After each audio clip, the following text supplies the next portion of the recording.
What about them mines he took the wenches from Bellows to? Oh! We heard some lizard had woven its nest there. Wouldn't go down those holes if you...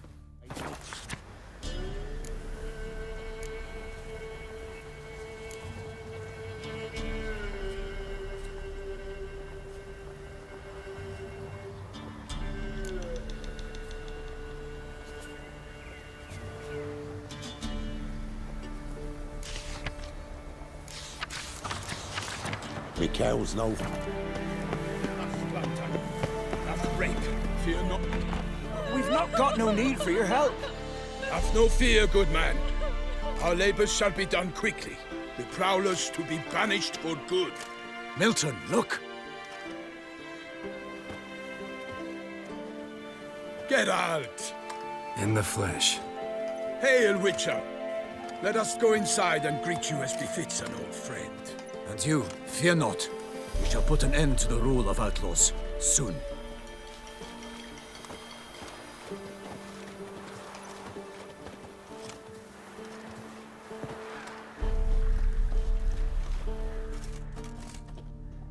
Found your message on a notice board. You see, Palmerin? I told you. The griffin at White Orchard. I knew that were we only to follow the tracks of its slayer, we would in the end find Geralt. Milton de Peyrac Peyrin and Palmerin de Lawnfall. Good to see you both. Been years. Here's short, we share your joy. You must forgive us our surroundings. When we pledged to place the village under our protection, the village elder gave us this hut as our lodgings. He swore it is the best hut in the village. Get involved in some squabble? We discovered that in retreating, the Redanian garrison that left this land still is at the mercy of numerous plagues. The tyranny of bandits the most onerous among them. These plunderers shall soon descend on this village to collect tribute. Milton and I will dissuade them. We are both sworn to fight injustice and oppression wherever they rear their heads. The matter does not concern you, of course, but do us the kindness of waiting. Once we have dealt with these marauders, we have a matter we must present to you.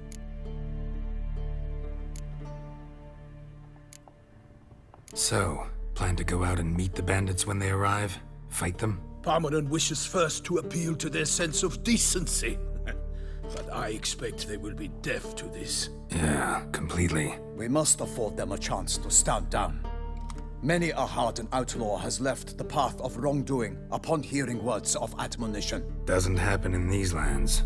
Ever. If they do not heed my reprimand, we at least will know we have done all within our means to evade bloodshed. Fine. Naturally, I'll help when Palmerin's rhetoric falls on deaf ears. Excellent. Then we've but to wait for the rogues to arrive. They's a coming! Hear that? Your bandits have arrived. Let us go out to greet them.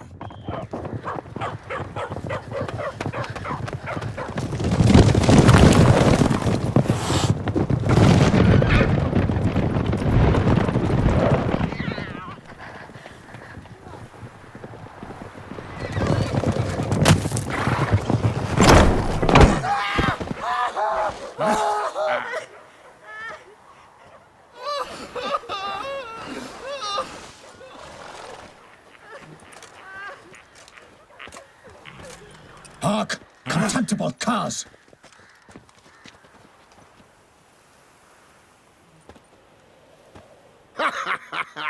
He mean us? I, Palmerin de Lawnfall, call upon you to repent. Set your hearts. Do you not see that they are blackened? Regular Punch and Judy here. To prey upon commoners is no honor. To loot their meager stores, abandon the path of shame, and we will spare you.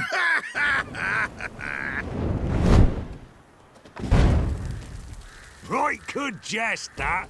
Had us a laugh. Now, fuck off or we lose our patience and you lose something else. Nay, wait, Zorg. These lads are lark. Mayhaps they know some tricks. Oi, players! Can you toss balls all loopity like? Or do that thing where one spits fire while the other farts?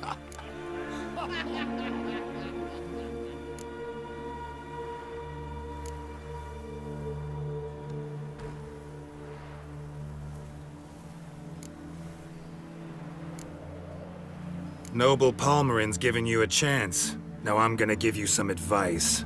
Do what he says. Or what? Or you'll find yourself fighting knights errant in the pay of the Duchess of Toussaint. And they eat scum like you with their morning porridge. There's 3 of them. 2 turtled up in armor. We'll come back later. Some wench sent them. Folk will say we's afeard of wenches and jesters. Ooh, insulted the Duchess. Not good. Indeed, we cannot let the affront go unpunished. I swear upon the Heron you will pay with your own blood! By the crane, villains, ready your arms! Son's eyes!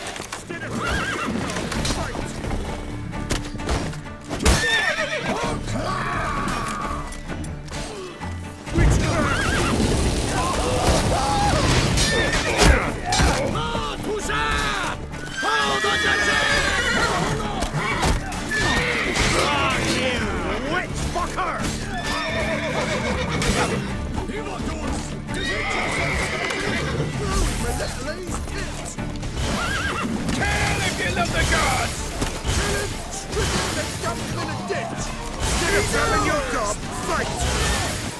I'll kill you, you scurvy mutant!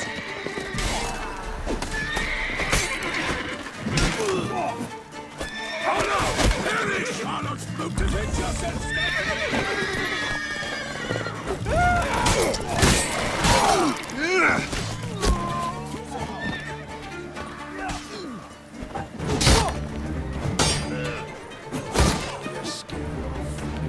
Kill him! Strip him, then dump him in a ditch! He's ours! What's ours?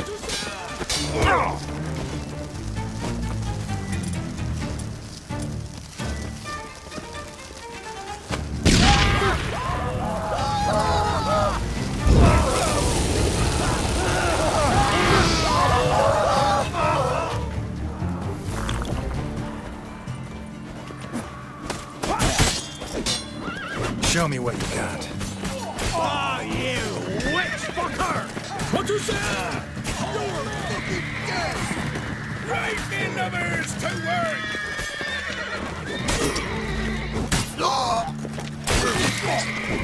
Defend yourself, scoundrel! I'll kill you, you scurvy mutant! Toussaint!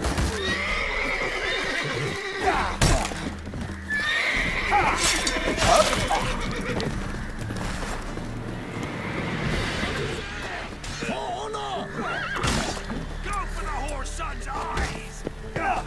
Ever fight a witcher?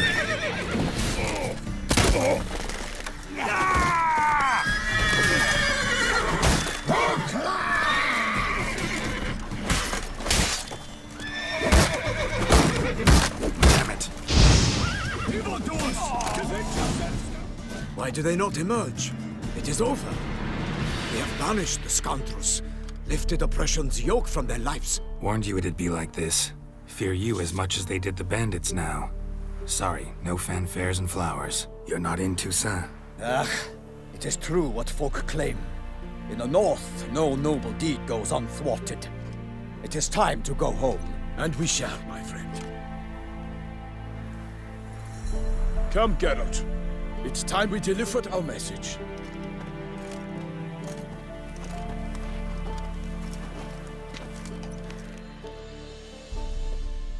So fess up.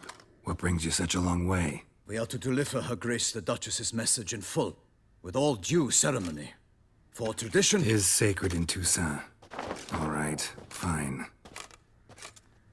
Most honorable Geralt, slayer of monsters and all evils nefarious, which prey on the defenseless of this world. Whereas never have you been known to deny help to the innocent, nor leave widows and orphans to fates undeserved. Answer you now our present summons. Free us from the beast which floods our streets with blood, and sows panic in the hearts of rich and poor alike. Come to our aid, Witcher.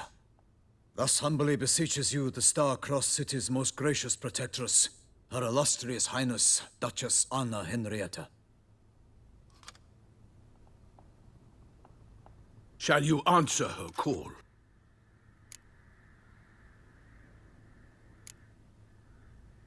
Anna Henrietta really say all that? Word for word? Well, in point of fact, she said, bring me the Witcher and dare not spare your horses. Only make certain this time he comes alone. The ducal chamberlain added the rest. You know how it is. Yeah, I remember. I might add, be it unofficially, that a hefty reward awaits. Yet the specifics you will need to verify with Her Illustrious Highness. Might be the most fervent request that I take a contract ever. And the most polite. And now we've got all that behind us. I want to hear more about this beast. Some kind of monster? Just guessing. Most assuredly, though no one has caught a good look at it as yet. Our only sure witnesses. The bodies massacred in a brutal, horrid manner. Look, some sketches drafted from descriptions given by those who claim they glimpsed the beast. Each quite different. To my mind, these witnesses lie. How many victims so far? 2. When Her Grace learnt of the second, she discharged us immediately to fetch you, promising grants of land and fortunes in gold, should you answer her summons. An ill wind blows, Geralt. The beast cannot be tracked. Folks say it wields black magic. Also, both victims were nobly born, and the start of a tourney draws near.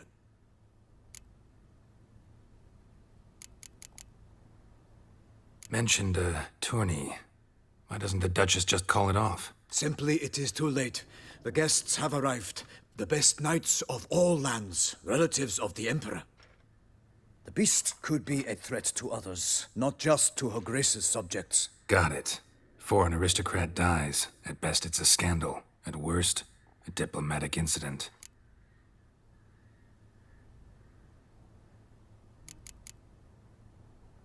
Anyone tried to hunt it? Knights errant, for example? Ha! Many have tried.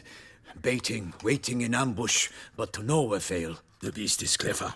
It evades all traps and attacks of a sudden. It is like a ghost. An experienced tracker. This is what we need, with knowledge of monsters. In short, we need you. Beast wields black magic? What makes you say so? The first victim vanished between bites at a feast. Of the feast-goers, none noticed this. They saw but an open window, then heard desperate cries from the street below, where a corpse had just been found. The second killing, similar. A night in a locked room. Servants all about the house. Guards all around the estate. Yet the beast somehow got him out, dragged him to the town square, and killed him there. No one saw, nor heard a thing. We have no fear of creatures against which sword and shield protect. But of this beast, nothing is known. Save that it cannot be traced, kills effortlessly, and with no rhyme or reason we can discern.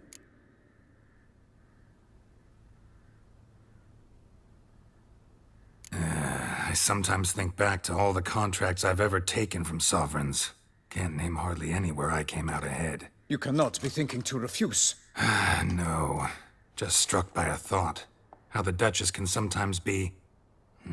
demanding. So you accept the contract. Excellent! We must set off at once. We long wanted this land searching for you. Yet time is of the essence. Ready to go, soon as you're packed. Then post haste to Toussaint. To Toussaint!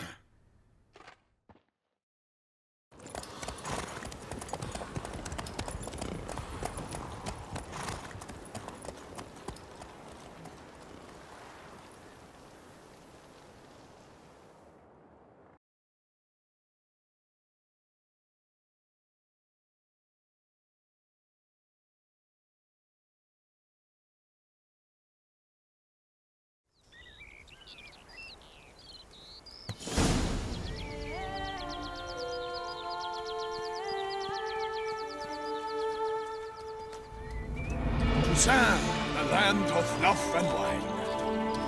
Exactly how I remembered it.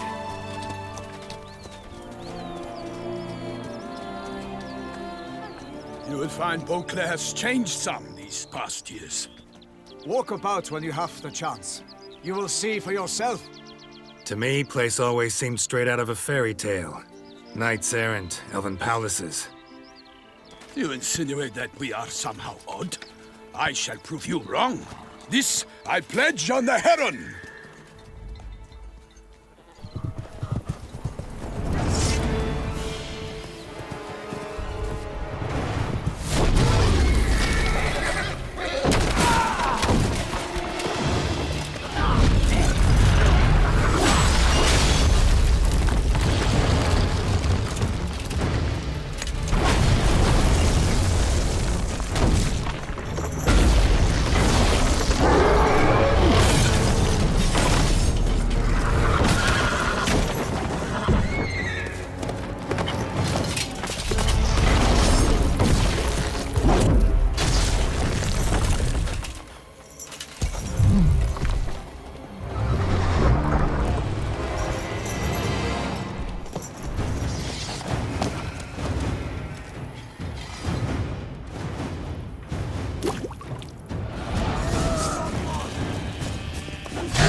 Guillaume, watch out!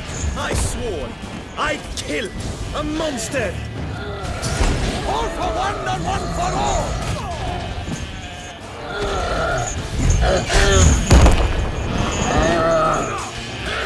Not bad.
Big beast. Tackling it single-handed?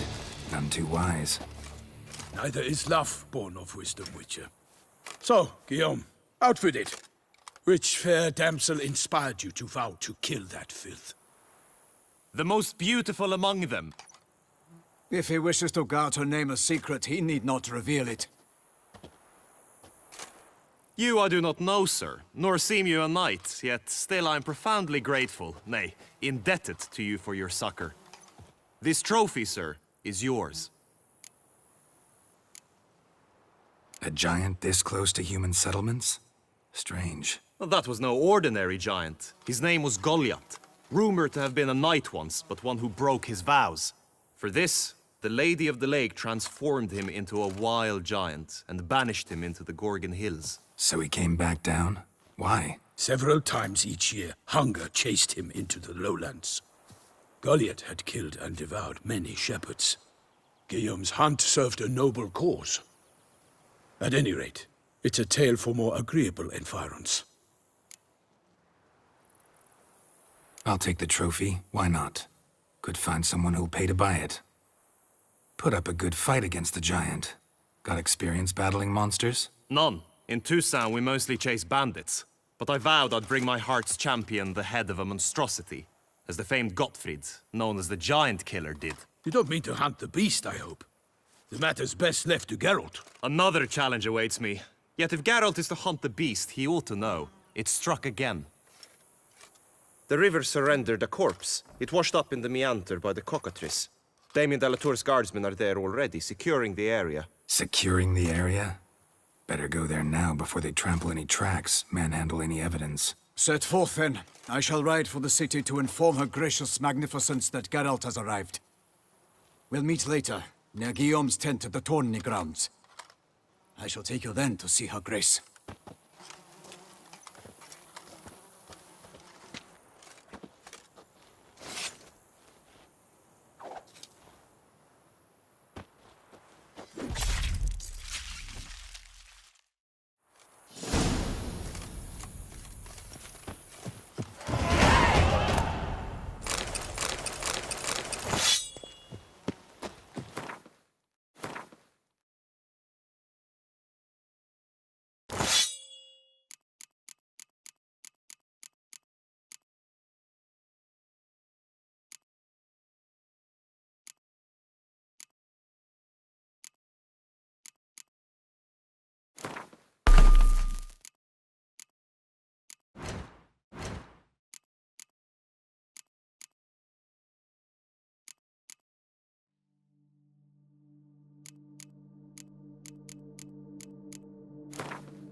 brave kid, Guillaume. Parmanin oversaw his upbringing. Guillaume is his kin.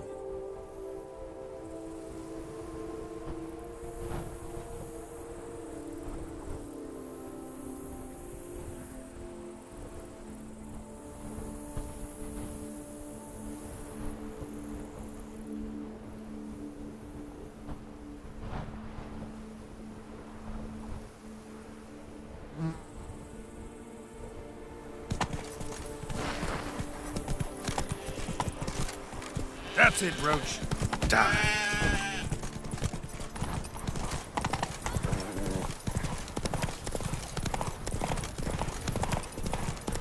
Can't get used to the way you knights talk, especially how you switch back and forth between flowery and, well, near normal. We are knights errant, in the service of her gracious magnificence. When we appear in her name or speak on her behalf, we are bound by tradition.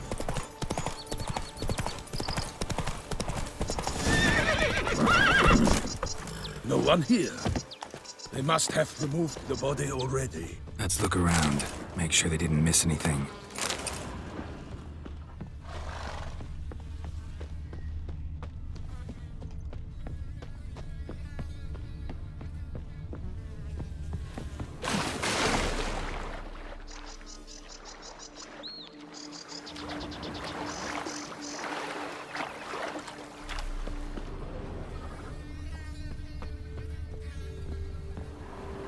Hobnailed boots, multiple sets of prints. Ducal guard, clearly. Let's see where they went. Walked along the shoreline. Perhaps the body lay on the bank. Anything taken by the current ends up in these shallows. Yes, the stench is fierce. Got guests. Careful. Well, how long you gonna make me wait? For the glory of her grace, I shall make plenty of you!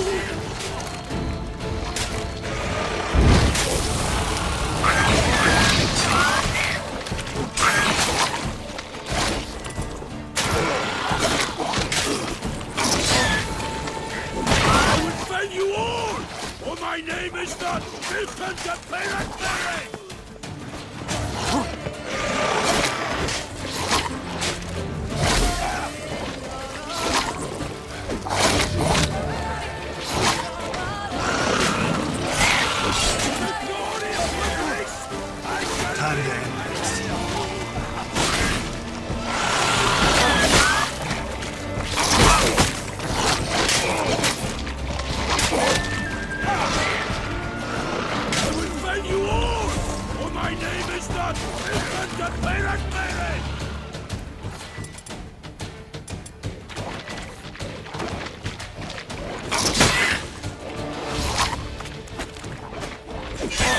What? Lost your nerve?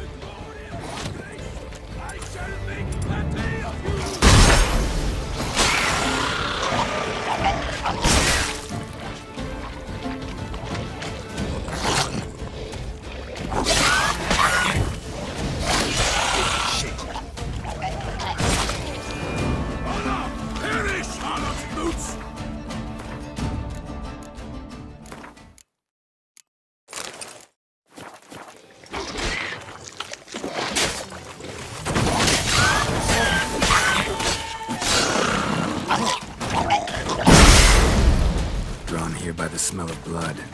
Let's keep looking.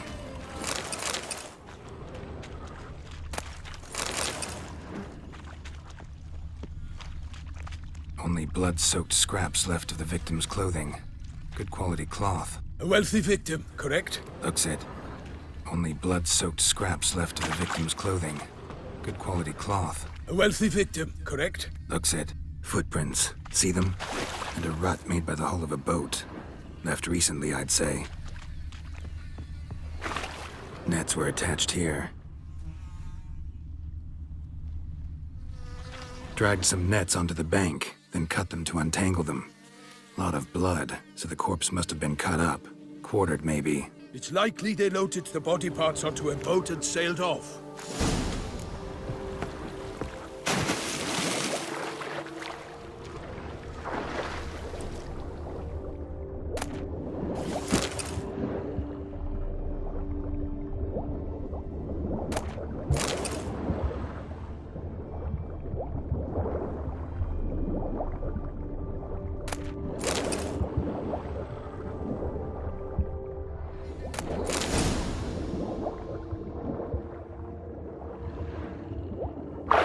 handkerchief, monogrammed DLC. A noble's accessory, clearly. Be nice to know where they took the corpse.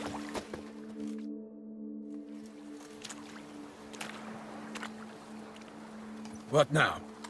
This isn't the site of the murder. We know that. Current brought the body here.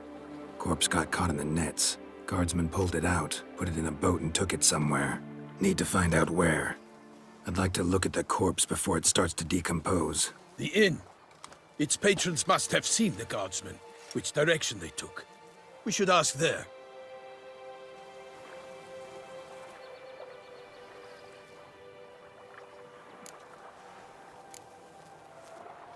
Seems we've got ourselves an audience. You think this surprising? The locals will tell the children of children they do not have yet, of the day a quartered corpse was pulled from the river. One thing. Found a handkerchief in the water. Monogrammed DLC. Mean anything to you? Delacroix? It cannot be. Was it he the beast slew? Seems so. Knew him well? Long past. We were close friends once, but our paths diverged. He was a man of extremes, standing by his companions, no matter the odds. Fighting his foes to the bitter end. Foes? You have a lot of them? He did, but I do not see what that has to do with the beast. Ah, Geralt, you've struck a raw nerve. Memories of a time long past, to which I'd rather not return now. I understand. We can talk later. Let's go to the tavern. I shall have to leave you soon. Return to court. Barely got back to Toussaint. A knight in the service of Her Illustrious Highness knows no rest. In fact, I feared I would return too late to fulfill my duty. Yet it seems I've arrived in the nick of time.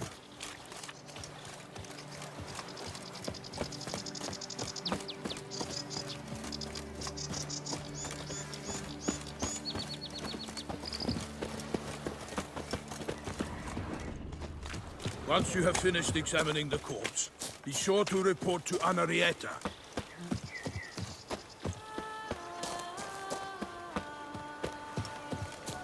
All is in order. Is it not evident I'm busy? Anarietta? Her Grace, the Duchess. I forget myself at times. We address each other by our first names in private. Never in Pomrin's presence, however. He finds such familiarity offensive. A watering hole for traders, smugglers, boatmen. But you will find no better crayfish chowder in all Toussaint. What you see is what you Be get. gone from my sight.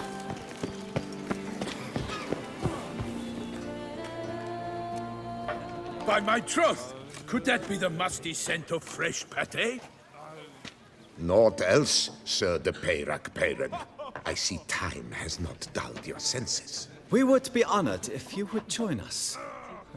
Your companion as well. But why do I not detect even a whiff of crayfish chowder? No soup today, on account of there being no crayfish. I reckon you've not heard, but all I caught was a corpse. I awoke at the crack of dawn, as I do each day, but when I looked up, I beheld a blood-red sky. This corpse is precisely why we're here. For the man whom you've invited to join you at the table was summoned from a far-off land by her gracious magnificence. He is tasked with tracking and killing the beast. We invited 2 men to join us, yet since Sir de Peyrac-Peyran in temperament is more akin to hare than hound, I surmise the other is the hunter. With whom do we have the pleasure? Name's Geralt. A humble introduction. You've clearly not tarried long with Sir de Peyrac-Peyran. Spare us the petty insults. Geralt is a master of the witchering trade. He has questions concerning the beast's last victim. I was the one to find the corpse. The sun had just risen when I awoke, sat straight up in my bed, looked out the window, and beheld a sky red as blood. Ask Geralt, please, or we shall be here till winter. Must have been early in the morning. Went to check your nets and then... I stepped out of my hut and saw... By my troth, to the point, man. You found a body ensnared in your crayfish nets. We know this already. What happened then? Did you see anyone nearby? Did you spy anything noteworthy? Anything at all? Not a soul around, just me. As for noteworthy... well... What did you see? But be warned, if I hear the sky was red again... I saw a head bobbing, eyes bulging, the tongue blue and popped out. Next to it, a hand rocking upon the water. Get a good look at the body parts? They gave me such a fright. I bolted to town fast as my legs would take me, then returned with guardsmen who told me to keep out of their way. They had a hard haul. The parts were so tangled up in my nets, they were forced to cut them. Need to examine the body. Know where they took it? They ferried it across, then loaded it on a cart and hauled it to a cellar at Corvo Bianco to keep it cool, see? What? Why, Corvo Bianco is Baron Russell's estate. When he learns they've turned his cellar into a morgue, he'll set his hounds on them. While you were gallivanting about the north, his vineyard was auctioned off. Who was that? Woman who just left. Didn't see her before. Didn't notice her walk in either. Doubtless Linnis, the innkeep's daughter. But hold, Geralt, because this is an outrage. Russell's vineyard was auctioned off? Inconceivable. It is no secret the Baron had gambling debts up to his ears. It finally came time to collect. His creditors auctioned off his property. The Ducal Chancellery bought it, in fact. Russell now bunks with his brother in Vicofaro. I told Russell he'd get his comeuppance. How long can one draw on past heroics? His creditors must finally have to find that his promises meant nothing. Such are the times. Today's knights are pale shadows of the heroes of yore. It's true what they say. God sent the beast to punish us for straying from the old paths. Thanks for the hospitality. Time I examined the corpse. Corvo Bianco lies a short way from here, near the tourney grounds. Just follow the road and you'll arrive. Not coming with? Oh yeah, duty of some sort calls. Some sort? Her Grace bestowed a great honor on me, even before we departed for Velen. I'm to play the hare during this year's game in the palace gardens. When you see me in my costume, you will wet yourself laughing. A little tempted to ask a few questions, but it sounds like a long, complicated story. One involving lengthy digressions into local history and tradition. So, see you later, Milton, and good luck.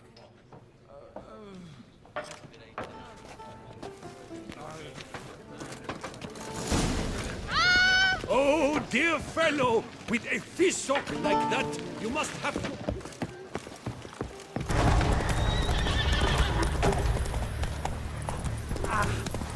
Damn it, killer must still be here.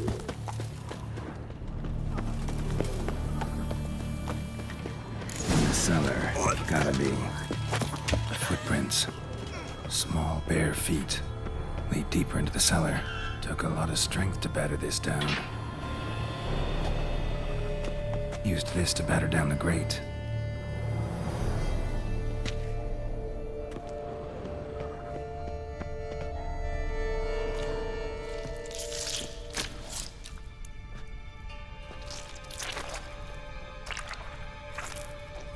You.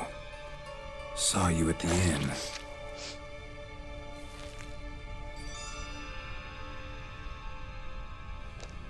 Why'd you kill these people? Clearly wasn't for their blood.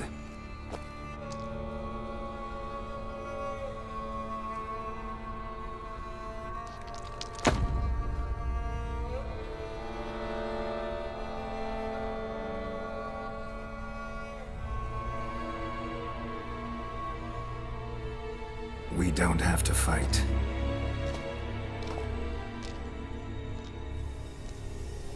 You are wrong.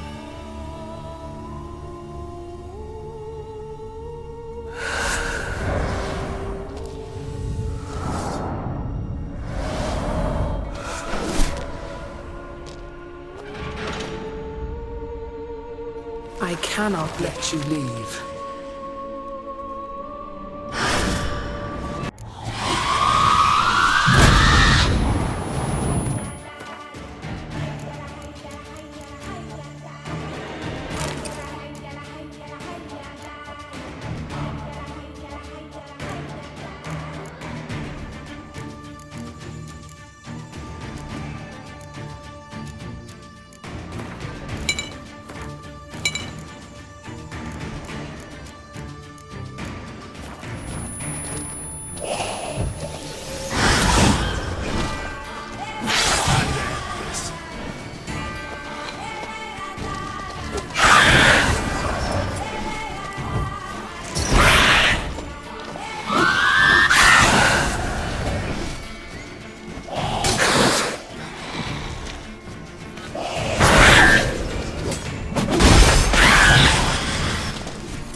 Stinks.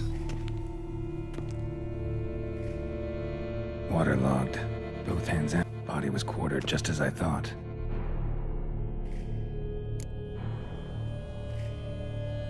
Laid in water for some time. Head swollen, and something took a few bites out of it. Something in the throat. A pouch, bulging with coins. Nilfgaardian florins, from several different provinces. If the murderer did this, means we're dealing with a sentient thinking beast.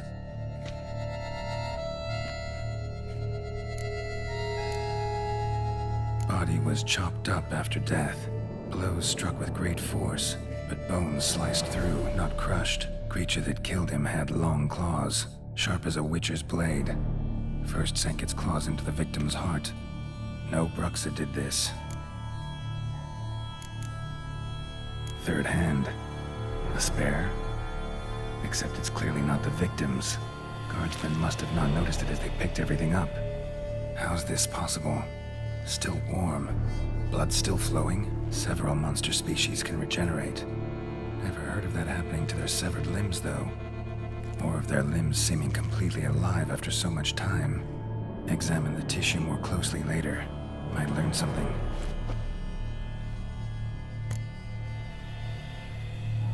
So, murderer was clearly a monster, but not a Bruxa. But then why'd the Bruxa come here for the severed hand? And who does the hand belong to? Why the hell's it still warm? Now, pouch shoved down the victim's throat. What's the significance? And why was he chopped up into pieces? Lots of questions, no answers so far.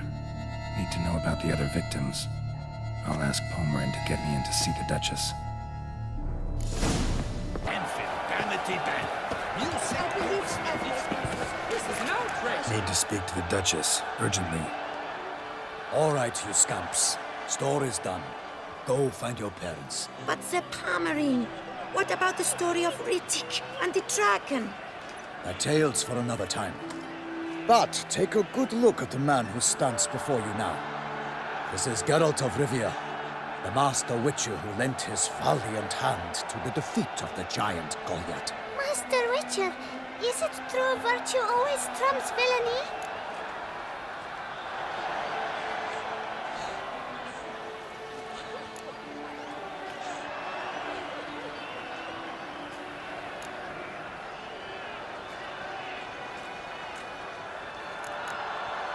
Not always. Could go either way. Sometimes virtue wins, sometimes villainy gets the upper hand. Still worth being good. But why? If it doesn't mean you'll win. Palmerin's story. Think back.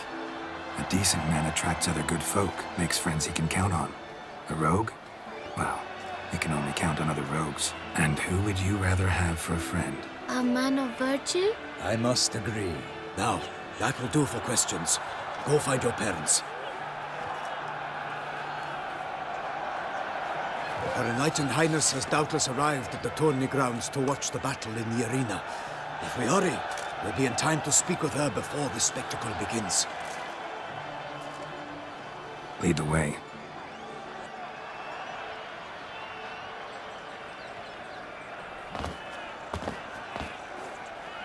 Who's fighting?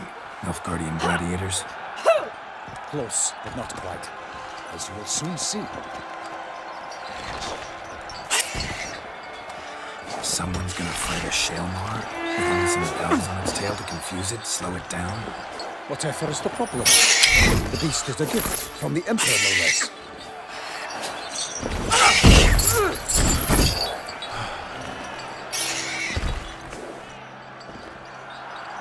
This is dangerous. Bells on its tail aren't enough. I saw the spectacle of the sword of the arena in Nuremberg. There, a knight defeated a Shalmar with bells on its tail. Might have gotten lucky. Shalmar might have been lame. Who knows? Only a Witcher has a real chance against a healthy Shalmar. And that's not even every Witcher.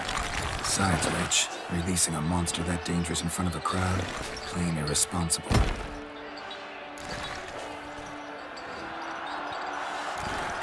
Let's go.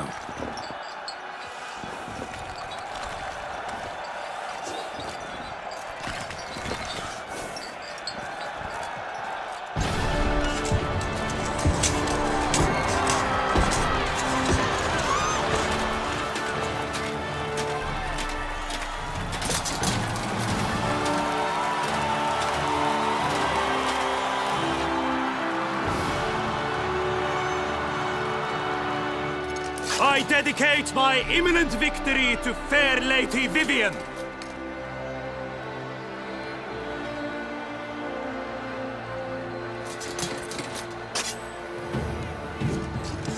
It's begun. The fight shall have to end first. We must wait.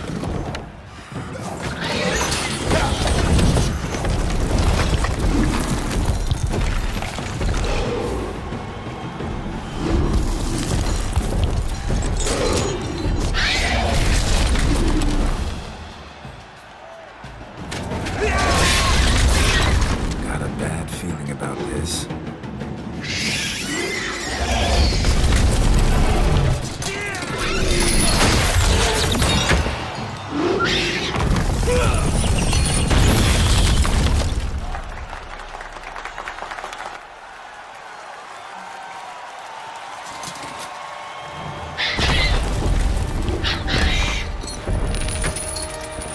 Damn it.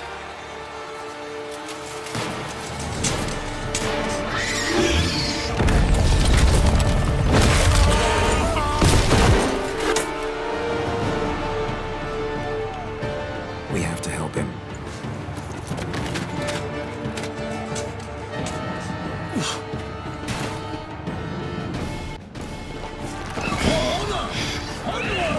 Gotta keep it down. Tell where we are when it hears us. Alas, for nightly, the beast heaved its foul earth, let loose a roar and knocked him to earth. Then down came the Witcher with one mighty pound. It fight to the beast. It turns to pound. Out, brief flame. And thus the Witcher's life was snuffed. All our hopes, alas, had turned to dust. Bring up the ocean and set fire to the wood. For nothing in this struggle can come to any good. Oh, it was all in the monsters the victor, that naught shall have come of Bella and Vega. Our hero struck deep by the Shellmar's leg claws, so the Witcher shall perish in cavernous maws.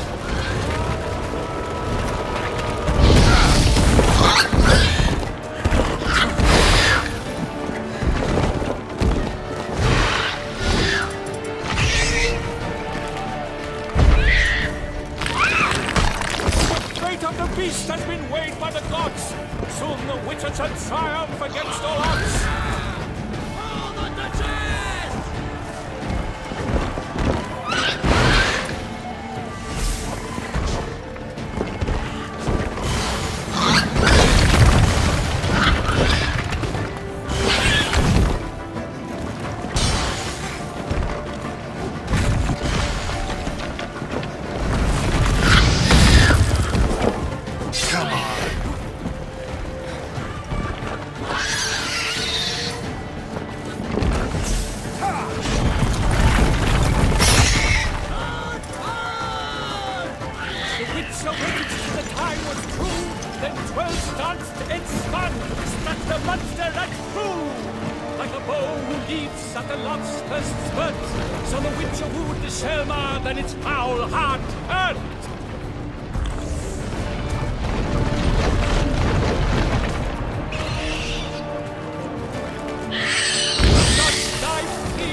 Defeated by Geralt of Rivia, master of the witchering trade.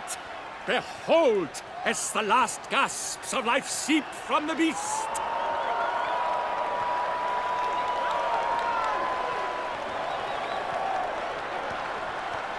Master Geralt, do what you must. Finish the deed!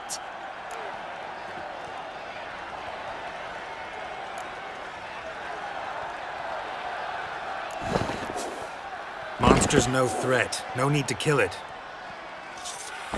A victor may always show mercy. It is his right. Long live Geralt the Merciful! Pikemen, see to the beast.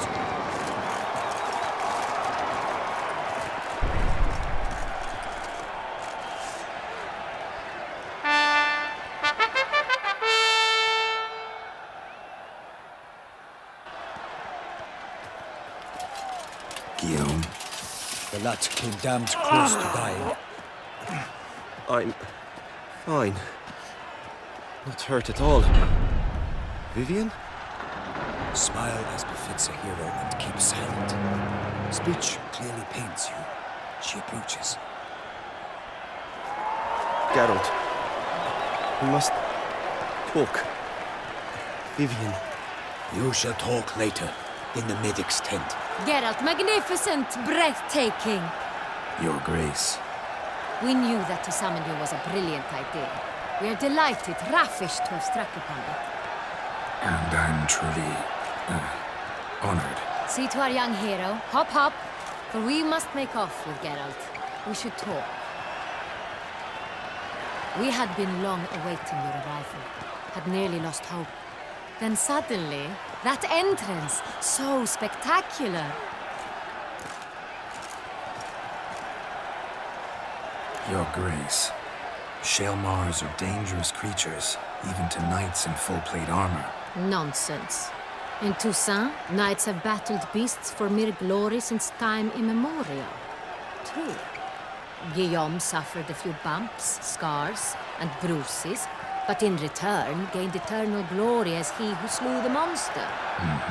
What about the crowd? Say the Shaelmar had vaulted into the stands. Would have been a massacre. Geralt, though we value your fortuitous intervention in the arena, we would remind you your services have been retained, and as shall soon become clear, you will be generously compensated for completing another task altogether. Your Grace, my contract. I'd like to discuss it. Naturally, but not here. We shall need Damien. He led the investigation pending your arrival. But wherever could he be? Come, we must find him.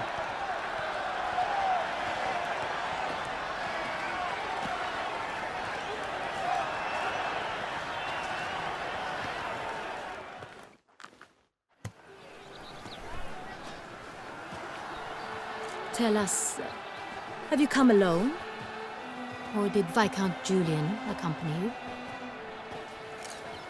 Wish to see Dandelion, Your Grace? Yes. I mean, no.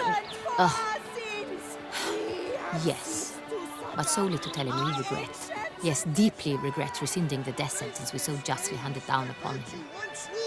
If we could turn back time, we would make certain he sat in a tower till he rotted. No, we would ensure he was broken on the wheel, then drawn, hanged, and quartered.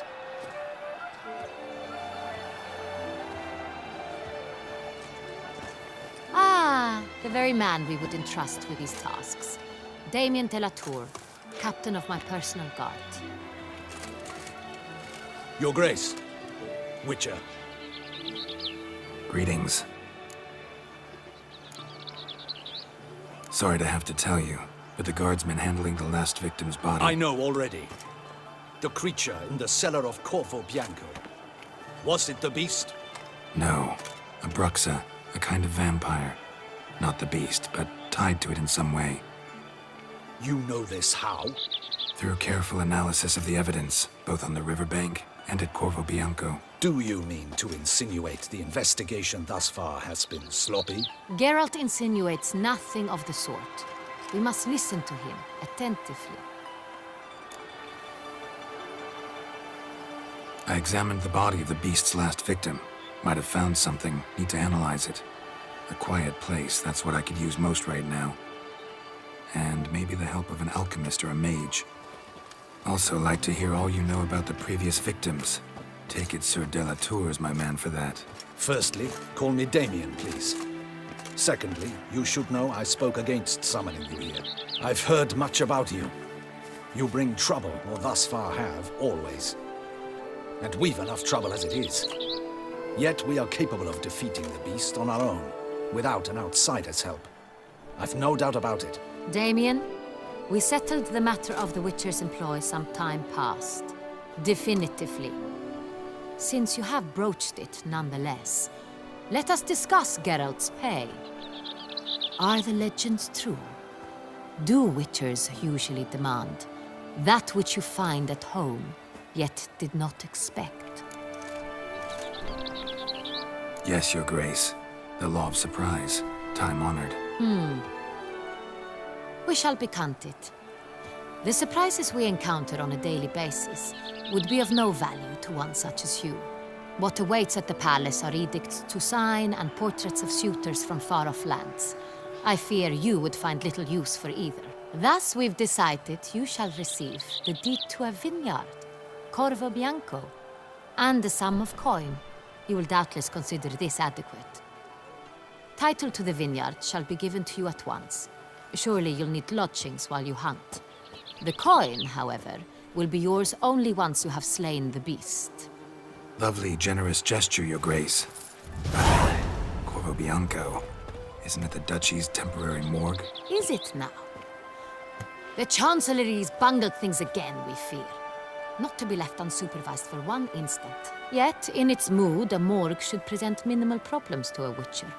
What's more, nothing enhances a wine's reputation better than a grim legend. Thank you, Your Grace. I accept the contract, of course.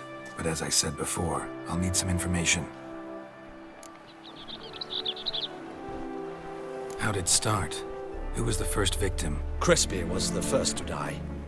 He was famed once for his many glorious tournament victories. Then he grew old, hung up his sword, and took to winemaking. Crespi was not loved by the wine merchants. He was ruthless in business and thought to cheat many a time. He asked us for a dispensation from all court ceremonies. We did not grant it. We could not. Once you've taken the oath of a knight, you remain a knight till death. How'd he die? Where'd they find the body? Quite unusual, the circumstance. He was at a feast when suddenly one of his fellow feastgoers noticed he was missing. The town watch found him an hour later. On his hands and knees, propped against the town pillory, his sword hanging from his neck. He had died of wounds inflicted with claws, not a weapon. Blows of great force. So he died suddenly, but the body was on its knees, meaning someone posed it. So it seems. Second murder. Tell me what you know. In the city there are certain nooks. No one reasonable ventures there after dark. Ramon Dulac's corpse was found in one such place. With the first murder, terror gripped the city. Its inhabitants grew wary, kept to safe areas. Consequently, news of the second victim came to us from a group of concerned cut-purses. Criminals fear the beast? Telling in a way. Take it you've excluded the possibility that Ramon died at the hands of these bandits. Do you believe me an amateur? Not hands, but claws killed Ramon Dulac. The wound was deep, clean. His body was found in the gutter, dressed in nightshirt and cap, a pillow placed under his head, and his sword replaced by a bed warmer. Ramon Dulac, a knight who but a dozen years past was an advisor to our father, the Duke. Someone went to a lot of trouble to make him look ridiculous. Maybe revenge was the motive. It's not out of the question. Dulac had shady dealings with the criminal underworld, but no one ever came forth with concrete proof of any misdoings. So, first two victims were knights, best years behind them. The same could be said of the third. Sir Delacroix was wont to claim that in modern times, knights face new challenges, enterprise being the latest addition to the chivalric virtues. He made a veritable fortune in the grain trade. Palmerin even nicknamed him Sir de la Stinchi. Found a coin pouch on his body. Contained florins dating from various times, hailing from different provinces of the Empire. Delacroix loved coin, true, but had no patience for numismatics. Lots of similarities between the victims. All the bodies were found in strange places under extraordinary circumstances. Seems the murderer, whoever or whatever it is, has some meaning to convey. These were honorable men. We are horrified by the disdain, the disrespect with which they were treated. These were knights of Toussaint. Blast it. Might be the point. From what you say, none was a model of virtue. Ever considered that's what the beast's trying to draw attention to? All the murdered men were knights who swore fealty to the 5 chivalric virtues. And even if Knights of Toussaint swear fealty to what virtues exactly? honor, wisdom, generosity, valor, and compassion. 5 virtues. Why are they so important to your knights? Strange question. Your Grace, forgive me. I'm a foreigner trying to understand another land's customs. You are forgiven. According to legend, the virtues we cultivate were bestowed upon us by the Lady of the Lake. How we truly came to espouse them, none remember. In Toussaint, we believe men of low birth should be simple-hearted and obedient. We expect much more, however, of our knights. They are to be soldiers and courtiers, lords and servants. Thus, the need for clear moral guidelines. At the time of his dubbing, a knight vows to demonstrate throughout his life honor, wisdom, generosity, valor, and compassion. Beast seems to be pointing up moral decay, denouncing it. Victims were all humiliated. Might have been murdered to emphasize their lack of specific chivalric virtues. Honor compromised by the pillory. Wisdom by ridicule. Generosity by a coin pouch shoved down a throat. It seems to fit, true, though not perfectly. Can't discount the theory if it's on the lips of everyone in town. Say our reasoning's right. Next murder will be just as showy and denounce the victim's lack of the fourth virtue, valor. We can also assume that victim will be an elder knight. Let's think. At the moment, all the knights are either at the tourney grounds or in the palace gardens. Our annual hare hunt shall begin there shortly. Have you heard of the custom? Milton mentioned something. Seemed excited to prance around in a bunny costume. Not sure why. Hang on. Strange circumstances. A knight advanced in years. The famed cowardice of rabbits. Could it be that simple? Is Milton de Peyrac Peyren the next victim? Milton also knew Delacroix. Told me so down by the river. Damien! To miss something so obvious. De Peyrac Peyren, Crespi, Delacroix, and Delac formed a knightly team. It was years ago, but...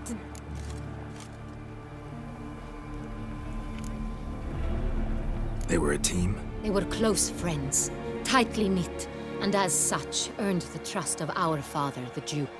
We often witnessed him turn to them with delicate matters. Later, their paths diverged. Unlikely to be a coincidence. Beast must know it too. It's a lead, I'm sure. Your Grace, we need to find Milton, immediately. Rather problematic. You see, the garden entertainments are due to start, and he's disguised as the hare, hiding somewhere, waiting for some tipsy courtiers to find him. The hare's hiding place is a carefully guarded secret. We must call off the game, at once. First and foremost, we must remain calm.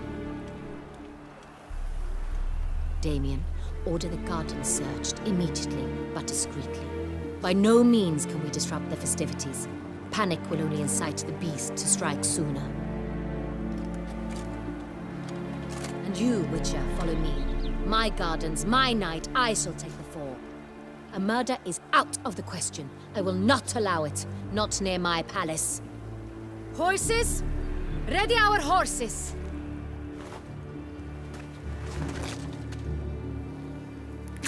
Your Grace!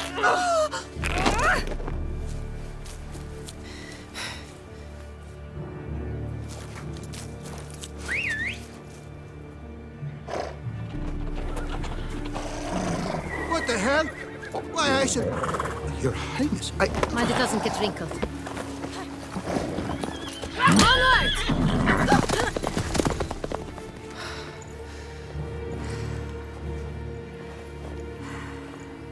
Hey! That is silk! Be careful! Give it to me!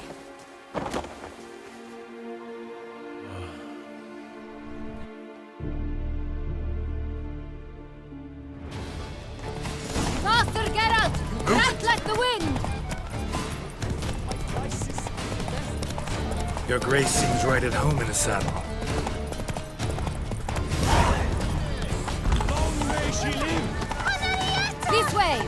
Through town! Try not to lose your way! Sharp right! Take care!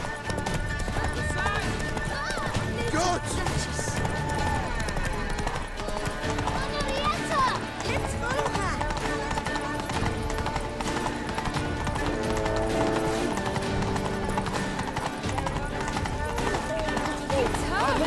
Clear a path! Clear the way, I said! It is part of the game.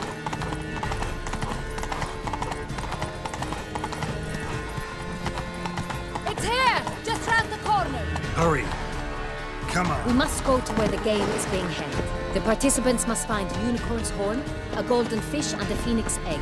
With these in hand, they can deduce where the hare, Milton, hides. Mean we need to find those things too. We've no other option.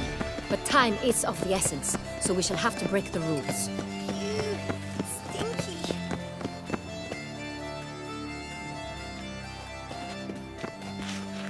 On second thought, through here.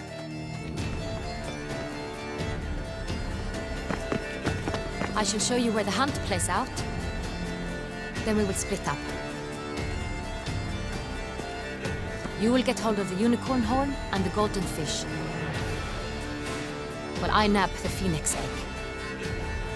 That will be quickest.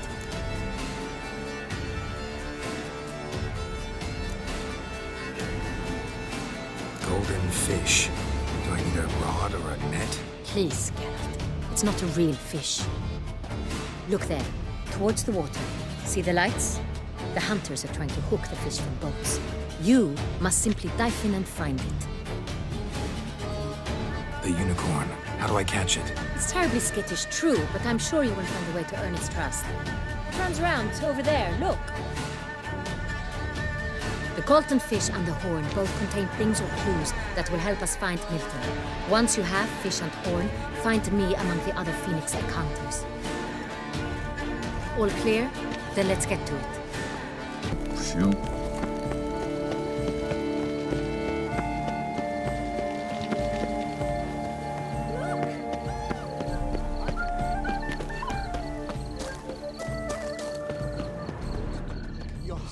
But this is no true unicorn.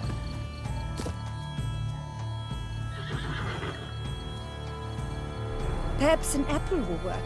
Or some sweets. We would not be in this predicament, dear sister, were you still a virgin. Do you really wish to have this conversation again? Here and now? Hush, or you'll spook the beast. We shall try the sweets. Hey folks, gonna have to ruin your fun. Sorry. Who's that?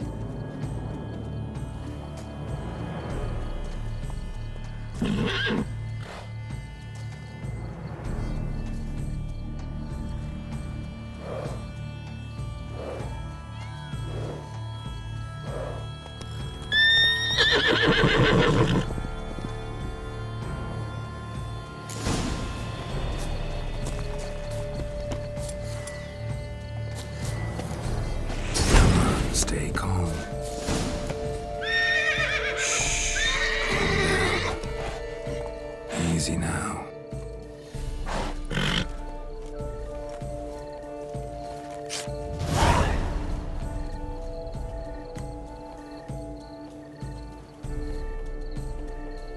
Well, that's hardly fair. Flagrant cheating is what it is. Sirs, we must teach this scamp some proper sportsmanship. Listen, I didn't break any rules. True, he won fair and square. We were unlucky, that's all. We must try to grab the next clue.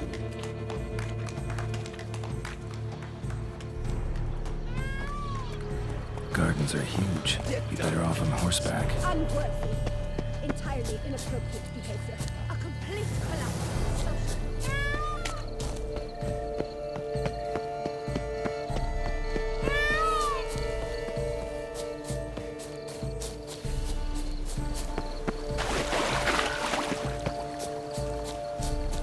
Golden fish should be easy to spot once I'm under. Take good care of yourself.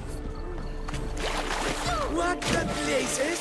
Did someone just dive in the water? Perhaps that's the way to do it. Sure, if you're a peasant.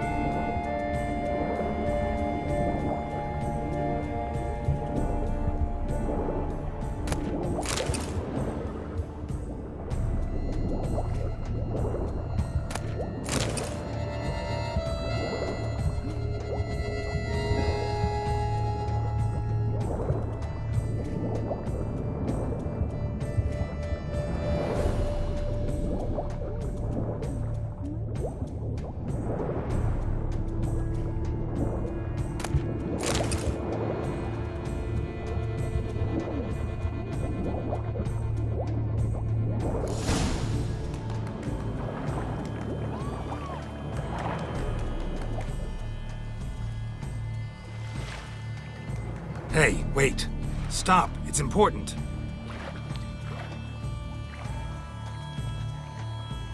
King Cormorant, sire, accept this offering we bring.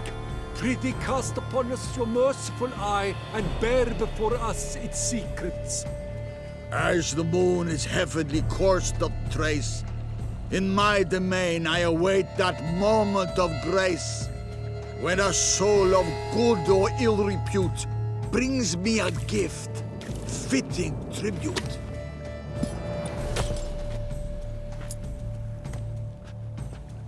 A key. Why? No, If you please, Your Grace. We do not please. We act out of the highest necessity. All shall be explained later. But it's against the rules.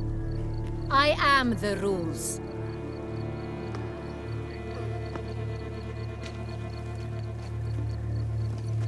Geralt! At last.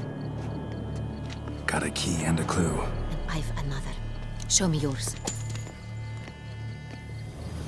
Who wrote this drivel? I begin like a groan, hollowed out with ease, then end like a mouse with a head of hard cheese.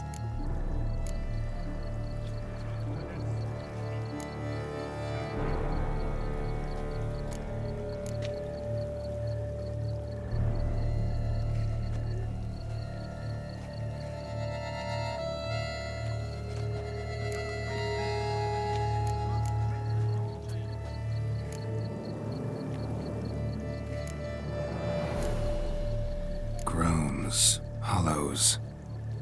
Could be a cave, I guess. Now that's just silly. Look, if we take grow, hollow it out and fill it with ease. The letters, that is. We get green. Then mouse, but starting with what heads heart cheese.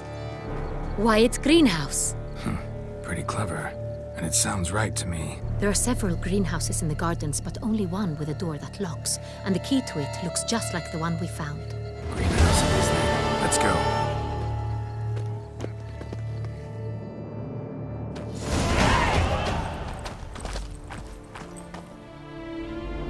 Wait here.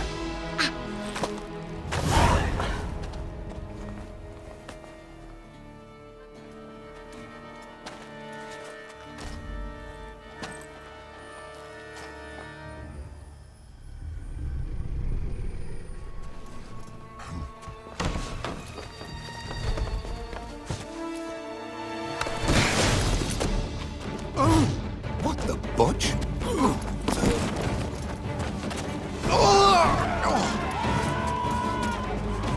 What was that?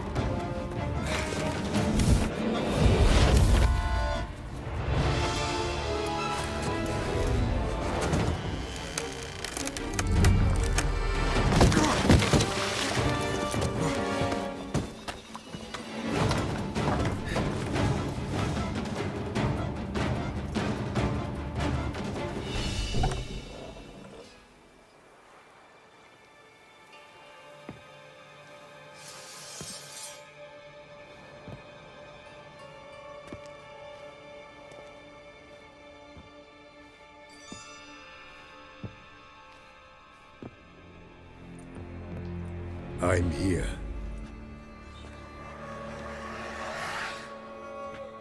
This belonged to you, maybe? It did, but you may keep it. I've a new one. I do not know you. I've done you no harm. Yet first you butchered a Bruxer who was dear to me. Now you pursue me. Why? You've killed 4 innocent people, at least. And you? How many innocents have you cut down?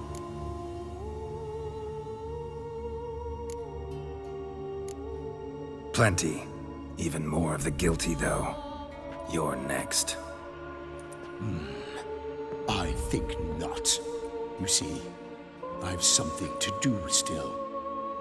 More murders? Just one. Not counting yours.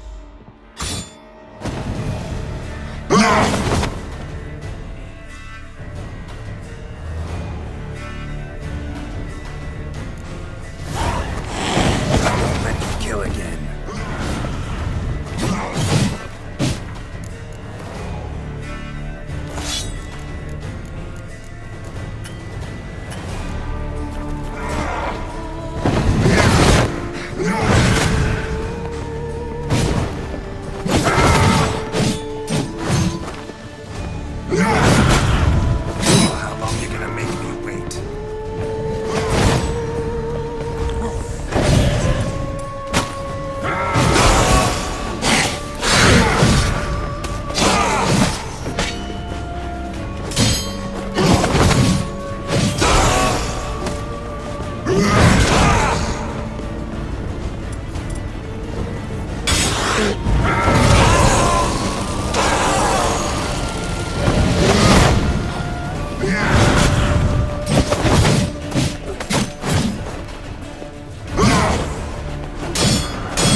want to stay where you were. Regenerate! I know you're in trouble.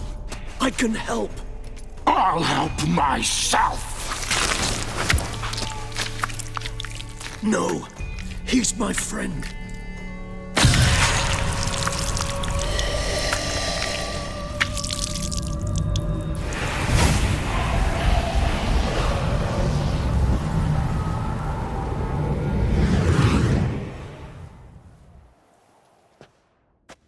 Yes, Geralt, it's me.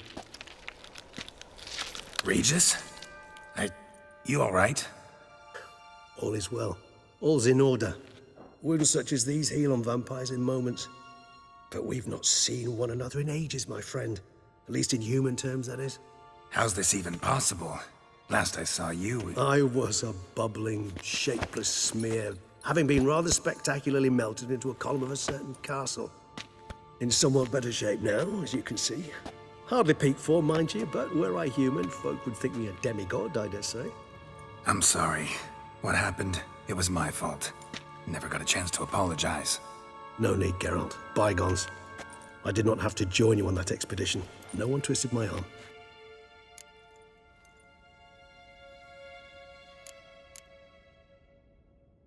Miraculous regeneration.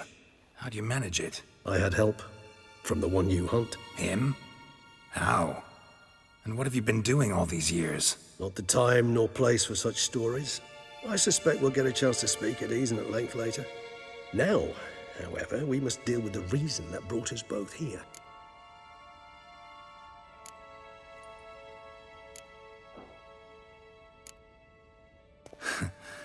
Local serial killer seems to obey you. Maybe you could talk him out of it, convince him to stop murdering. Why do you think I've come? It shall not be easy, as Dettlaff can be rather stubborn. Though you must certainly recall that neither do I surrender readily. So that's his name. He's your friend? You might call it that. Though Dettlaff is... how would you humans put it? More bestial than I am. But not to worry. I'm working on him. Haven't exactly done a great job with that. He's killed one knight since I got here. At least 3 others before I arrived. For good reason, I'm sure. Understand, Dettlaff is not some decadent shit who kills for sport, or to assuage a dryness of throat or a dullness of mood.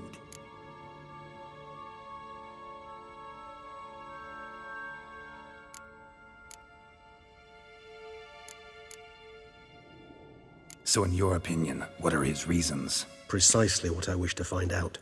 And then I will convince him of the error of his ways. Got a lot of faith in the guy. Despite appearances to the contrary, you two are quite alike. You've both noble hearts, yet you both are wont to perform ignoble deeds.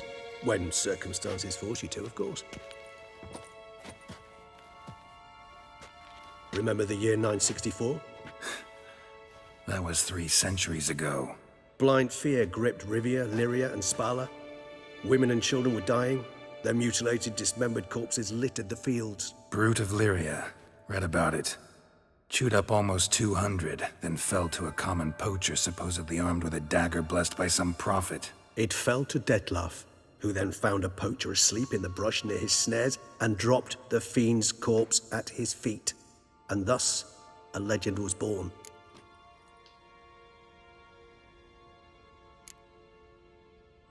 Awfully good of him. But do I need to know this? Yes. So you'll understand Dettlaff is no cold-blooded killer. I believe he's landed in some mess and he sees no way out. What makes you say that? Vilgefortz melted my body. Dettlaff found what was left. As per our codex, he had a choice. To leave me where I was, or to care for me and nurture my remains. He chose the latter. Regenerated me at no small expense in his own blood. Do you know what that means to a vampire? The gravity of the endeavor? Probably same thing it means to a human. You owe him your life. Much more than that. The act itself made us blood brethren. A bond so strong humans cannot even imagine. Which is why I know something ill is afoot. Always had an overdeveloped sense of empathy. Each vampire has a unique talent. One they hone over centuries. It's precisely what renders us so difficult to classify. Detlef's trump card is his herd instinct, his tribal propensity. In point of fact, he prefers the company of lesser vampires and shuns that of humans. If he walks among you, killing egregiously, it can only mean something's upset him immensely.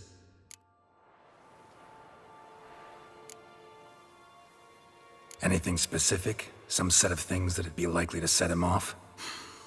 How should I say this? Detlef doesn't understand men, their world, its rules, its conventions. He's naive in a sense. He doesn't comprehend your games, knows not what it means to lie, deceive. Suggesting he's maladjusted and venting his rage. I'm suggesting maladjustment can at times breed conflict. But is it the case this time? I cannot say, but intend to find out.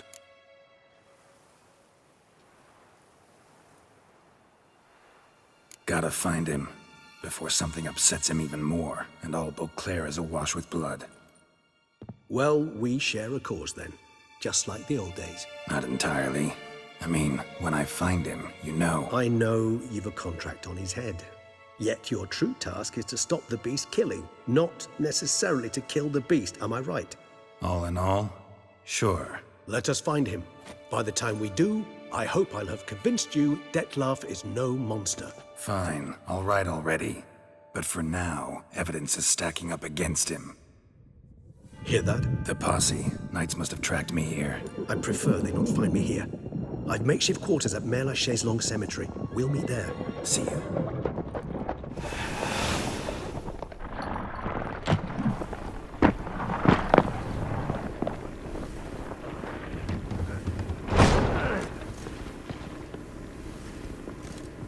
Witcher, we flew here as fast as our courses would carry us.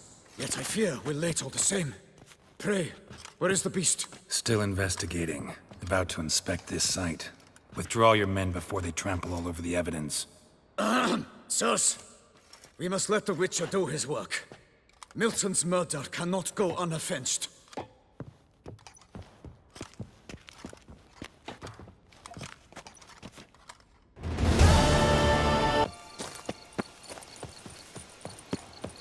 Regis. Couldn't have picked some other place to meet. Regis! Damn it. Locked. No way I got the place wrong. This is it. Gotta be. Gotta be another way in around here. Come on, come closer.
you're gonna make me wait.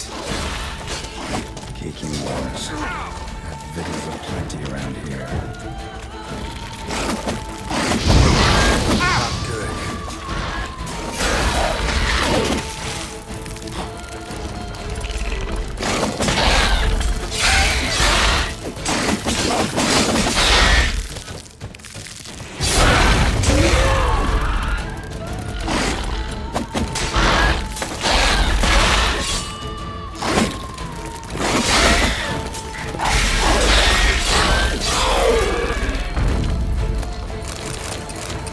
Decaying bones.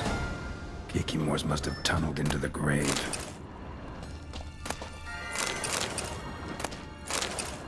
Geekymore eggs. Need to incinerate these to ash.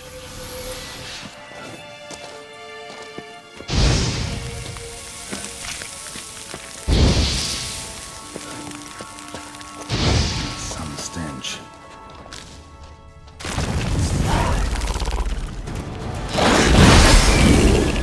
Hang your head from my saddle.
An illusion. Interesting.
Agreed to meet a vampire at a cemetery. How much more cliché can you get? Nothing comes readily to mind. Could have left the door unlatched. What of my privacy? I value it rather deeply. Unmolested, especially by unwanted guests, that's my preferred state. Besides, I knew you'd find a way to get in. True enough. Need to find your friend. I'm hoping you'll agree to help. I shall do whatever's in my power. Yet what you want or even need must matter little. What matters is what Detlef wants. If he does not wish to be found, you will not find him. Ever. End of story. Come on. Gotta be some way.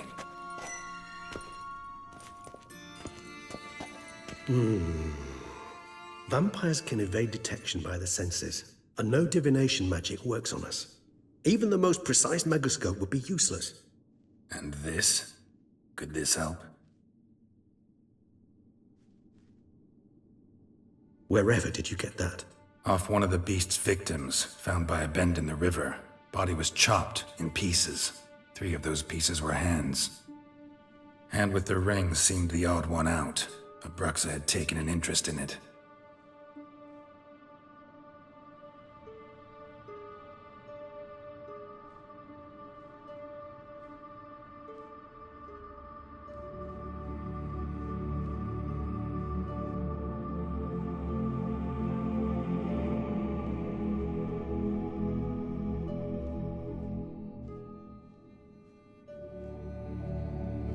It's Dettlar's hand, without a doubt. It will do splendidly.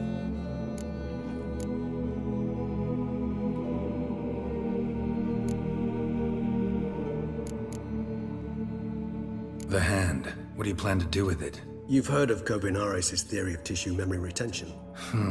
Rings a distant bell. Read about it in Alchemia Oblitera. There's a copy at Kaer tattered, nearly disintegrated. But if memory serves, Kovinaris never managed to prove it worked. He did prove it, just never managed to publish his findings. He and I corresponded, you see, after we became friends. Thus, I know he completed his research and performed the first tests. It's complicated, so without delving into details, it is possible to use any piece of tissue to reconstruct what a whole body experienced. How's it work?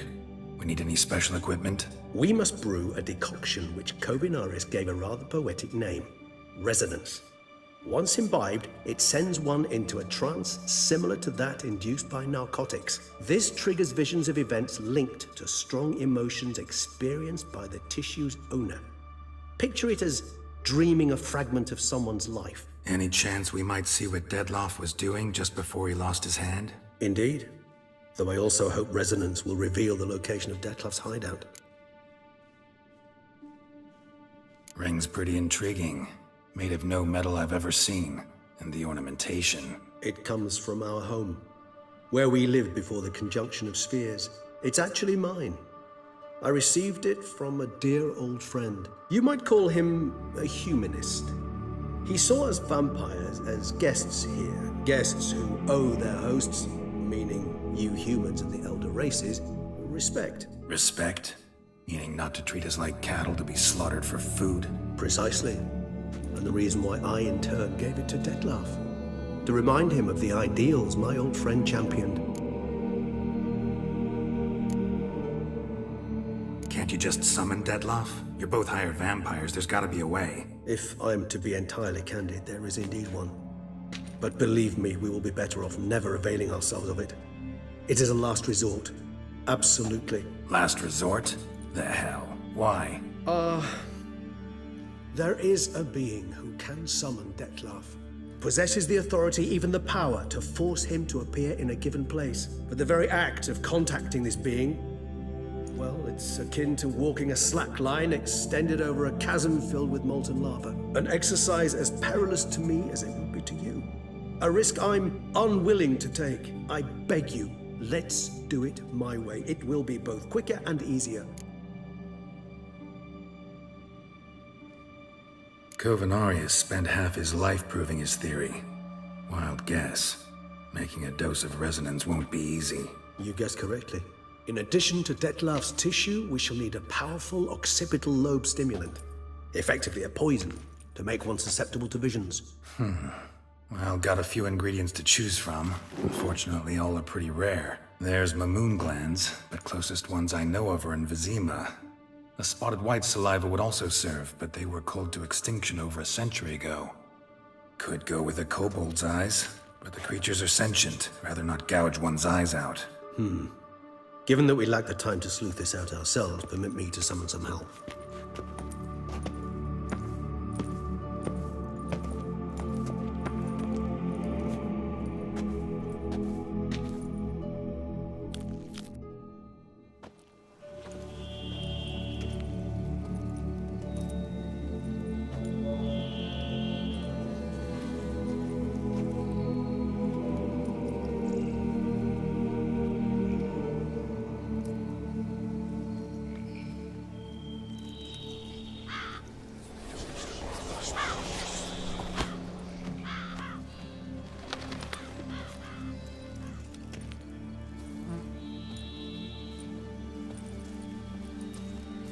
What was that? A raven? Rather a common sight at this latitude. Very intelligent fowl. I asked him to look for the creatures you mentioned. Him and his brethren. Perhaps they'll find one in the area, and I would hazard that a flock of ravens will spy any said creature faster than a solitary witcher would. With all due respect to your skills, my friend. It will take them some time, nonetheless, so perhaps you'd care for a snifter of mandrake. Rarely say no to a snifter. Sadly, this is but a weak infusion rather than a proper distillate. Even better. I remember your mandrake hooch. Made people say things they'd have rather kept to themselves. Now, what could Geralt of Rivia prefer to keep to himself?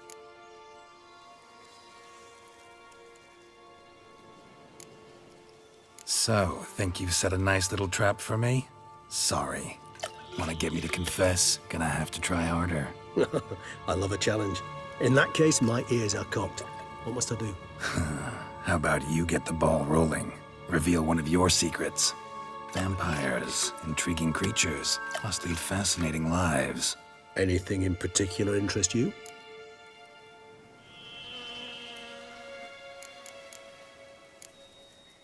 Curious what you did after you were reborn. As I'm sure you can surmise, at first I was thoroughly absorbed with recovering. As it is, I've still not recovered completely. Yet I was so weak the first year that I could not stand or move on my own. Detlef bore my weakness bravely, showed great patience. If not for him, I wouldn't be here, and I'd have regenerated far slower. Once I could at last stand unassisted, I set off for Bruges, for my one-time home of Dillingen. There I led the peaceful life of a rural healer and surgeon, enjoying my neighbours' respect and, in fact, constituting the exact opposite of the monstrous vampire the populace imagines. Bruges, you say? Rebirth make you sentimental? Perhaps a dash. But what of you? Where have you been? Ever find your Cirilla? Back then, yeah. But we parted again soon after. And when the time was ripe, she came back. Defeated the Wild Hunt together. Ooh. Seemed I certainly missed quite a bit while I was absent. True enough. But it's a conversation we'll have another time. Need to know more about you now.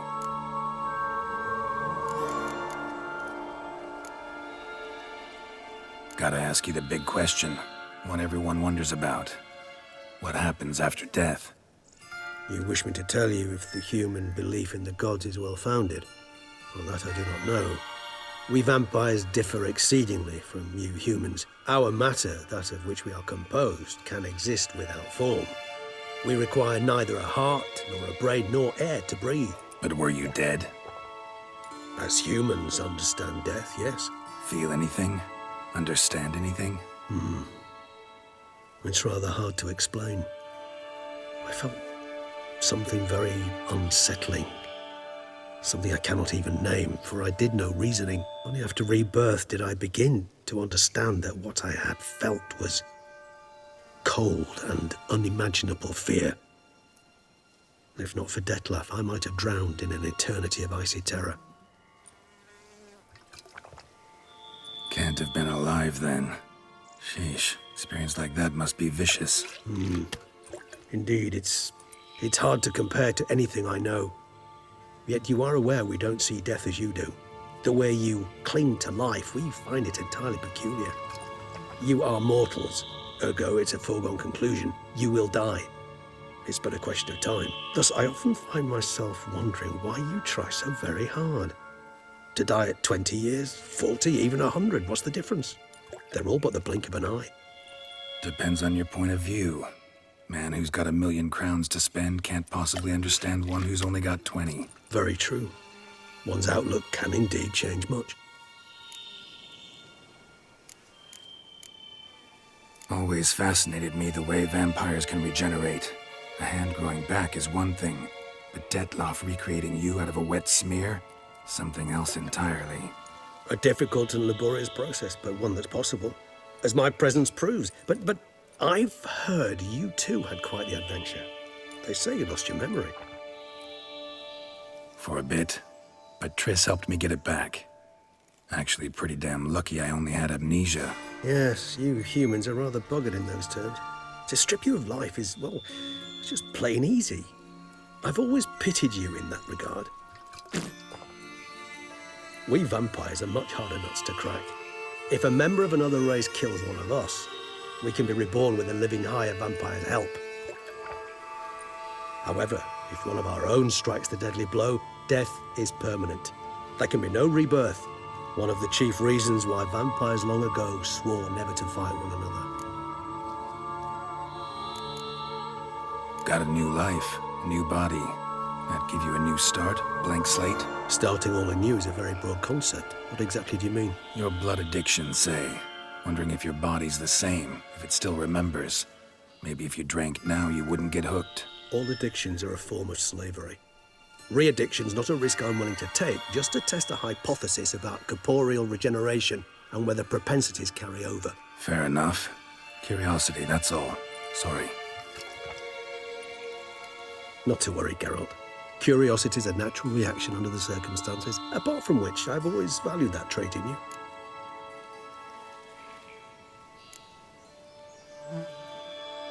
All right, give you one question. What do you want to know? One question to ask one as fascinating as you, Geralt. Cruel parsimony, I'd say, but I shall do my best to make it count. If you were to die and be reborn as I was, in your new life, would you choose to be a witcher?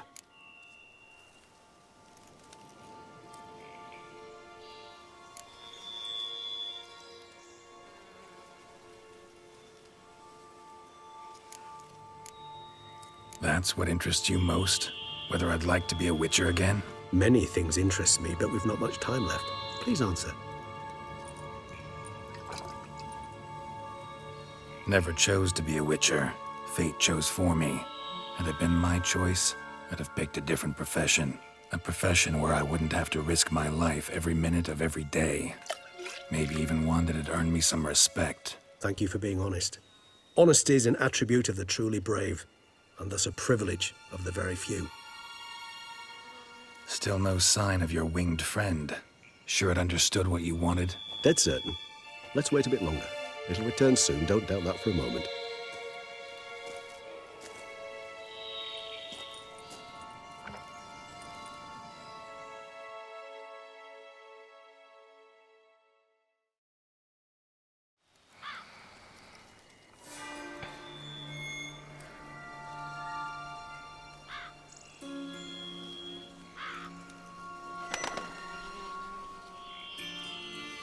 Ever vigilant, even in his sleep.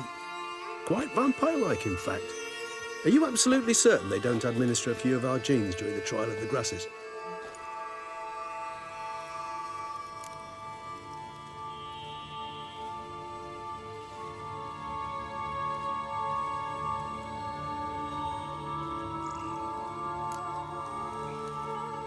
Appreciate the compliment.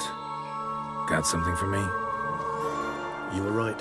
No kobolds or mamoons for miles around. Knew it. Allow me to finish. You see, there's this spotted white. It haunts an abandoned residence in the Caraberta woods. Impossible. My brethren hunted down every last spotted white before I was born. Then it seems you must revise your knowledge of spotted whites. For somehow this one managed to survive your brethren's onslaught. It seems I know this home it haunts. Recall a tale about it. Locals believe the place cursed. Perhaps that's how the white survived entirely unmolested. Know anything else about this curse? I don't recall much in particular. Really don't attach much importance to such things. It was mentioned to me as an anecdote, no more. Come on, search your memory. Something, anything could be important. I believe it had a relation to hunger, or, perhaps greed, rapacity. Someone was punished for something... Textbook definition of a curse, pretty much. Sorry, Geralt, I try not to clutter my mind with the details of every far-fetched tale I happen to hear. What are your thoughts? A specimen of a species thought long extinct, and a curse in one place. That a coincidence, or are they related? Ah, professional curiosity. Personally, I've nothing against you delving into this dilemma, but please remember we need the white's saliva. Nothing beyond that. Whites rarely appear in the woods, even less likely to find them in abandoned human homes. They inhabit remote wildernesses, old abandoned cemeteries. What's your point? This might not be a spotted white after all. Your little helper might have made a mistake. I sincerely doubt it.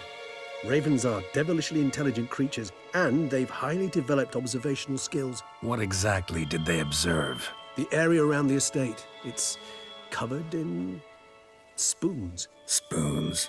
Spare me the skeptical smile. I'm but the bearer of this news. Or perhaps this spotted white is a hoarder. Or the spoons are somehow related to the curse. Let's do this. Start making your decoction while I go get some saliva from that white. Uses it in its brews. Do you imagine the white will simply sell you some? Worst case scenario, I'll bring you its salivary glands. They ought to do as well. For a moment there, I imagined you asking the white to spit into a vial. Quite amusing as a thought, but the salivary glands will do fine indeed. So, see you later. Yes, till later. I shall start by perusing some tomes. Tomes? Thought you were gonna make this decoction. We require one last ingredient. Alas, obtaining it could prove a trifle toilsome. Thus, I hope to identify a suitable alternative. All right. Good luck. And to you, my friend.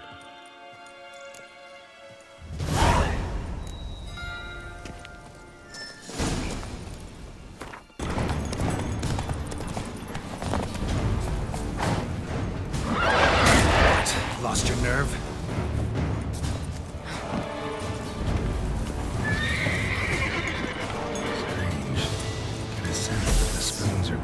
Some kind of rhythm, a message, trying to tell me something.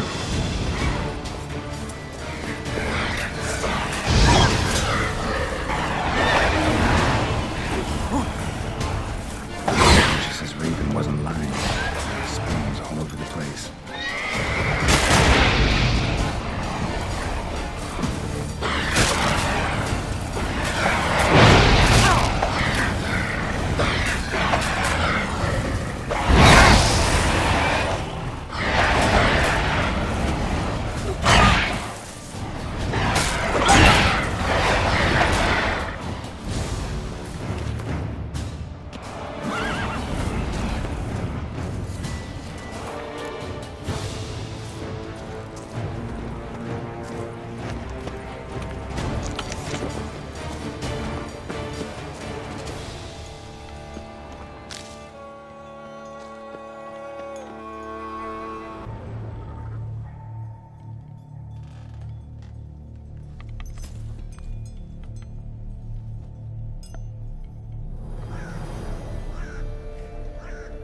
None shall sit and dine with you at your table.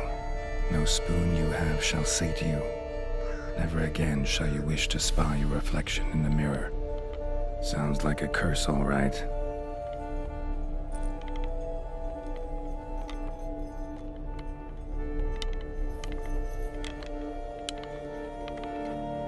Somebody's clearly obsessed. Regis mentioned the place might be cursed. Can't be a coincidence. Need to look around.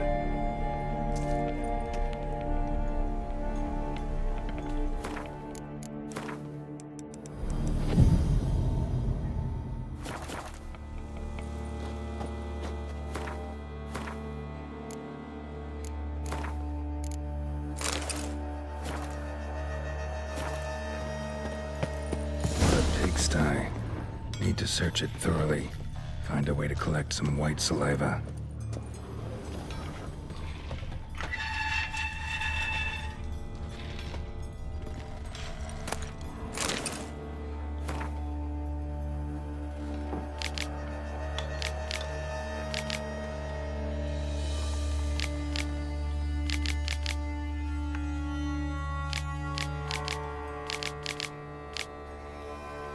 Girl realized she was changing into a monster, recorded it in her diary.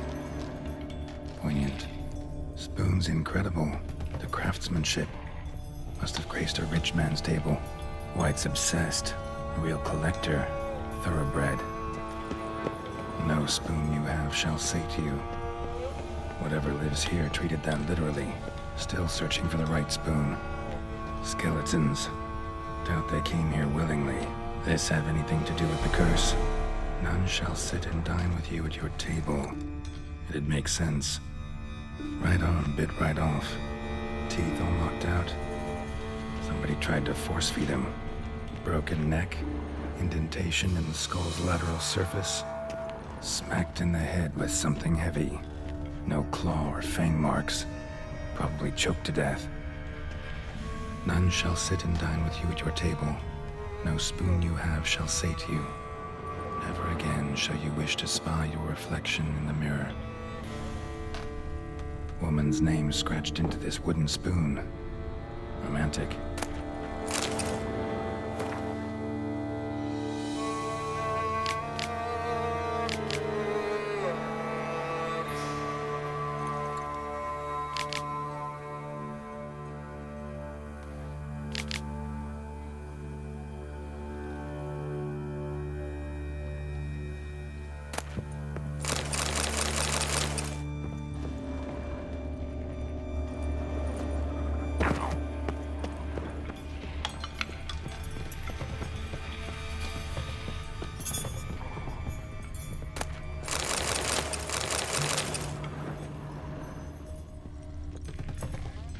Smashed mirror.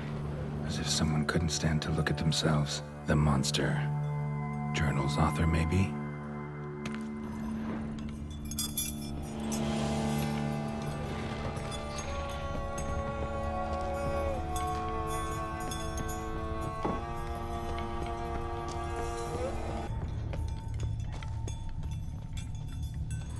None shall sit and dine with you at your table. No spoon you have shall sate you. Never again shall you wish to spy your reflection in the mirror.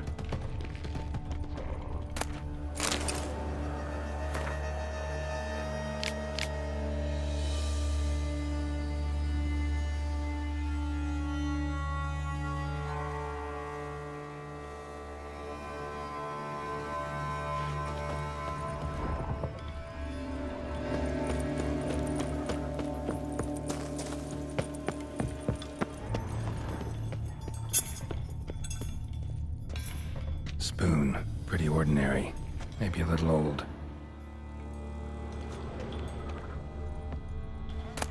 A sliding key. Sophisticated crafting. Tag bears a description. White's a true collector.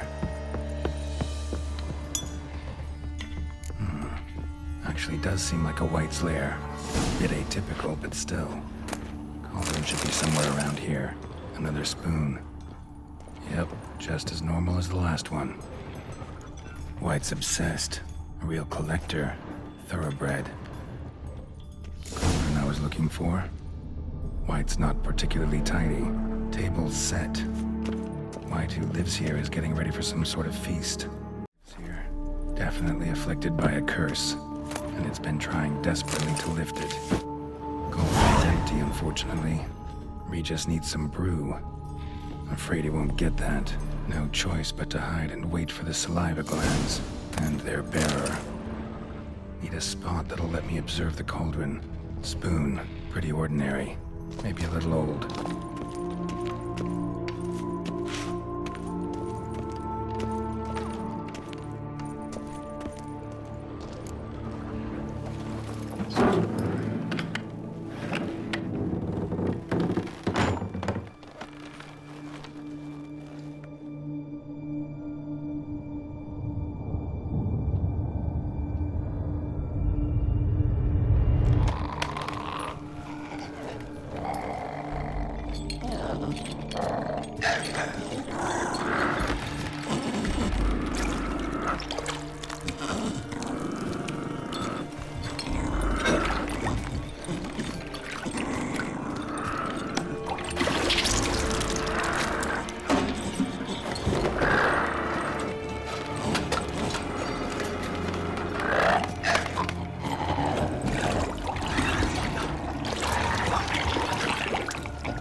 not gonna hurt you.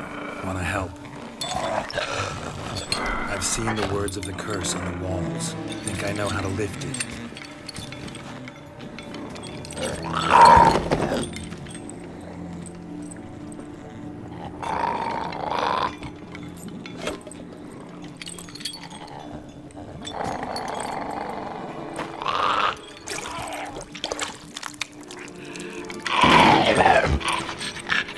You tried to bring folk here, convince them to sit at the table with you, right? Well, I'm gonna be your guest now. Your willing guest.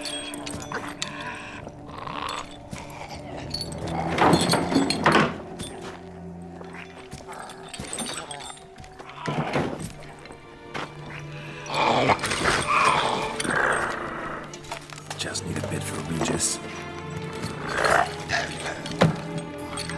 And now we'll tend to you.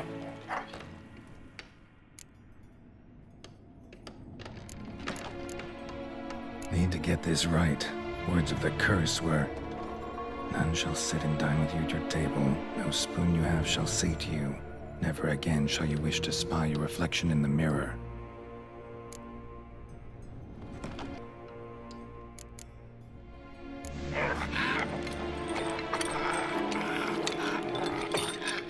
We can't use spoons. No, that won't work. You've been looking for a spoon that would feed you, but there's no such spoon. We need to eat without spoons.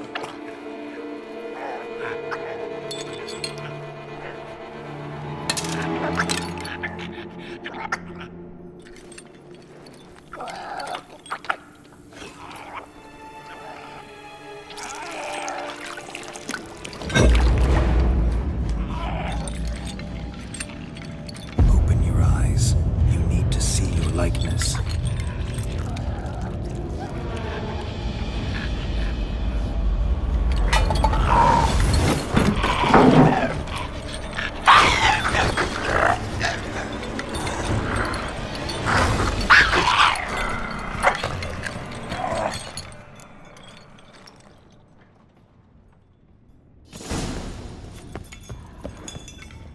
Think it worked. Just not quite like I expected. Need to see what happened to the white. Won't be hard to find given its stench.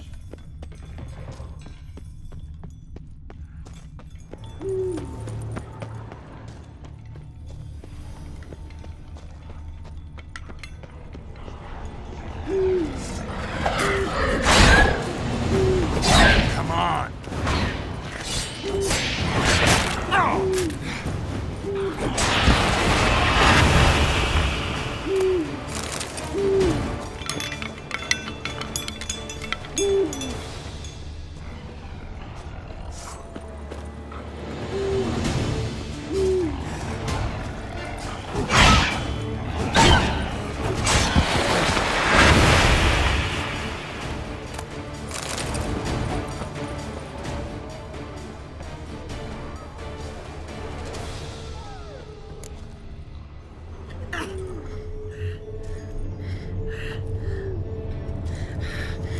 Easy. Not gonna hurt you. Eat. I must eat.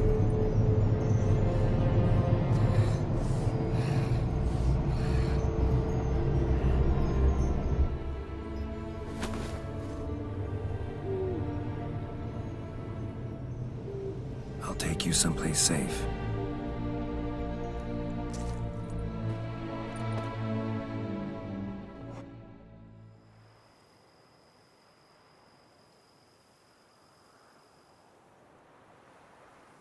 So I took her by the hand and led her here. Seemed the only sensible place for her. You did the right thing, sir. She should recover quickly here. I'm deeply pleased, finally, to make your acquaintance, sir, though I do regret the specific circumstances. In all the commotion, I fear I neglected to introduce myself. I'm Barnabas Basil Folty, and by order of the Duchess, I am to serve as your major domo at Corfo Bianco. Nice to meet you, Barnabas Basil. Love to talk more, but got urgent matters to attend to. While I'm gone, please make sure she gets everything she needs. Don't worry, sir. I shall see to everything.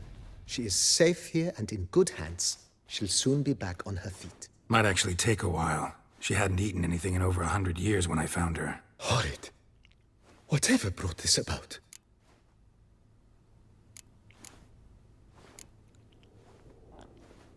It's all over. That's what matters. Let's now focus on taking care of Marlene. Naturally. I shall see to it. Asked about our guest earlier. Sorry, I was busy with my hunt. Didn't have time to answer. When one gazes at that unfortunate creature, the question, whatever happened here, asks itself. Her name's Marlene.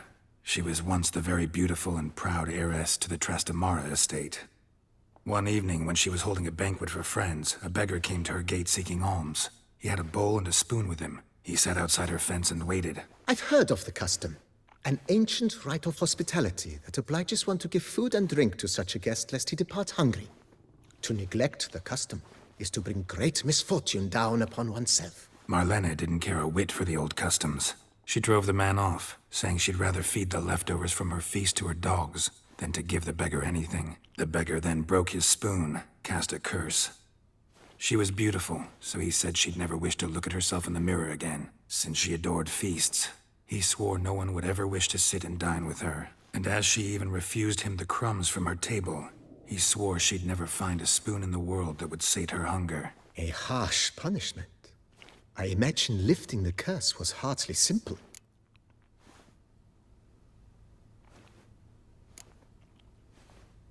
It's all over. That's what matters. Let's now focus on taking care of Marlene. Naturally. I shall see to it. Vineyard comes across as a place with a rich history.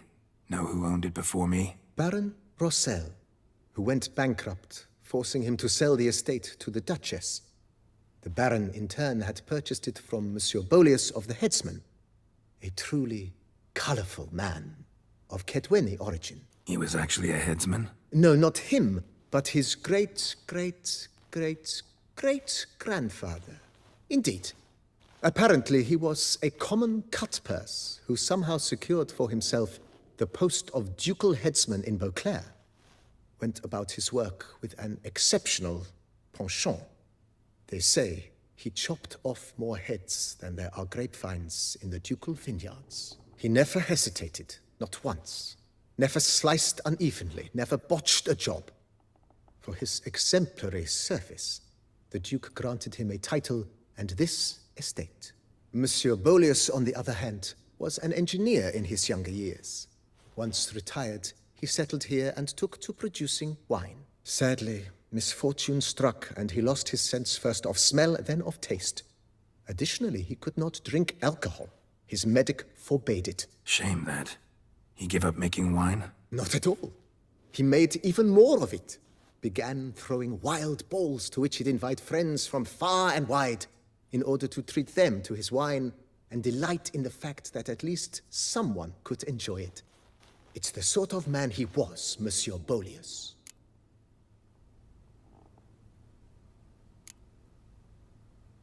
Mind giving me a little tour de Corvo Bianco? Not in the least. Follow me, please. I think it would be practical to begin on the hill.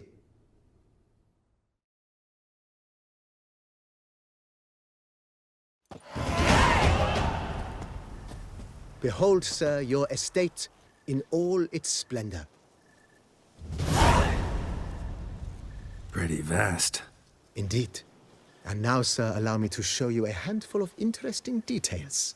Follow me, please. Been a major domo all your life? Yes, I come from a long... Father was a major domo, as was my grandfather before him, as was my great-aunt. In fact, she was the one to start the tradition. Great-aunt? A hard woman. It is said that already as a child, she knew where she was going and went there. When she arrived in Beauclair, she signed on as a chambermaid at one of the vineyards, then slowly worked her way up to major domo. She dragged the rest of the family up the same path.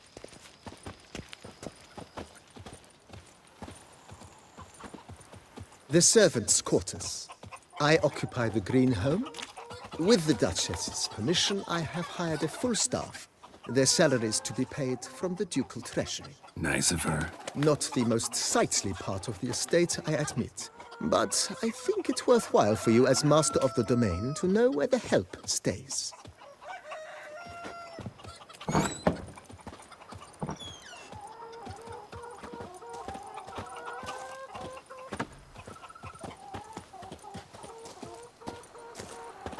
Baron Rossel ordered the vines in this part of the estate uprooted and olive groves planted in their place.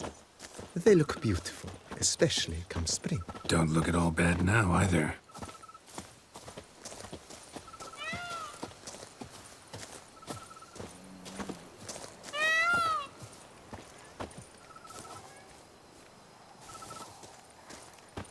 Down below lies your vineyard, where we grow a strain of Carfanere, one of the world's oldest. Aged in oak barrels, it provides for an exquisite wine with distinct blackberry, wild cherry, plum, and cinnamon notes. Marvelous. Have to try it one of these days.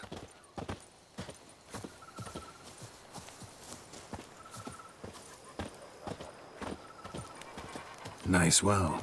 Picturesque. Yes, though it ran dry long ago. During the raucous feasts Master Bolius held, he would order it filled with wine. There's a tale about a guest attending a Bolius ball for the first time and thus unaware of the custom. He had suffered great heartbreak and had decided to end his life by jumping into the well. The festivities were coming to a close, and the well was nearly empty when the suicidal guest finally jumped. Instead of killing himself, he merely broke his legs. To numb the pain, he drank the wine. Drank himself to death? Not at all. When found the next day, he had concluded he'd witnessed twin miracles. The water had been changed into wine, and he had survived. He retired to a monastery in the Dragon Mountains and began preaching the wisdoms of Lebioda.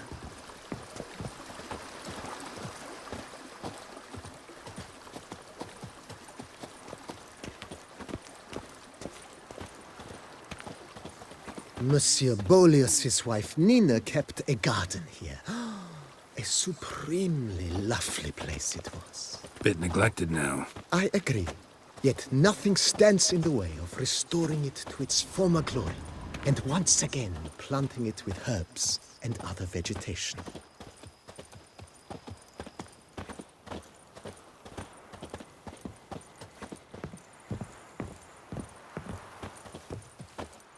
Madame Nina planted diminutive, delicate flowers and herbs here. One might say their aroma still hangs in the air. You're quite the romantic, Barnabas Basil. And welcome inside. On the left is the master bedroom. On the right, the dining hall and kitchen. Upstairs, you shall find the guest room, currently used for storage. Not a bad idea. At the moment, the house is only minimally furnished.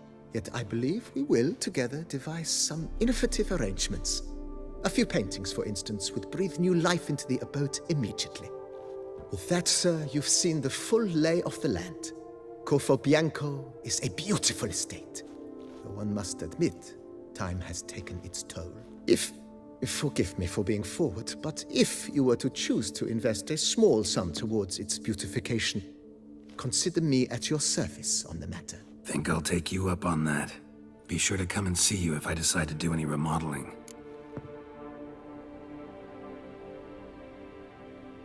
Mentioned the place could stand to be spruced up.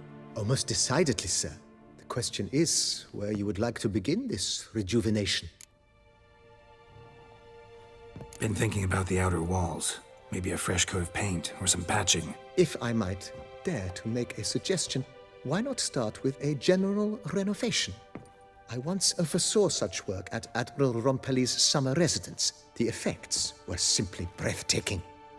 Not only did the residence positively sparkle afterwards, but we also made room to display the Admiral's armor and weapons, of which he was a passionate collector.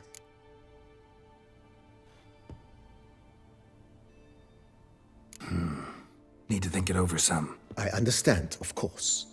As the venerable Lady Eve Knibley would so quaintly put it, the rash oft contract rashes.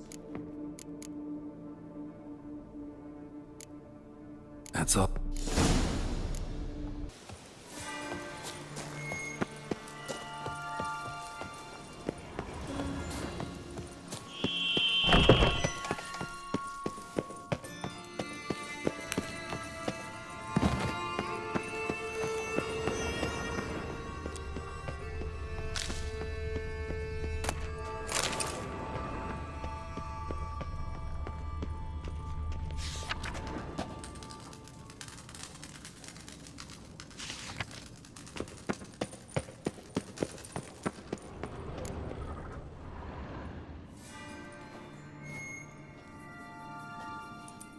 Think your friend's hand will make for a nice broth? You've clearly honed your sense of humor.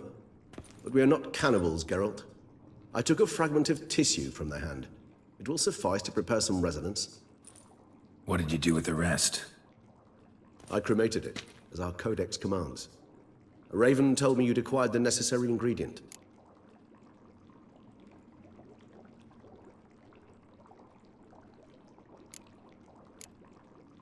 Send your spies after me? My watchers. Were something to go wrong, I could then arrive quickly to help. Managed fine alone, but thanks for the thought. Gonna need much longer to finish brewing resonance?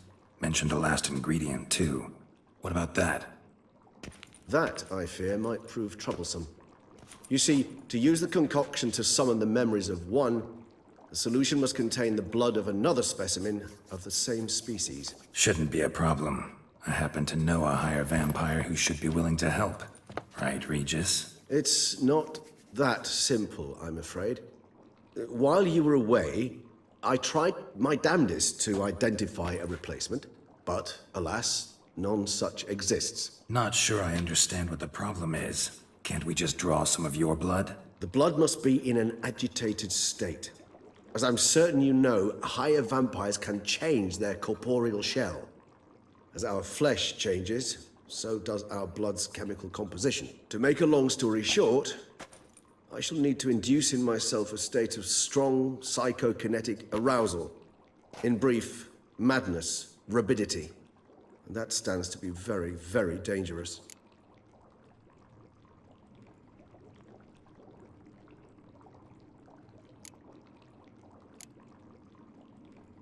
All right, so what do you want to do?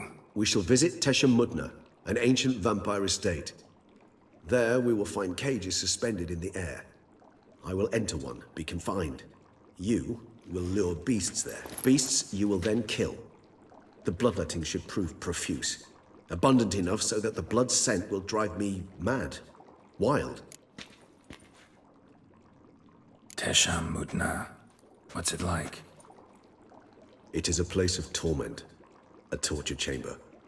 Long ago, shortly after we'd arrived in this world, one among us named Kagmar developed such a taste and lust for human blood that in one night he could imbibe an entire village. This brought trouble on the entire species. Common folk wearied quickly of living in constant fear. They began to hunt us, seek the aid of mages and witches in tracking us down. So what? Not like they could ever hope to kill you. But they were bothersome. Forgive the comparison, but when did you last enjoy mosquitoes buzzing around your head? In any case, the other vampires decided something had to be done. Kagmar had to be caught and punished. A torture chamber was thus outfitted in the dungeons of Tesha Mudna. Inside it, a cage made entirely of a special alloy of silver, dalvinite, and meteorite steel. Kagmar was captured and locked in the cage. Sat there over 2 centuries, driven to fury time after time, never able to escape. Thus I know the cage will withstand the fury to which we shall drive my humble being. See no reason to dawdle. Tesha Mudna. Take me there. In a moment. Just one last thing.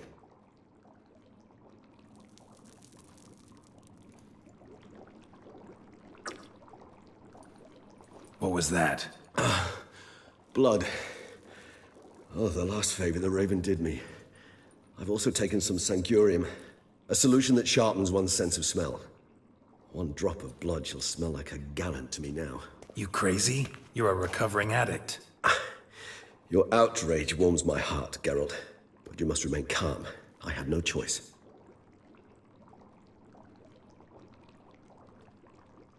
As things stand, the die is cast. High time we set off for Tesh and Mutna. My head's spinning already, and you're starting to smell quite tasty. And you're starting to scare me.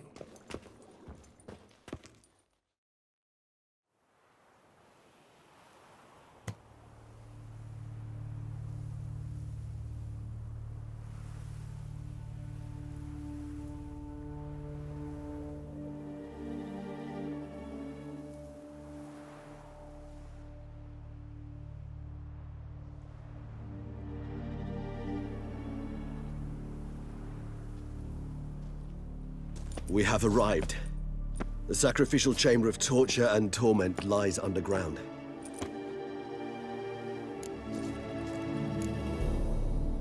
Sure you know what you're doing? I can only hope I do. Please, let's go. The longer we delay, the less control I shall have of my faculties.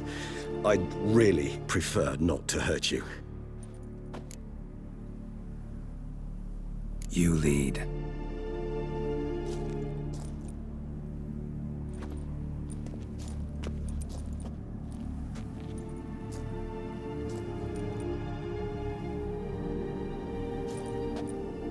Scurvers must be getting close to their feeding ground. Correct. I told you there'd be danger.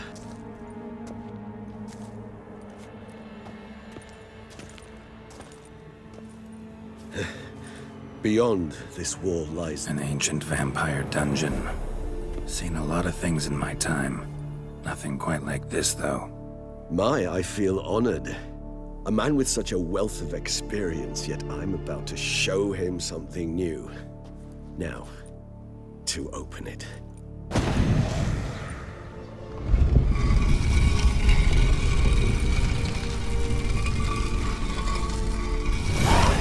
How the hell? It's an ancient form of protection against unwanted guests.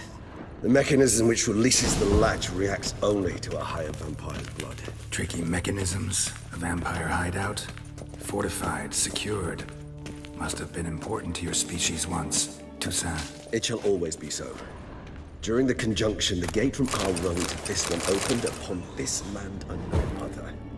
This was the first place we saw. Human husbandry and care? This for real? The author observed humans, their behavior, over the many years he spent reading. Morally suspect it may be.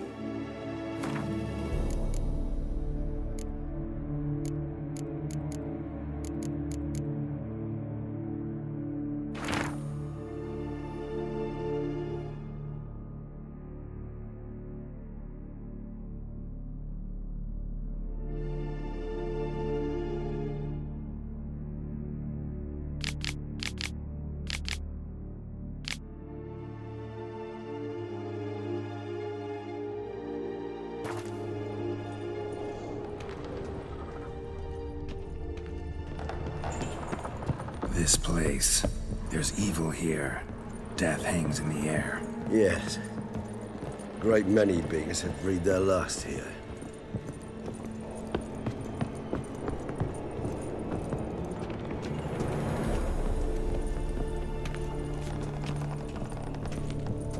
Glyphs are carved into the rock. Coated with blood used to be. They mean something? They're emblems, symbols of, what you would call tribes, dispersed throughout the world after the conjunction.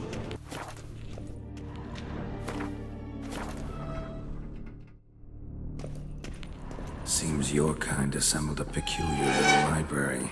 Indeed. Though I personally did not lay a hand to it. Cells?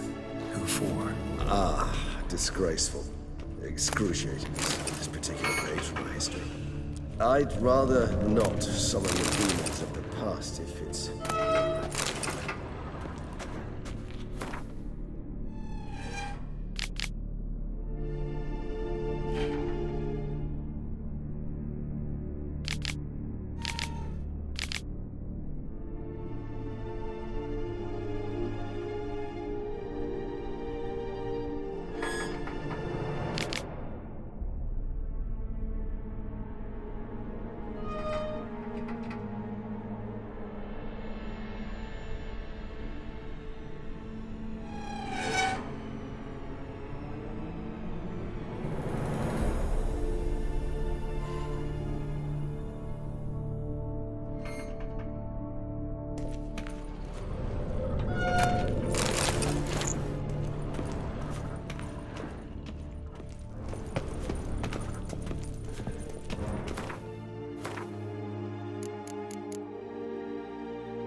Charming place. But what are all those cages for? Mentioned one vampire being kept here. Yes, well, you see, humanitarians is something my ancestors were not. They concluded Kagmar would best be punished if he were tormented with the scent of blood he could not taste. Thus, they also kept humans here. Humans whose blood they slowly let. Kagmar ranted and raged in pain as those humans slowly bled to death. They treated them like livestock. Live bait. I'd like to be able to turn back time. Deny it, but alas, I can do neither. Feel shame for my brethren. That is all I can do. Don't take it so hard. Nothing you could have done about it. Let's get to work. Well, that was awkward. Fine. I prepared the bait. Please be so kind and place it. Ideally at the tunnel entrances. The scent will spread most effectively then. Place the bait at the tunnel entrances. Monsters will catch its scent more quickly. When I think how these tunnels got here, sends shivers. It was the natural order of things. The place reeked of death and it attracted necrophages.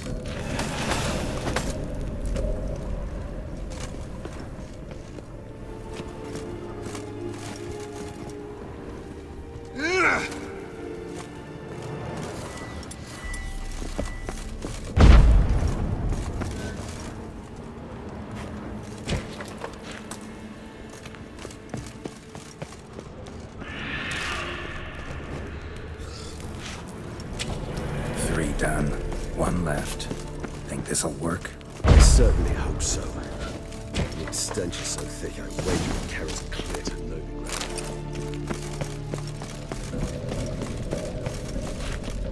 Bait set. What now? I shall enter the cage. You must chain me inside. The bars are made of an alloy that will prevent me from transforming into mist. Kinda thought you wouldn't want to. I should be in great pain. My sole thought being to stop that pain. I cannot know what I will do.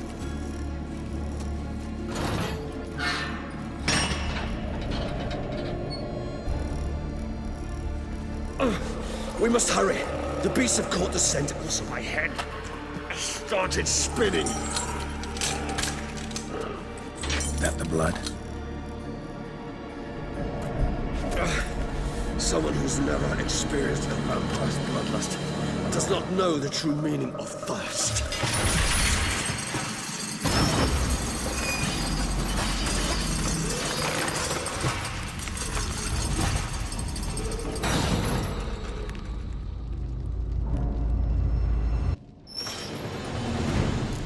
Maybe we need a safe word. You know, something you'll say when you can't take it anymore. And what would you do once I uttered it? Don't know. Calm you down. Somehow. Please, girl. You won't be able to. We must forge through this, that is all. What? Lost your nerve? I just smelled the blood.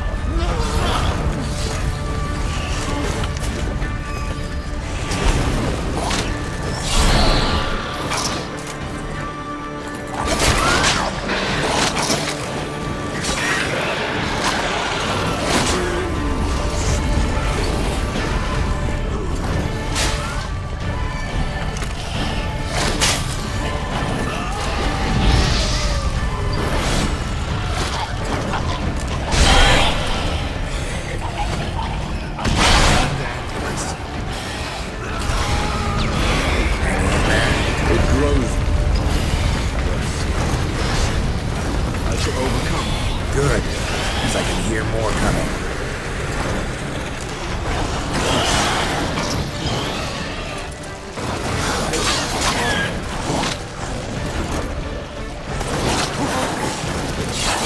Ugly bastard.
few hours. Scent won't bother you.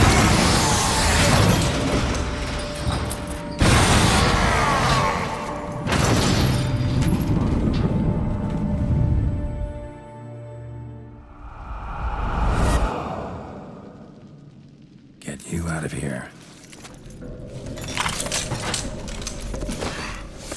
The concoction.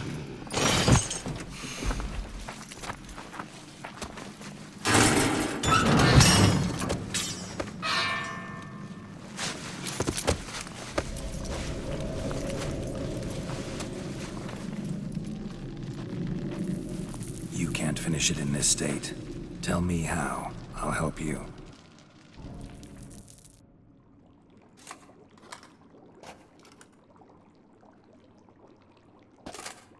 Any better?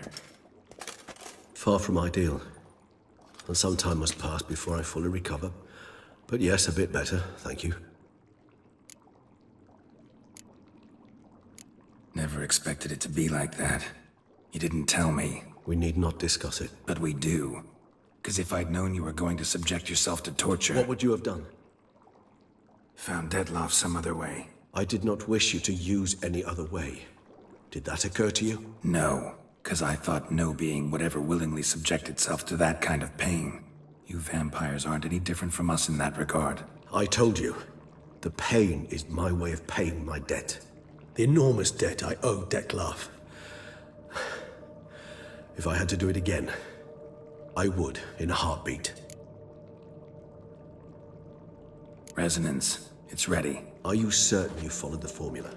The proportions were exact, the brewing time precise. This is important, Geralt. The slightest deviation could cost even a witcher dearly. Relax. Got some experience brewing potions. Very well. In that case, let's begin.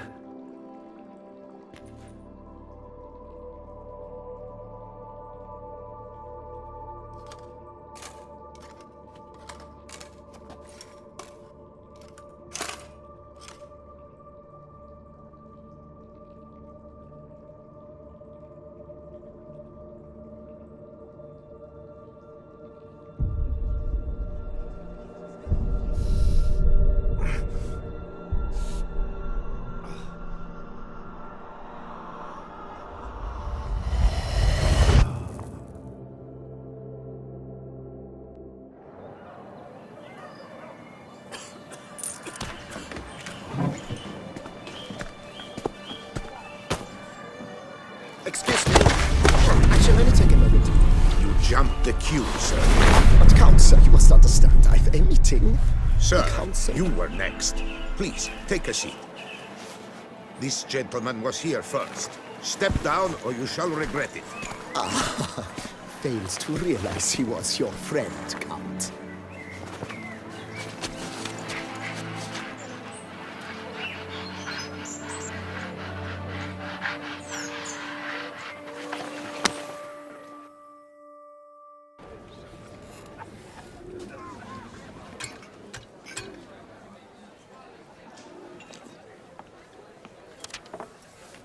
It was then I ordered him to give up his seat and step off the stand.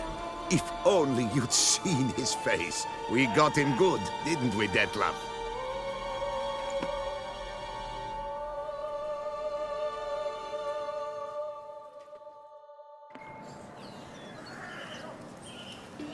And then Mother insisted we buy the mill. Curious, eh?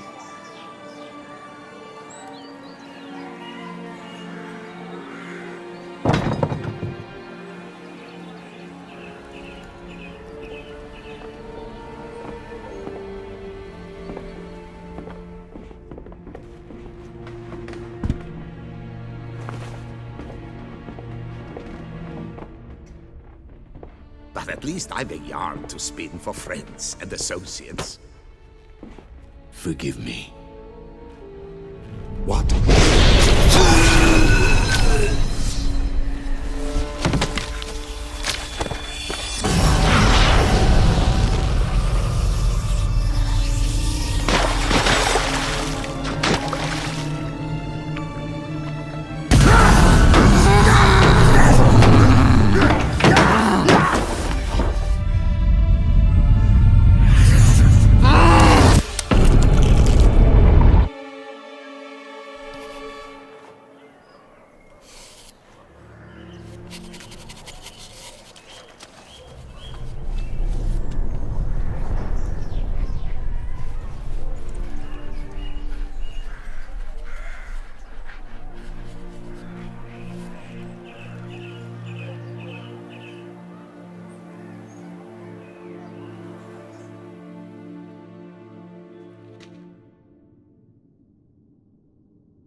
awake at last.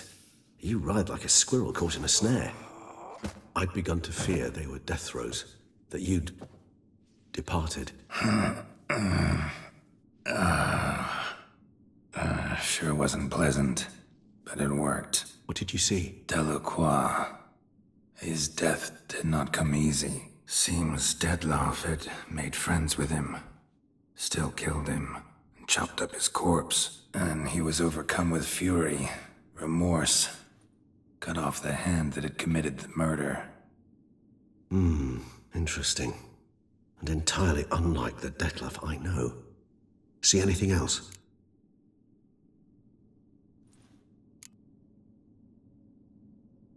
Saw a moment. Delacroix did something selfless. Was kind to Dettlaff. Guess it could have been the start of their friendship. Why the uncertainty? Nothing extraordinary about it. Normal, everyday situation, really. Visions were supposed to issue from strong emotions. Clearly, the situation provoked such emotions in Dettlaff. Keep in mind, he did later murder Delacroix. Killing someone who's grown dear to us, it's bound to elicit strong emotion. Vampires are no different in that regard. Did you see anything else? There was something. Showed up twice in the vision. A bootblack stand. Dettlaff first met Delacroix there. Went back after the murder, actually. Peculiar. Stand was somewhere in the port district. And the bootblack acted as if he knew Dettlaff. That would be even odder. Perhaps we should have a chat with the lad. Though I would expect no breakthroughs. It's our only lead. I'll go talk to him. Coming with? I shall join you later if it's no trouble. I don't yet feel strong enough to venture out. That's fair. Rest up. Be back as soon as I learn anything.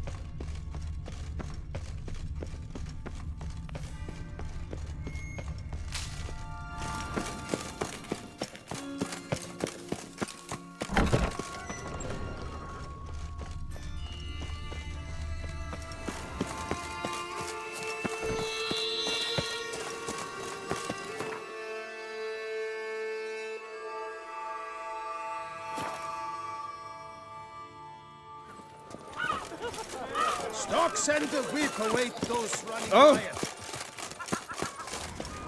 Cut you, you little fart! Whatever's the problem, kind sirs? This much. So how would you explain it? Whether it pours for a week or the sun bakes our pates, we've always mud up to our ankles here. You can't blame me for Beauclair's fickle weather. Fickle weather! I've seen you! You empty your chamber pot in front of our shop each morn, so folks will dirty their boots go to you to get them cleaned. A far-fetched conspiracy theory, sirs. I'll conspire to welt your bum with my belt. Come here. Leave him alone. Just who the spit are you?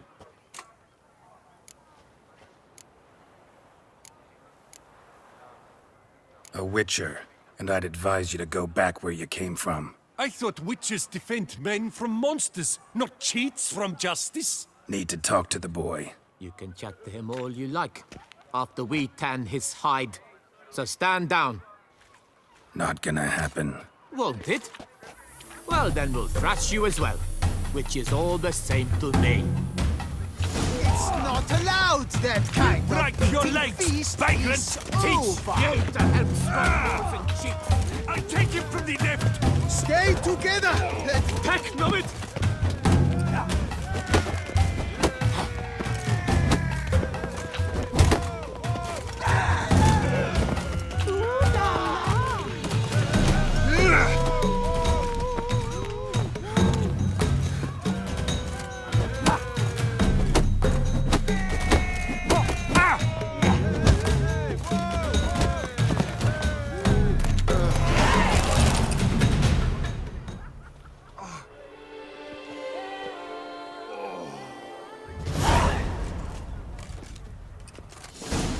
What's the meaning of this? The brawl? Who started it?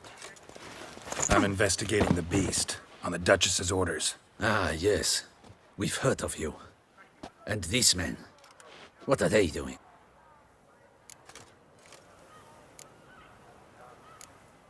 Nothing really. Had a little misunderstanding. Figured it out, though. Uh-huh, I see. As the Duchess's protege, you may go.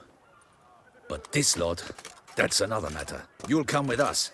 Some time in a cell ought to scare the dimwits out of you. Come on.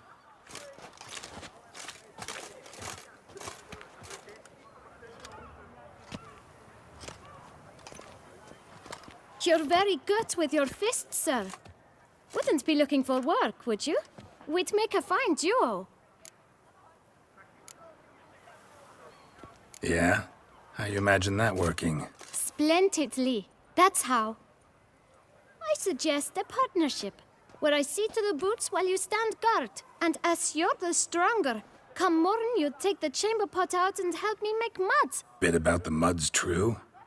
They were right to want to box your ears. I've got to make a living somehow, so what say you, sir? Partners? Let me think about it. Listen, I'm interested in a certain gentleman. Oh, wait! Before we get to talking, please, take a seat.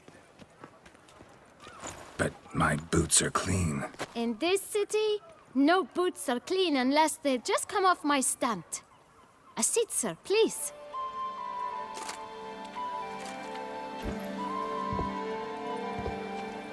So then, who was it you wanted to ask about? One of your patrons. Tall, elegant black frock. Not from around here. An arrival? Indeed. I hear a faint bell ringing.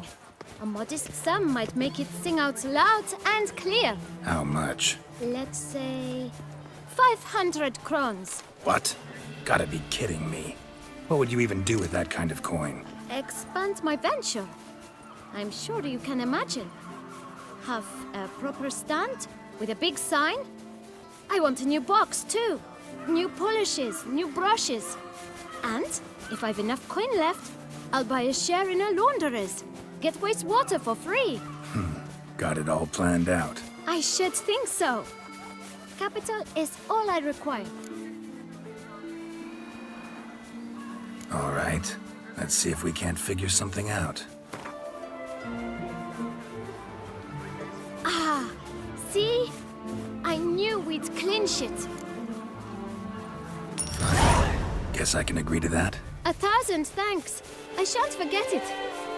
Now to the matter at hand. I know the fellow you seek, though I don't know his name. A steady patron, gets his boots cleaned every few days. He's very good to me. Always pays me a premium. Know where I might find him? No, but you could wait here. Perhaps he'll stop by. Don't have the time for that. Sure you don't know where to find him? Or maybe notice which direction he came from? When I clean boots, sir, I do not look up to see where folk come from. I clean. It seems you're having a rough go of it. Oh, you're here. Feeling better? I am, thank you. The local necropolis. The air does wonders for me. Now, if I might intercede, I dare say I've the right question to ask. Young man, you see this vial? One drop added to your boot polish will help you wipe even the most encrusted boot clean as the dome of St. Lebioda's Cathedral. With it, you will serve 3 times as many patrons at a fraction of the effort, and piles more coin. I'm prepared to give you this vial if you tell me where the man we seek lives. But you won't hurt him, will you? The gentleman's art, true, but he's kind. In point of fact, he's a friend. Yet we had a falling out of sorts and would like to straighten matters out. I leave his boots at the door of a house near the port. The door is red, but I do not know if the gentleman lives there. Worth checking. Might happen on a lead. Would you let me scrape the dirt off your kickers before you go? With all due respect, sirs, your boots could stand a cleaning. Thank you. Perhaps later.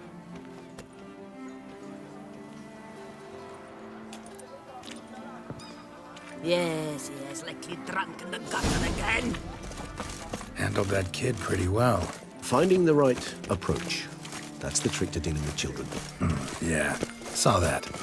Meaning, the right thing to bribe them with. 1, 2, 3. Ready or not, here I come.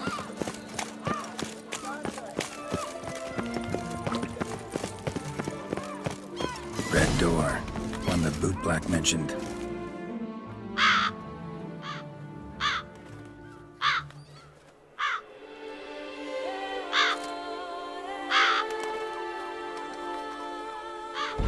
Won't budge. Gotta break it down.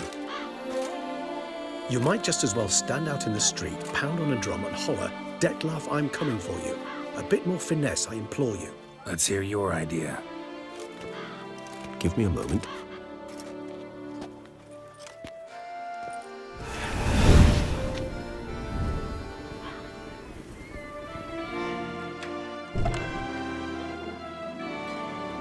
Nice. Ever consider becoming a burglar? Skill like that'd come in awful handy. I considered it briefly, but ultimately concluded it would be terribly dull. Come.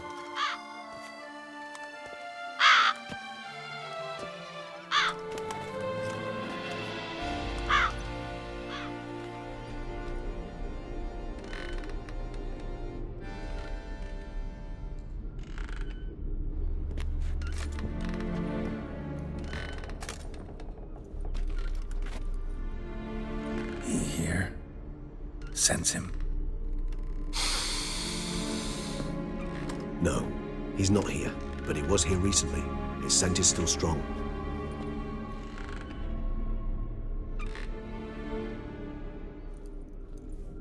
Let's look around.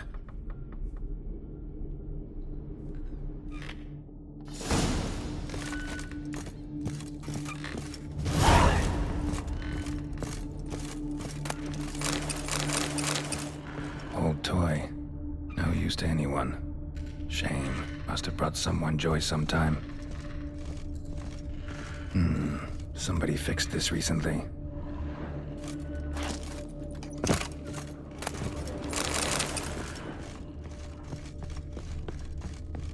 Attic.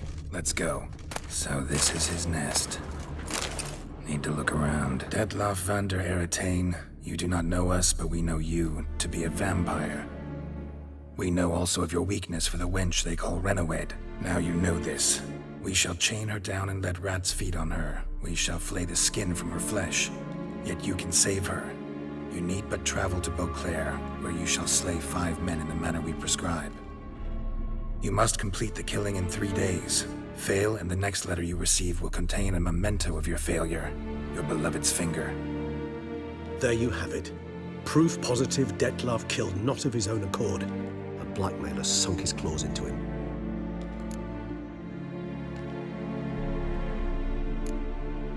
Any idea what it could be? Detlaf have any enemies? Indeed. Detlaf gains foes occasionally, but they never live long. One might have managed to evade him. Possible in theory, but I know of none. It would have to be someone devilishly dangerous. As you well know, having faced Detlaf yourself, whoever it is someone new. Who's Renawed? His one-time lover. The sole human woman with whom he was very close. Because she accepted him. With her aid and care, he found a place for himself in this hostile world. She began the work that I strive to continue. Ever meet her? Never had the pleasure, alas. She deserted him a time before he came around to save me, though he always claimed she'd gone missing.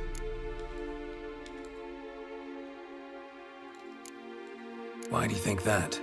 Any signs or clues to that effect? None to be found. Apparently she disappeared one day. Her belongings disappeared with her. Not a scenario one associates with kidnapping. In my humble opinion, she left on her own. Scared off, perhaps, by a bout of Detlaf's rage that revealed his other, more monstrous side. Detlaf have trouble letting go, accepting that she'd left him? Is that so hard to believe? Do you know no humans who've struggled with just such a thing? And Detlaf is so much more emotional than most humans. Not only was she his beloved, his lover, his mate, she was a member of his pack. And one never leaves one's pack voluntarily. Even if Renawed did abandon him that time, Looks like someone's actually kidnapped her this time. Hard to argue with that. And hard to foresee what he's prepared to do to free her, get her back. He's prepared to kill, that's clear. As would you be for Yennefer. He kills for he cares for her deeply. And that blood, those individuals, they mean nothing to him. Yeah, I get it now. He's out to rescue a female from his pack. Exactly. Right, so someone's blackmailing him. We know that. Still have no idea who. Need to look around some more.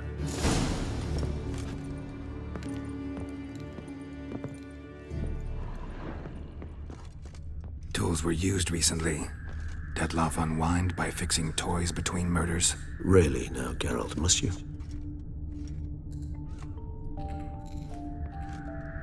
Nice tune. Indeed. I'm not certain why, but it reminds me of home. Our true home from before the conjunction of spheres. Woman's likeness. Bit smudged. That Renawed? I don't know. As I said, I never met her. Reminds me of someone. Who? Not sure. Can't help feeling I've seen that face before, though.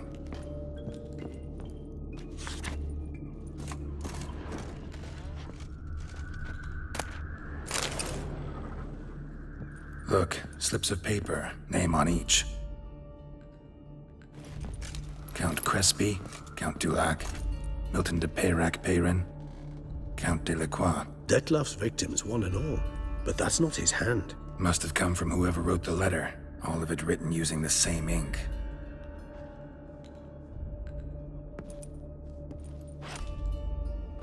See the color? Ink was dyed with cinnabarite. Rare mineral, pretty much found only in Nazaire.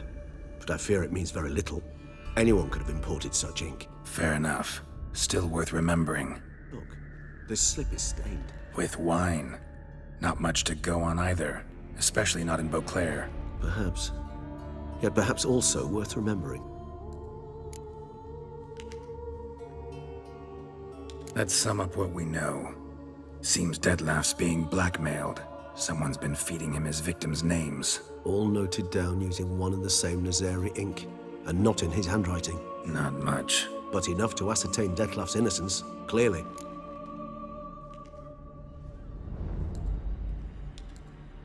Actually, it is. Detloff's being manipulated. Some lunatics turned him into a tool, making him kill. So it would seem.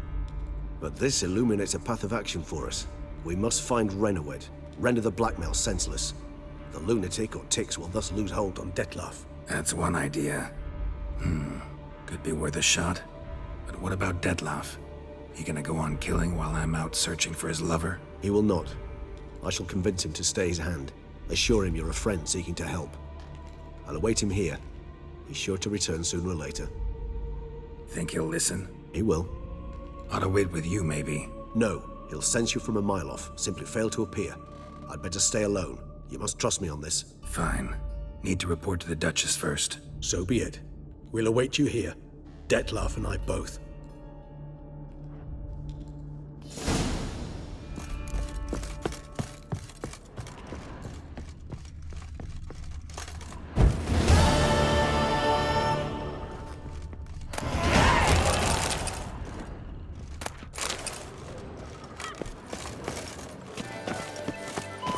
Truthfully, only a witch stands the best.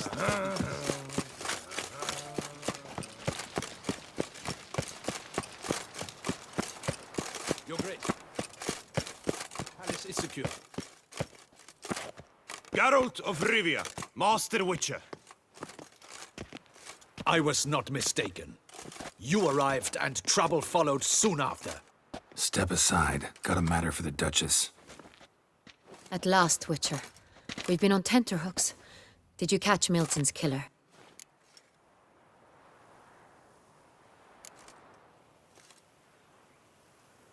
Case is more serious than we thought. The beast? I couldn't kill it. Didn't manage. We sent you after a monster, and you return with nothing? We are very disappointed. Situation's not quite that simple. Beast's a powerful vampire. Ha! Is this a problem? Is it too much for a witcher? A monster slayer? But everyone knows how to end a vampire. Draw him by trick into sunlight. Or arm yourself with ample garlic and drive a stake through its heart. Garlic's useless against vampires. Sun and stakes don't hurt him either. Those methods, pure invention, only work in legends and fables. And buckthorn? When I was a child, Grandmama Ademarta always claimed buckthorn drives off vampires. Silver sword's your best option for keeping them at bay. But it won't get the job done, because only a higher vampire can truly kill another of its kind. Excuses. Ha! Your Grace, I shall assemble a battue. Bring the matter to its end at once. The Witcher need but tell us where to find this monster.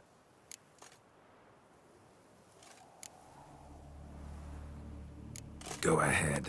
Send them to their death. Certain death. To a lone Witcher, perhaps. To 40 of my men-at-arms, but another skirmish.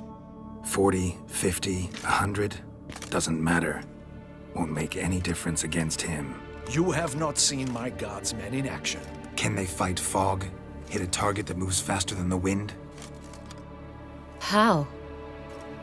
What creature can do such things?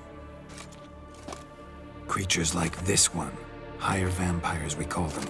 Each one's a little different. Unique or exceptional, you might say. Some transform into giant bats. Others communicate with animals, command them. Yet all are still brainless beasts. Dead wrong. Thinking of lesser vampires. Alps, Ekamaras, Catacans, for instance. They're ruled by instinct, sure. Attack anything that smells of blood. Higher vampires? They think. They employ reason. Monsters driven by reason. A curious contention. What, then, do you intend to do?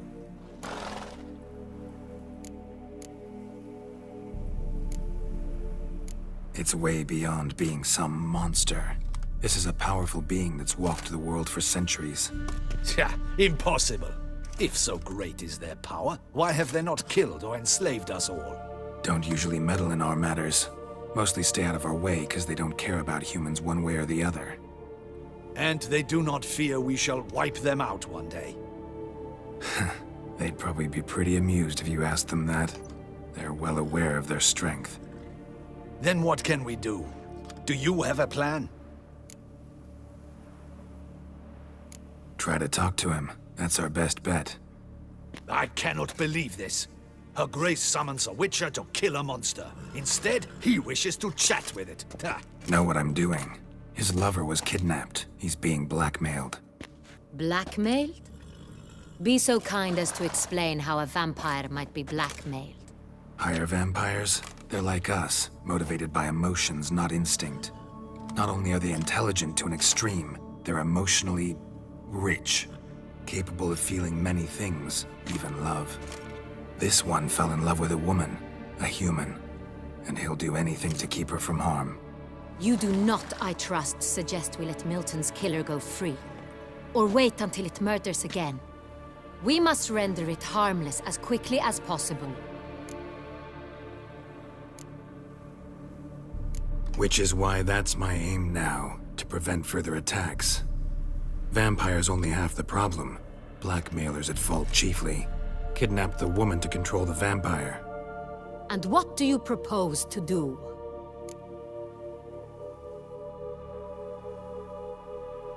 I'll find the blackmailer, free the vampire's lover.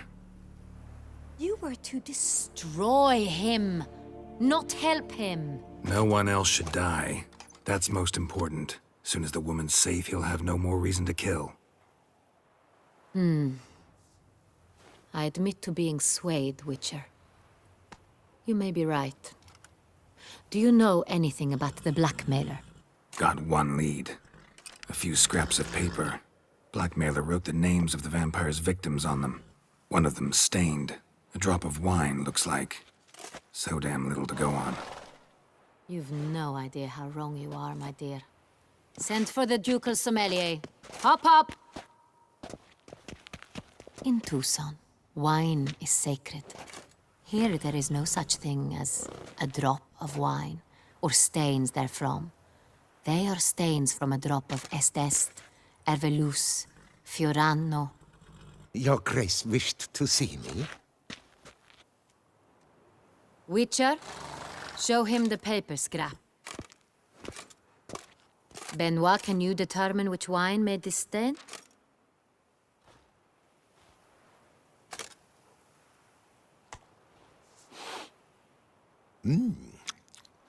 Yes, yes.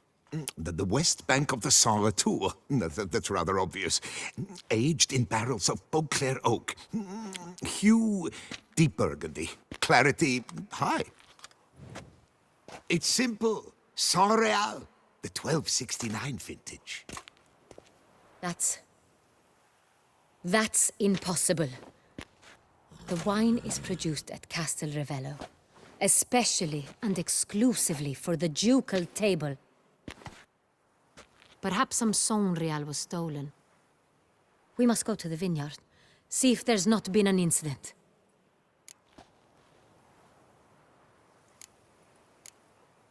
Wait, Your Grace wants to go with me? Out of the question.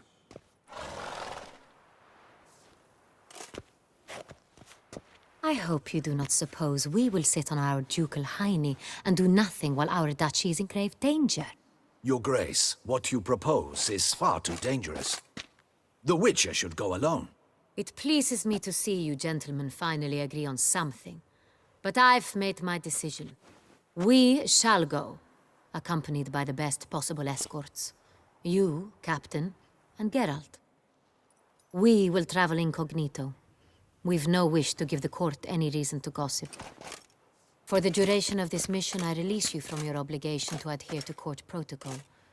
In short, from now on, I am Anna Henrietta, not Your Grace. Yes, Your Grace.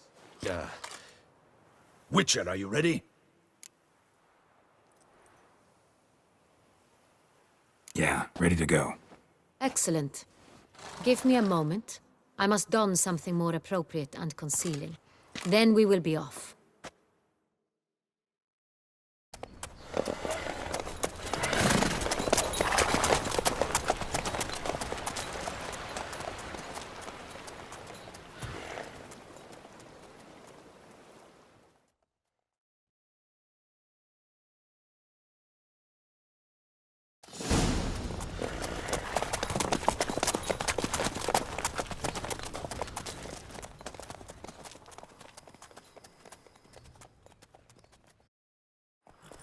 This vampire, have you ever faced its sort before?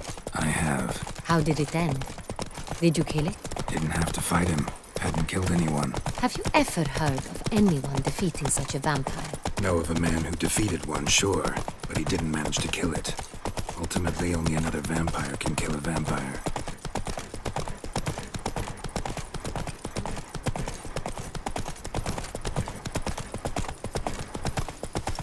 You, hey, with blades on your back. Help us! Look, monsters all about.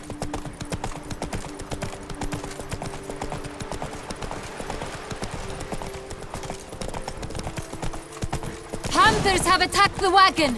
We must help! Stay back, Your Grace. We shall see to this. Back, you beast! Begone!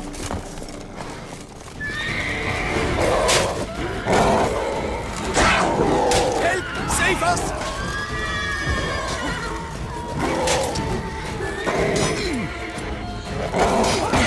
Back, you beast! Begone! Help! Save us!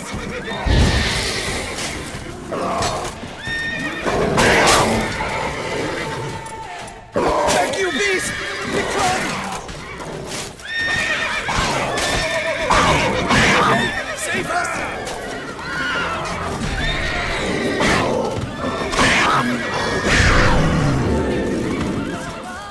Done. Time to move on. If not for you, we'd have been done for. Thank you. You saved our lives. Hooray! Tell me more about this vineyard, Castel Ravello. It's the best in Oltusa. An old master of the winemaking trade runs it. Fabricio. He trustworthy? He's held his post for years. There's never been a problem. Till now. I wish to know your thoughts, Geralt. The Sonreal stain, how did it wind up on the paper? Is someone from the vineyard blackmailing the vampire? Could be a servant. Could be the steward. Could be the wine was just stolen from the estate. We shall know when we arrive. It's not far now.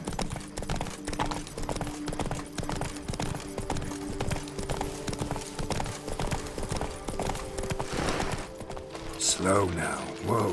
Long live Princessa Anna Henrietta. Captain de la Tour, we did not expect any visitors from the palace. How are affairs at court? Doubtless you've heard of the Beast of Beauclair. Well, we've our hands full. Especially since the rogue last attacked in the palace gardens. I trust Her Illustrious Highness was not harmed? Kind of you to ask, Master Fabricio. I am well. Your Grace? We were not warned. I shall order the salon prepared at once. That won't be necessary. As you can see, we are not here on an official visit. Naturally. Might I ask then what has brought you to Castel Ravella? This is an inspection.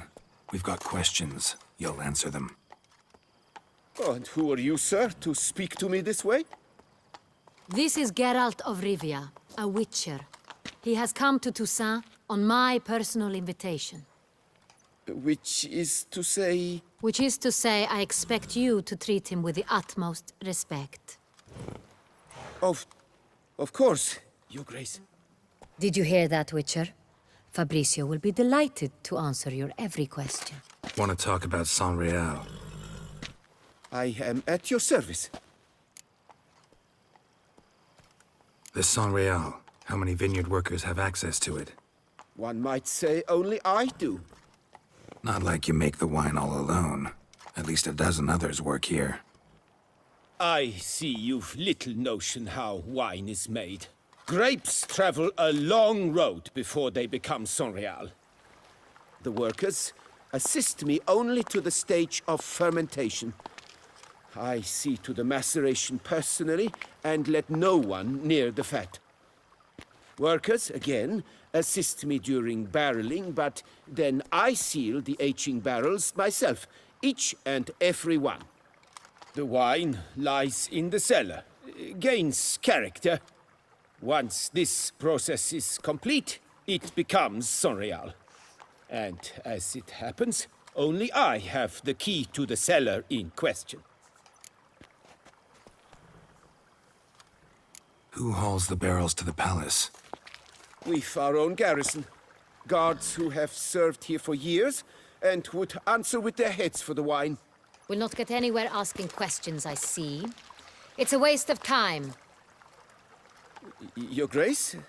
How am I to understand this? Master Fabricio, we have proof someone's gained access to Sonreal. Someone who should not have. Which means one of two things. Either you lie to our face, or you are an idiot who has had wine stolen from under his nose and not even realized it. In either case, you shall answer for it. But... Silence! And listen. I shall inspect the barrels in person, thus giving you time to reflect. When I return, I expect to hear answers.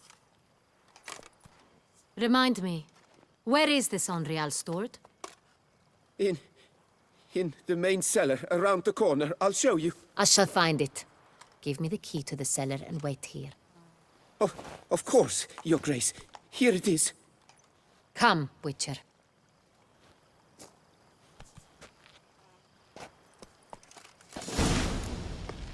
We shall wait here, Master Fabricio.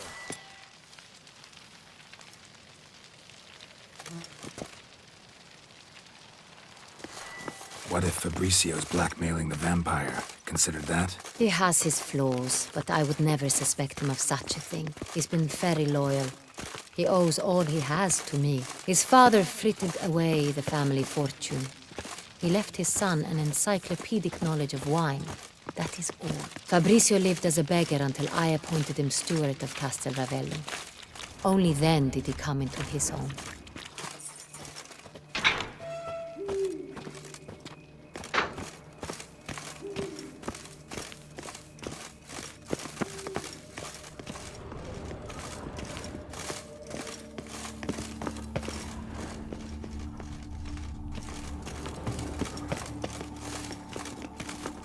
So where do we start? Let us see if all the barrels are present.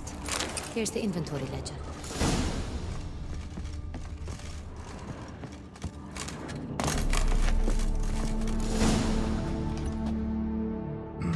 Vintner's log. Fermentation completed with no complications. Tapped above sediment line. Here it is, barreling. Everything lines up at first glance, neatly and thoroughly documented. Then we must follow our other lead. Benoit said the stain came from the 1269 vintage. Let's find it.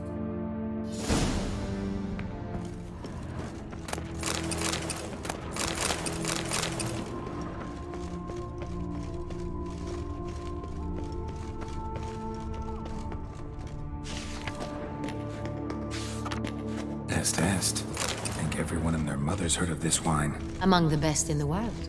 Castel Ravello is famous for it.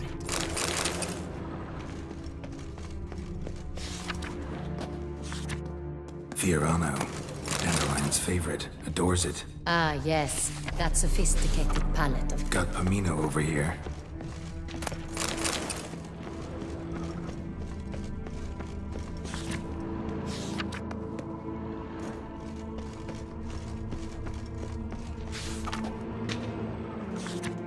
Ervelus. I like it. Quite dry. An excellent wine. You've good taste.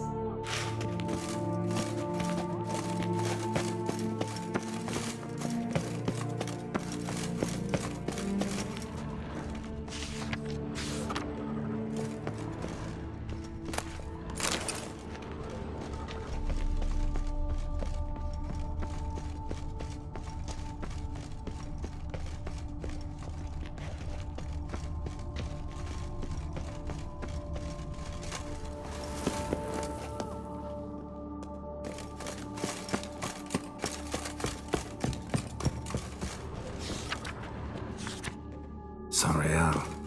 1270 vintage. That's the wrong year. Keep looking.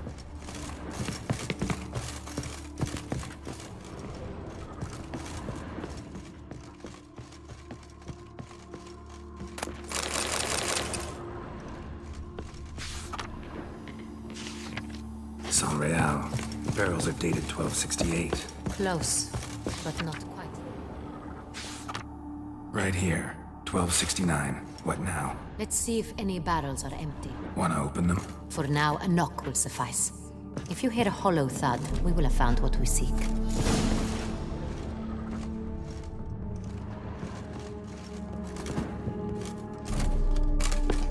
Full.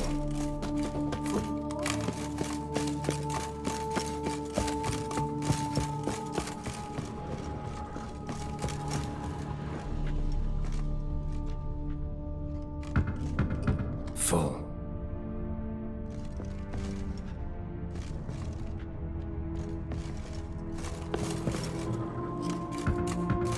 This one's full too.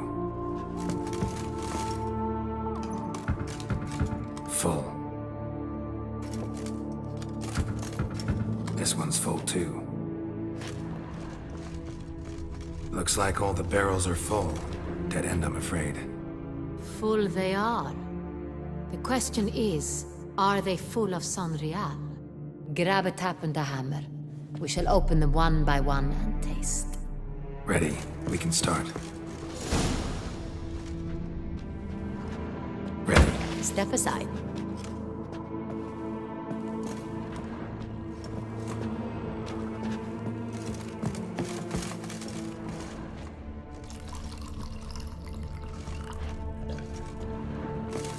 So? Those hints of spice. Distinctive. This is San Real.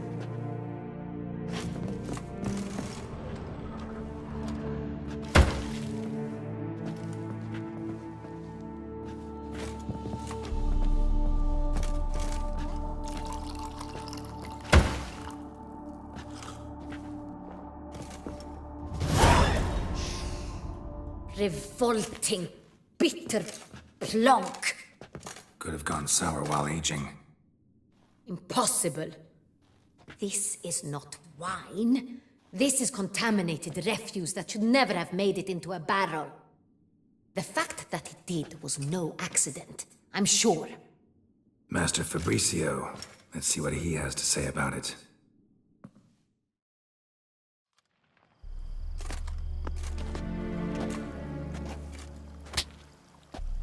Master Fabricio, I am very disappointed.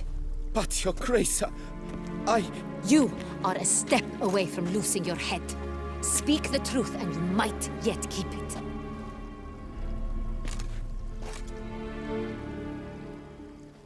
I admit it.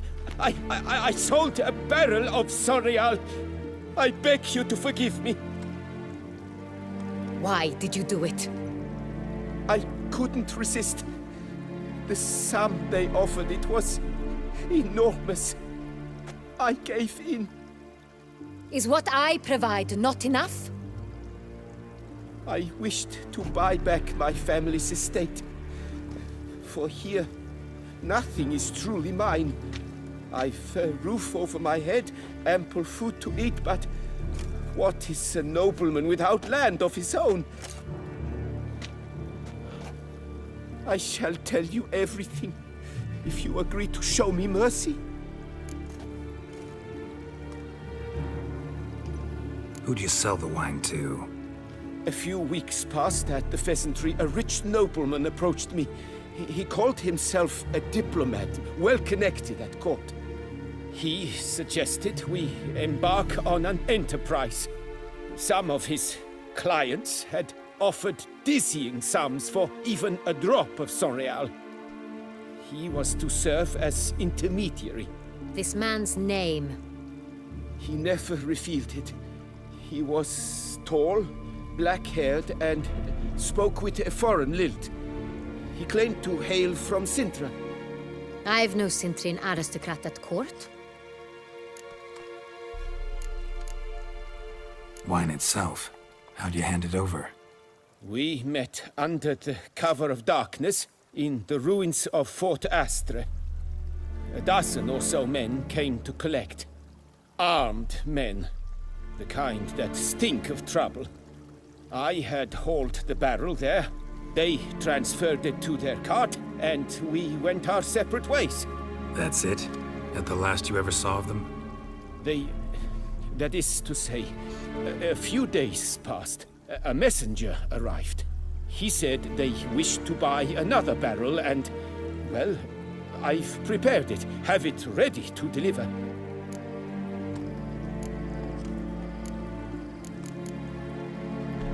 Really thought nobody'd find out. I was a fool, very foolish. I beg you, Your Grace, you must forgive me. That's enough.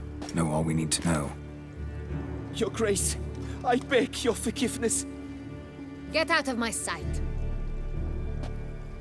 Captain, have your men take Master Fabricio to the dungeon. He must answer for his crime. High treason the charge. What now, Witcher? We set a trap. Need to catch the wine thieves. Sintrian noble could be our blackmailer. Next, transport. I'll take it to Fort Astra. Damien and his soldiers will cover me. For once, I agree with you. We will do as you say. Let me know when you are ready. See no reason to wait. Let's get going. We will set out now. Position ourselves before you arrive. You take the cart and meet us there. Fine. When the handoff begins, watch for my signal.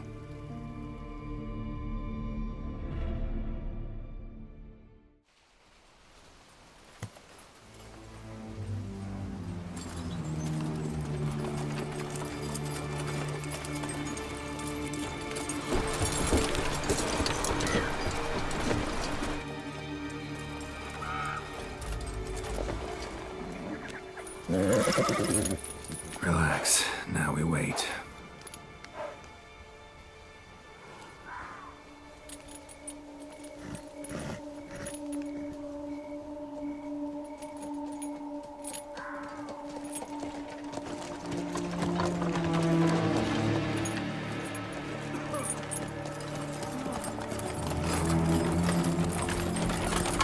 Ah, our favorite vintner.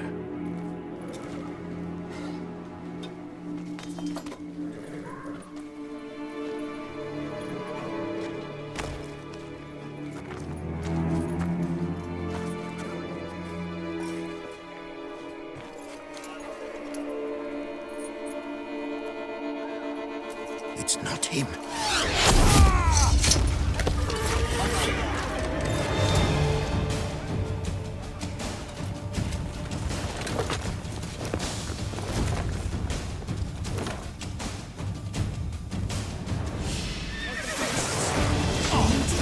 on, come on.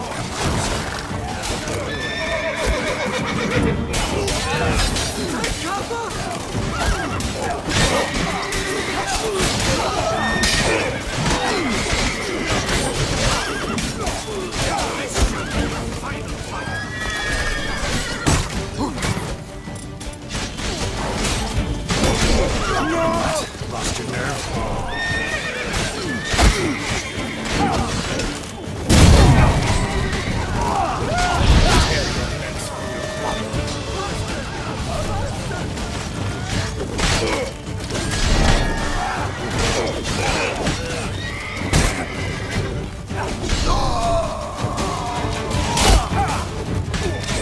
Spells! Magic! I will show you the place, Scott. Oh, my name is not Damien de la Tour.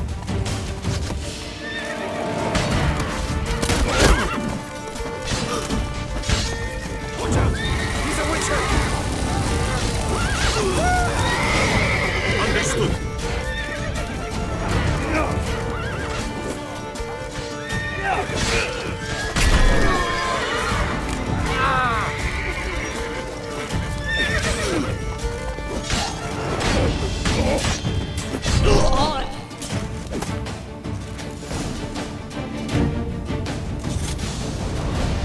Is it just me, or did we agree you'd wait for my signal?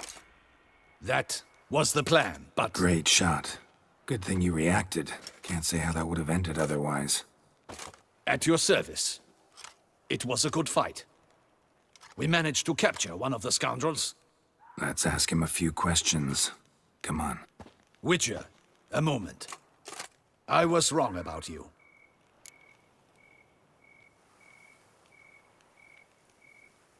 Well, had no reason to trust me, and I didn't do much to change that. True. You are not the most endearing of men. At any rate, I see the effort you put forth. And I appreciate it. Let us go to her grace. She awaits nearby.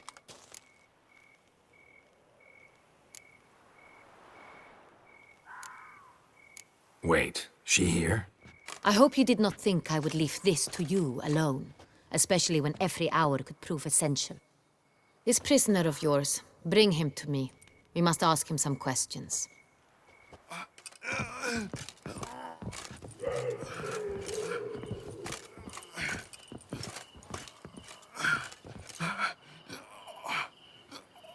Captain, do the honors. Who sent you? His name is Dog. They say he plowed your mother. Once again, who sent you? Your nun's lover. They call him... Wait. If he doesn't wish to speak, he needn't. I can think of several other ways he can be helpful. I'm certain the Witcher will need bait to lure the beast of Beauclair. What?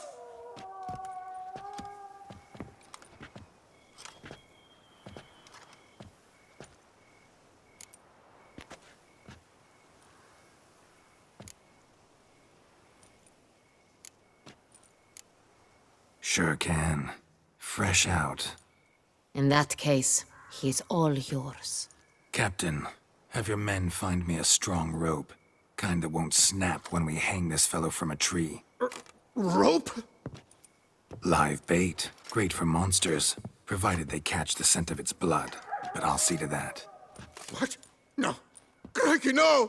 Don't let him! Stop screaming. Save your strength. Got a long night ahead of you. No! Don't let him! I'll talk! Barrels. Where were you gonna take them? I don't know. Captain, need that rope after all. I truly don't know. Hornet's the leader, only he ever knew where to go. But he lies over there, dead. That one. The first barrel went to a warehouse at the port. But where this one was bound, I don't know. I speak true. You must believe me. Who hired you? He'll kill me. Ought to be worried about me right now. Who is he? Go on, man. Spit it out. The Centurion. That is what they call him. I've never seen him, but I know he mustered the men for this caper. That's what they said, that we were working for the Centurion. I don't know anything else. I swear it.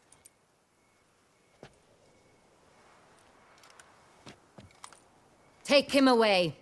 Throw him in the dungeon. He shall await trial there. Captain, we ride to town. Gather your men and seek out the Centurion. Someone else must have seen him, must know of him. Yes, Your Grace. I'll report to the palace as soon as I learn anything. I shan't return to the palace. Our mission has not yet ended. The Witcher and I will await you at the guard post near the port. Let's go to town.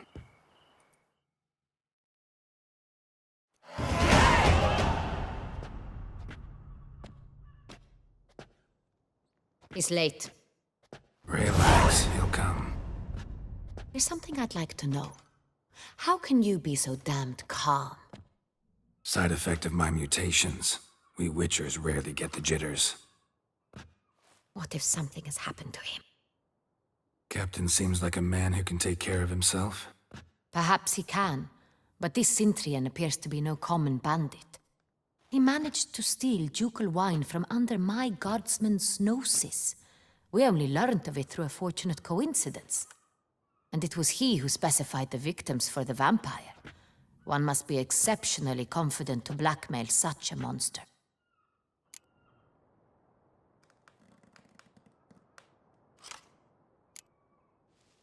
Sooner or later, everyone slips up.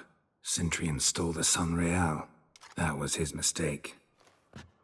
Yet if we had not happened on the wine stain... You're right. We got lucky. Even so, still can't be sure he's behind the kidnapping, the blackmail. Need to find the Centurion, whether or not he's responsible for the murders. Even if none of it's his doing, he could still know our blackmailer's identity. Besides, it's one thing to know who ordered the killings. Other thing entirely, and just as important, is why they... Someone's coming.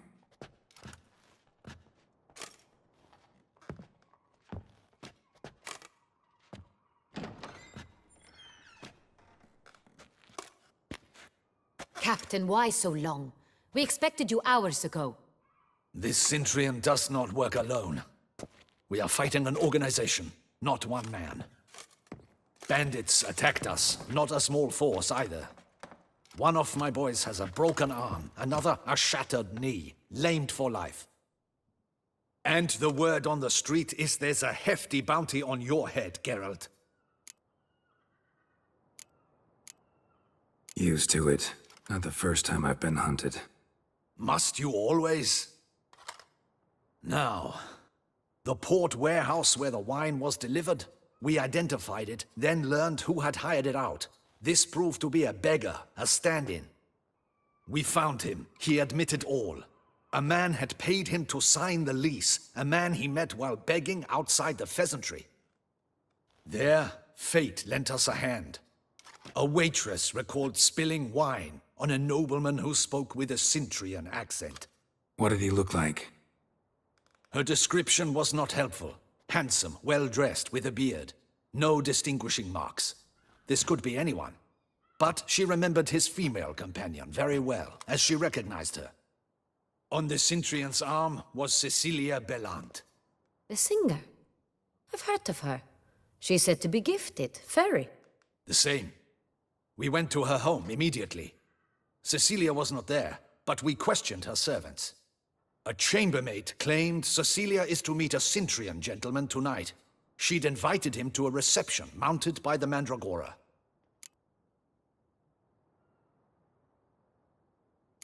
Gotta nab the Centurion.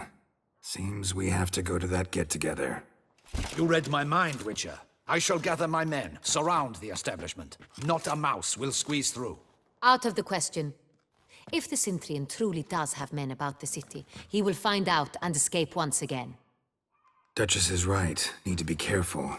Best go there, blend in with the crowd. Precisely what we shall do. We, Your Grace. Geralt and I. In that sort of company, the Witcher could use my help. Where's the event gonna be held? The Mandragora always assembles at the same place, a residence in Oatville. It's a very distinguished district. Geralt, you must don appropriate attire. Then meet me in Oatville, in Mountebank Alley.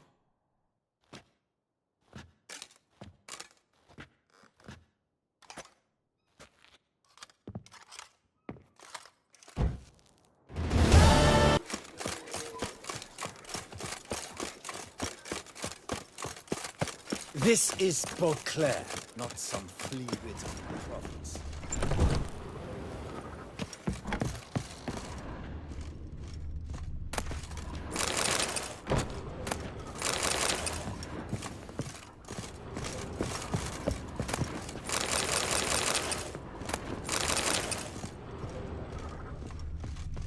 Sacre bleu!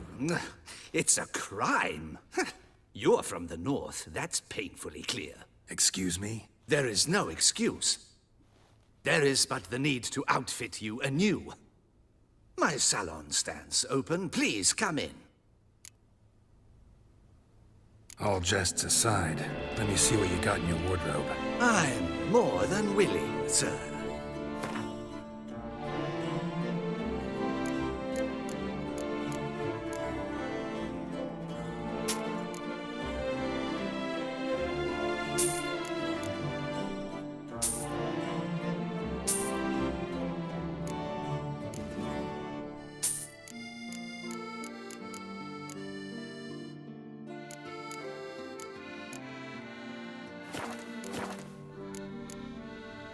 Thanks. Think that's all I need for now. Ever your servant, sir.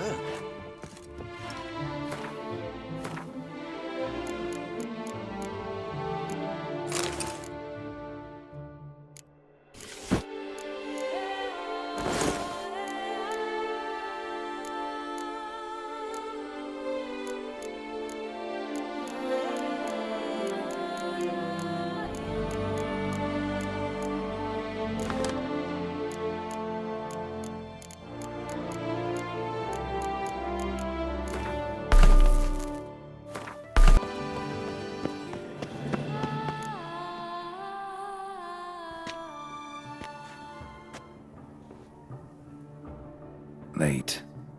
Now, why does that not surprise me?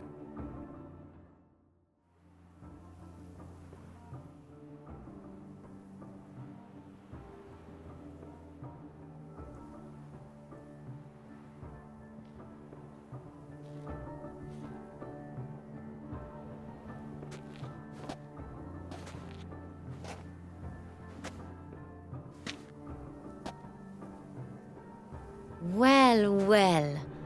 I did not expect you to have such a sense of style. Not all bad. Nothing like a budding artist, of course, but... just one other detail. Here, put it on. A mask? All who attend the Mandragora soiree wear them. If you have one on, no one asks who you are.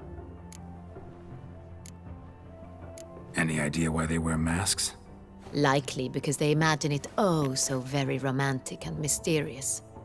The truth is far simpler. This way, no one can tell which drunken aristocrats are pinching the performers. Let's go. Soiree's started. Mm-hmm. Wise of you to hide your weapons. They'd not have let us in otherwise, that's certain.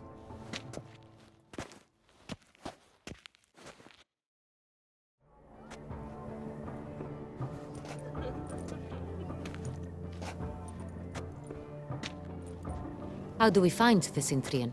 Have you a plan? Key is not to spook him. Need to ask after his partner, Cecilia, first. Less likely to raise suspicions. Soon as we find her, we find him. Especially since he might be expecting us. What do you mean? Ran into some of his thugs in town. Knew who I was. Had it in for me. Right.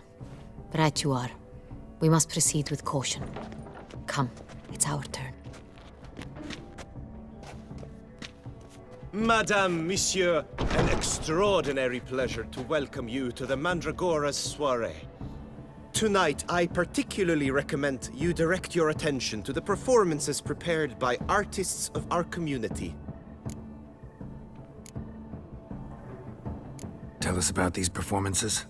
This evening, the Mandragora has the honor to present 3 superb displays of artistry. The first was a concert by Cecilia Belont, a singer whose voice, were it stone, would surely be a diamond. Sadly, Mademoiselle Cecilia has sung. Shame. We would have loved to hear her.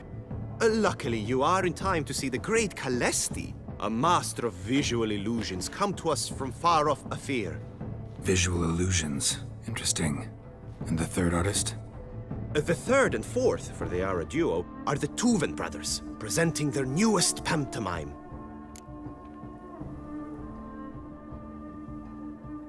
We were really hoping to meet Cecilia Belont. You are admirers, I surmise. I'm certain you will have ample opportunity to converse with her. It cannot be easy to identify anyone in this crowd. Perhaps you could help us find her. I don't know where she is now, but I can give you a clue. Let's hear it. Seek the Kaveri orchid. Meaning?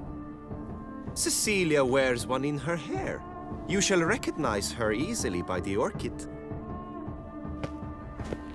Well, well. Dandelion's always complaining about artists being poor as temple mice. The residence belongs to none of them. They are guests here. Oriana, she owns this. Woman in the black dress. There, on the balcony. Got her. Doesn't wear a mask? It would be pointless. All would know her anyway. Kaveri Orchid. Let's look for it. If we find Cecilia, we'll find the Cintrian.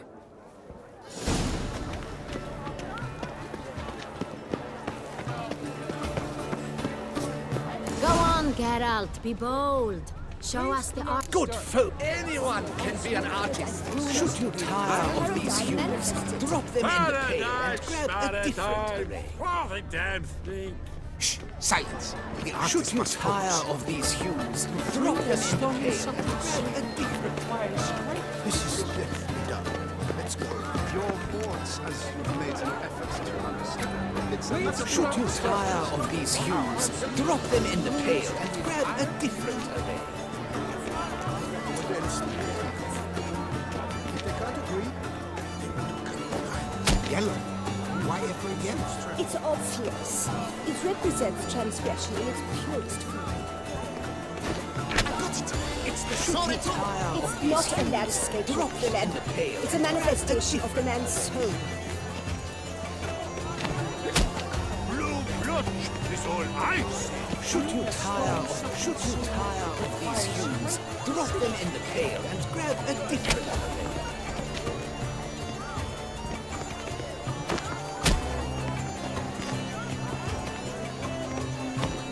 That green, lush and verdant as a field of vines. To vines and to wine!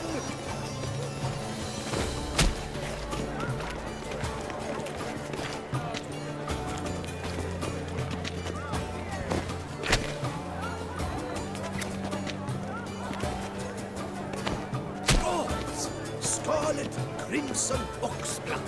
I see lips, full, sensually parted lips.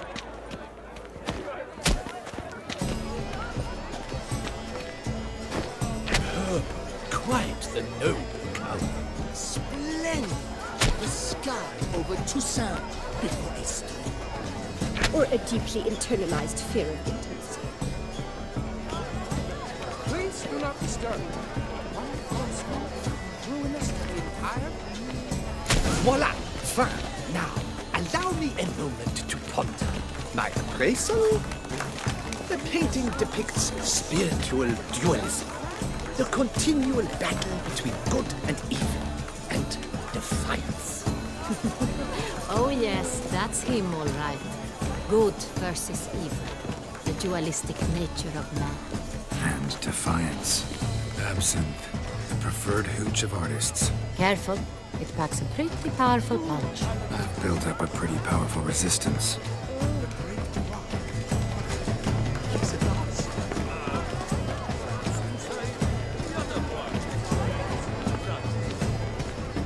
Greetings, Witcher.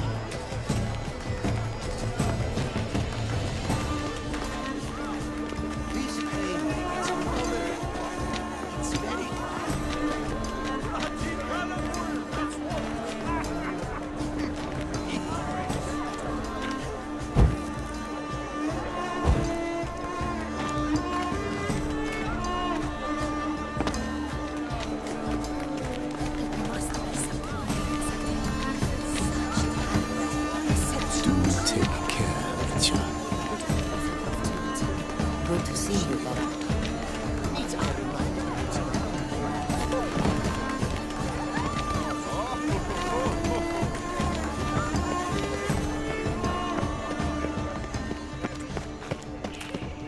Outrage. Cecilia never should. Look at the mage. I believe he's casting spells. Yeah, we'll see.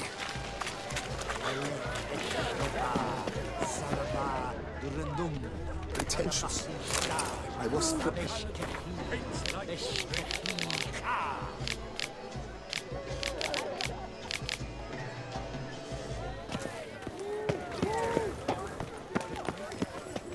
Where are you skittering off to, Symphony?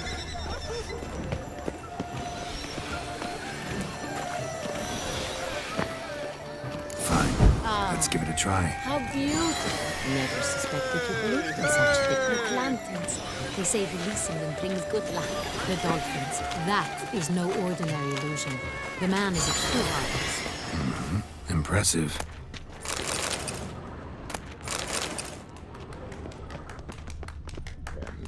And we wish to be alone. Please, leave. Are you sure? Please leave. This is a private alcove.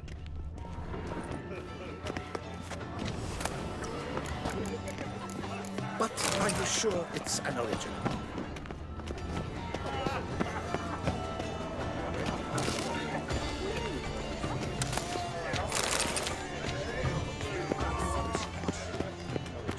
Outrage.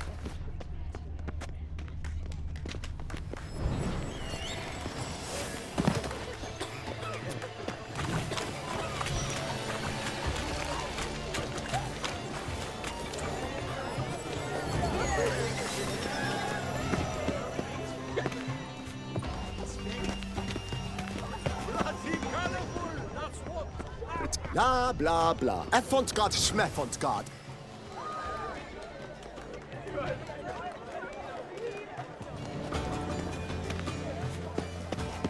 You look thirsty. Ooh, thirsty indeed.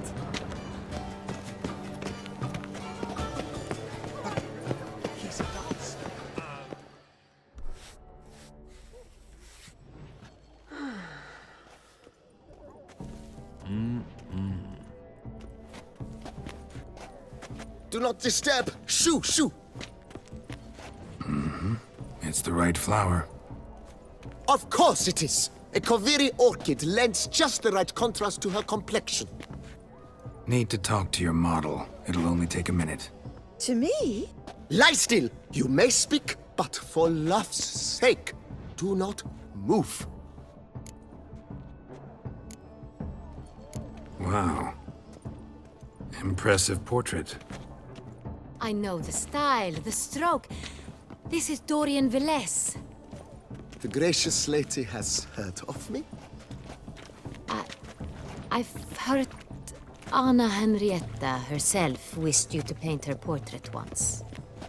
At one point, the palace chamberlain even wrote to me, but alas, ultimately refused my terms. What was the matter? When he learned I only ever paint nudes, he severed all contact. He said he would not dare offend her illustrious highness with such a proposition. I've always longed to paint her. Such a shame. I think you may still get your chance. We came here to meet you, specifically. To meet me? But why? Centrian noble you came here with. Wanted to ask you about him. Centrian noble. Ah! You must think I'm Cecilia. Orchid confused me. I told you not to move! As she concluded her performance, Cecilia tossed the flower into the crowd. I caught it, but I did see the nobleman. Really like to talk to him. What did he look like? Like many here. Tall, dark, masked. Know where he might be now? He gave Cecilia a small gift, a heart-shaped box. Then they strolled off together towards the refreshment tables. Excuse me, madame, monsieur. I cannot work like this. You must leave now.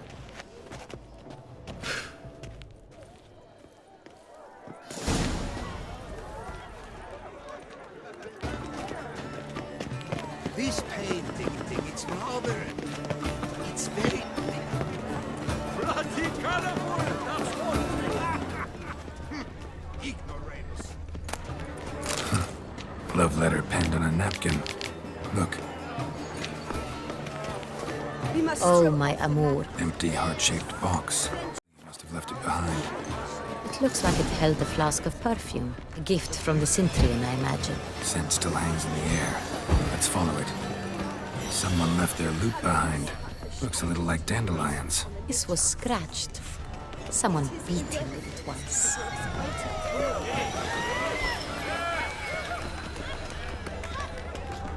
It must be someone famous, I tell you. Such talent. Exceptional.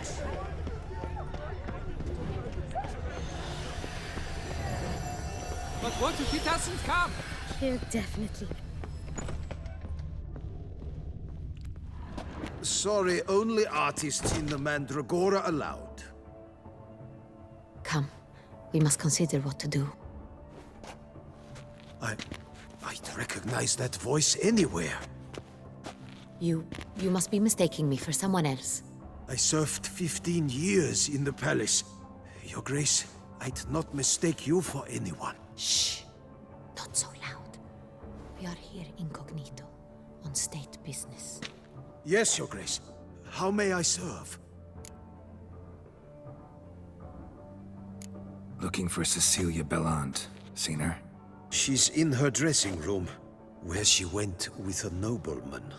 They clearly were drawn to each other. What did the man look like?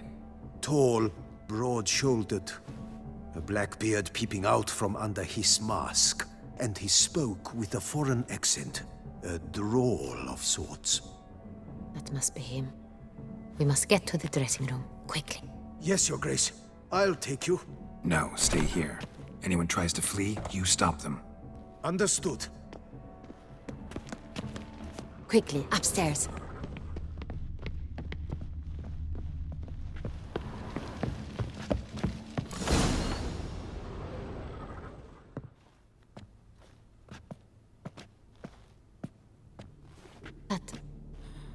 That must be Cecilia. No pulse. We're too late. He slit her throat. The brute.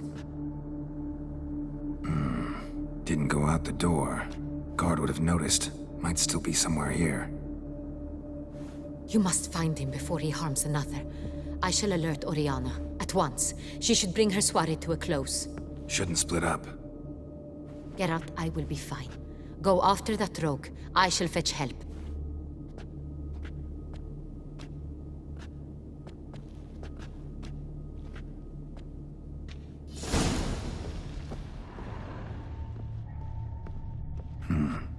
Killed her, then went out on the balcony. Bloody handprint. It's his. Tore down the door. Made a platform. Clever. Must be pretty strong, too. Must have climbed this ladder.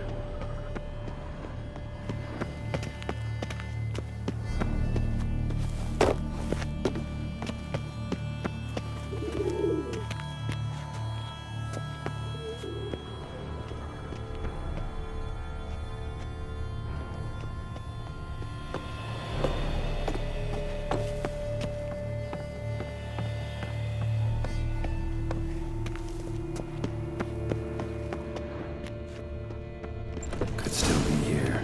Need to stay alert. Bloodstains.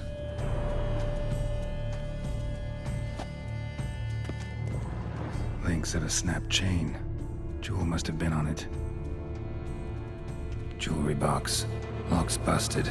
Picked open, probably. Links of a snapped chain. Jewel must have been on it. Precious stone. Bloody fingerprint on it. Thief came for this. Must have. Tiny chain links next to it. From a snapped necklace? Seems there was a struggle.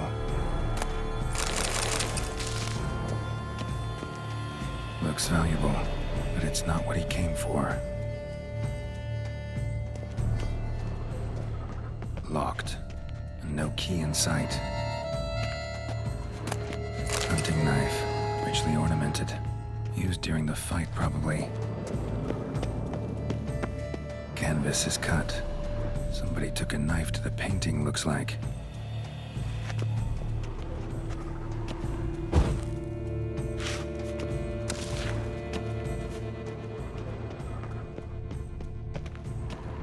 Smashed mirror. Someone crashed into it, hard, then sank to the floor.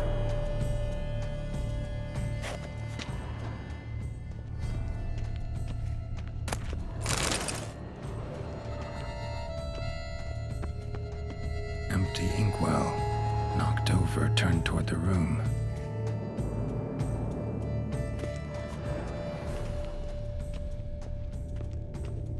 Sconce is bent, smeared with blood. Someone try to grab it. Blood on the window frame. Someone climb out, fall out. Jewel was in the box, it seems. Centurion tried to steal it, but someone got in his way. They fought, struggled, that's clear. Ended with one of them flying out the window. Fall had to have killed them. Jewel's still here, though, so our Centurion must have been the flyer.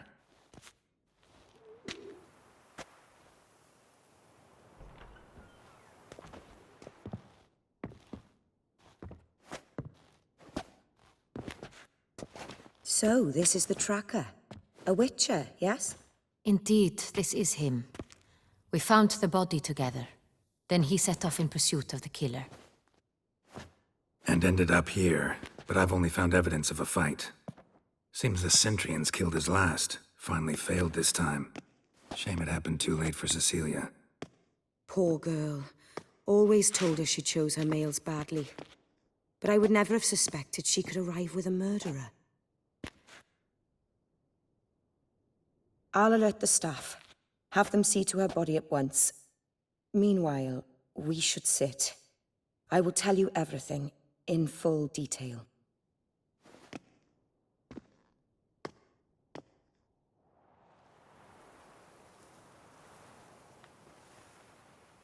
I caught him red-handed, attempting to burgle, rifling through my possessions. What did you do? Summon the guards? There was no time. I feared he'd escape, refused to give him the chance. He stood with his back to me, so I attacked. He struck his head on a picture frame as we struggled. He was bleeding, dazed, and then he drew a knife. Everything happened very quickly then. I knocked the weapon out of his hand and pushed him hard. He fell out of the window. Just so. None too wise picking a fight with an armed robber. Why? Because I'm a woman, in a frock rather than plate. I can take care of myself, I assure you. A hairpin might look like mere ornament, but plunged into an eye, it can be as effective as a blade. Claim the man was trying to rob you when you walked into the room? Yes. He stood over my dressing table, pouring through my jewelry. Mm-hmm. After this is my guess. Picked it up while searching. Why, that's the heart of Toussaint. Oriana, how did you ever come to have it? I bought it, many years ago, from a young woman.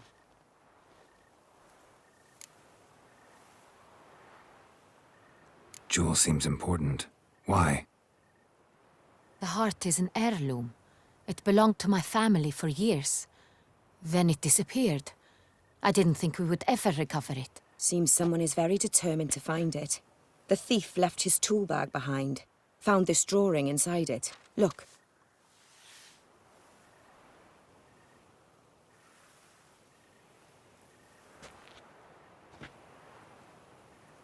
The Heart of Toussaint.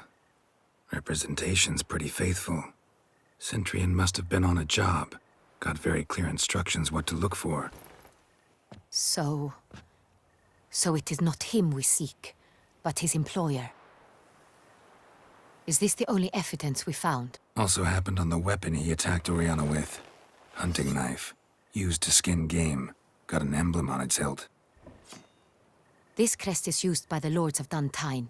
The present master of the castle is a passionate hunter. Our next lead, perhaps. Duntine. Remember the place. Abandoned ruin just a few years ago. More recently, the family's last heir, Roderick, returned to his ancestral seat and restored the castle. Know any more about this Roderick? His grandfather was an advisor to Queen Ademarta. The family received those lands as a grant for his service. Roderick is quite the recluse. He avoids society, preferring the company of a small team of knights, though the latter term is imprecise, as they seem more akin to vandals with crests on their shields. Oriana, everything we discussed here, hope you'll keep it to yourself. Counting on it, in fact. Word gets out he, failed in his attempt to steal the jewel. His employer could run. We need to proceed cautiously. Discretion is in the interest of us all. I'll not ask what this is about, just as I expect not to be troubled about it again. By anyone. Forgive me, Madam Oriana, but might I have a word? You must excuse me a moment.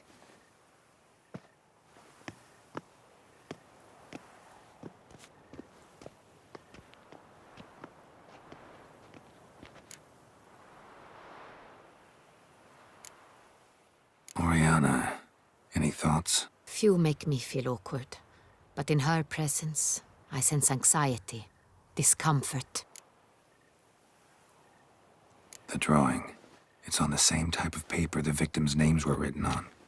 Drawn with the same ink, too. Seems the work of our blackmailers. Who were not only behind the beast's murders, but also stole the Son Real and sought to steal the heart of Toussaint. Look, the wine, the jewel, both tied to you intrinsically. Coincidence? Not something I'm willing to believe. Worried about one thing. That somewhere at the end of this scheme, plan might call for an attempt on your life. It could be something else altogether.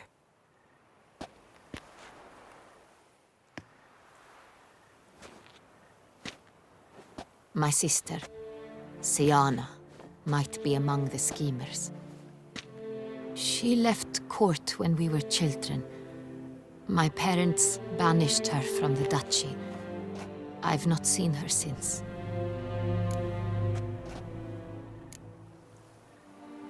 What did your sister do to get banished? Siana was cursed.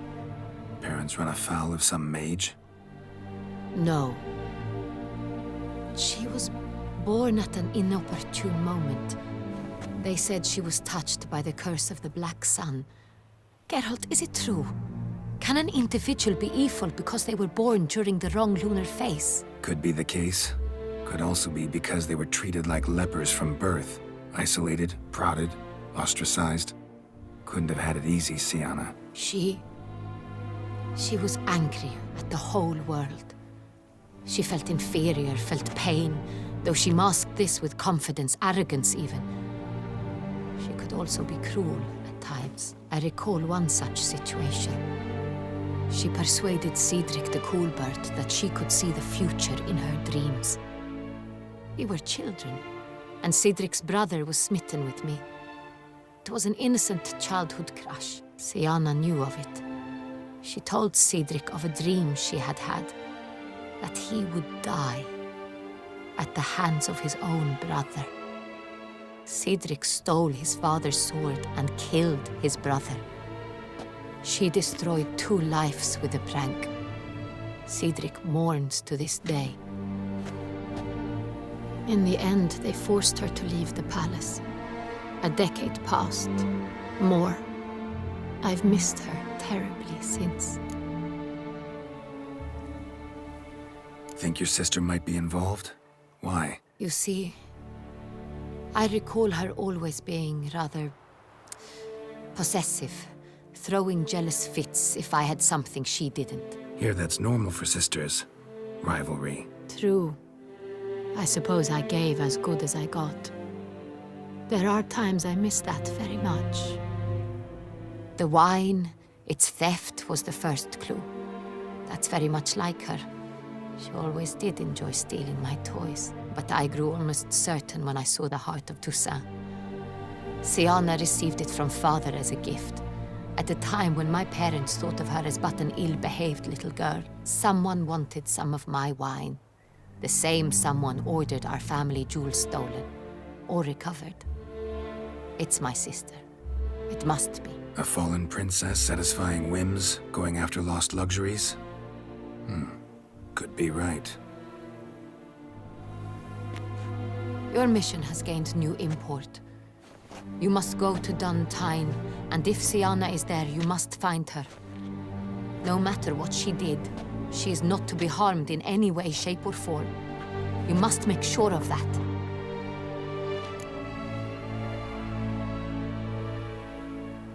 I'll find her if she's there. I hope you do. I very much wish to talk to her. Sister to sister. Your Grace, Geralt, I'd like to introduce... Regis! What a surprise! I had no idea you were in Beauclair. And this is... My very dear friend, Detlaf van der Eretain, an arrival from Nazaire. We are lending our combined resources to the Witch's Hunt. Ah, yes. Splendid. But why are you here at Oriana's? They came to pay me a surprise visit, so I invited Regis in for a glass of wine. We've known each other for... ages. Literally. Witcher, I hear you know Regis too. Even that you are friends.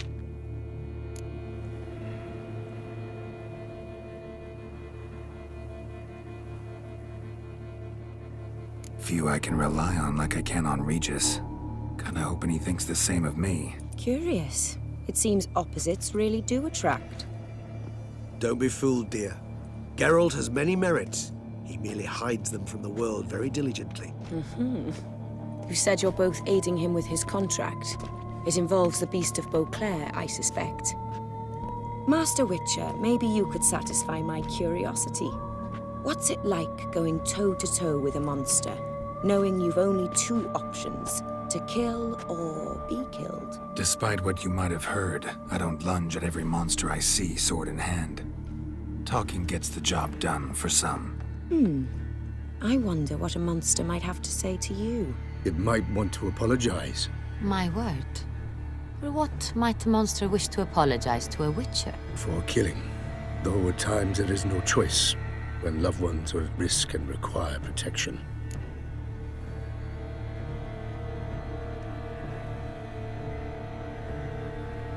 That's no excuse. There's always a way out, another solution. Seeking help, for instance. These other solutions often come too late. You're well aware there are men and witches who have done worse in defense of their loved ones. Am I right, Geralt?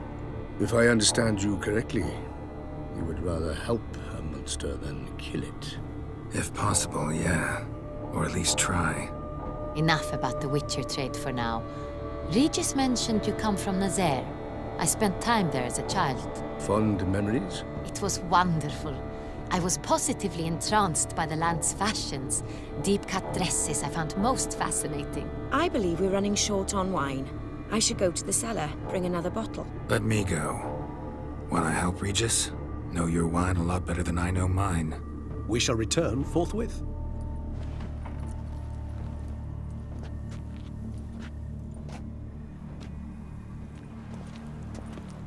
An exceptional conversation, don't you think? Vampires, a witcher, and the Duchess of Toussaint? My. Highly exceptional, Regis. Wanted to talk to you in private. You crazy bringing Detlaf here? Geralt, allow me to explain. No, let me explain. He's dangerous, and you are gonna watch him. But that is precisely what I'm doing. Detlef believes you'll succeed in your task, and he'll not need to kill anymore. That is, not until he gets his hands on the men who kidnapped his Renna.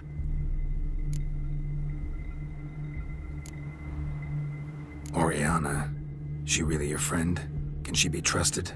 I met her years ago, before I met you, and before she settled in Beauclair. We'd not seen one another in...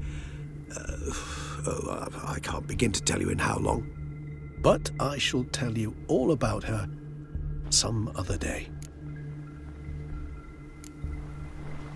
Guessing it's no accident you two stopped by. It would be quite some coincidence indeed.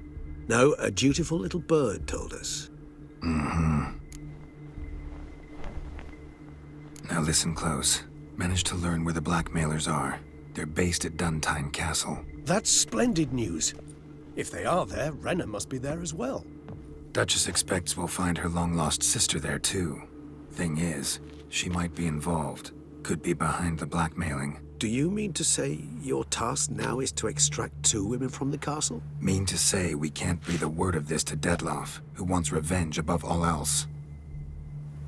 Geralt, you must trust me. I've got a way with... No, Regis. Can't risk it. Gotta keep Detlef here while I go to Duntine. Alone? Alone.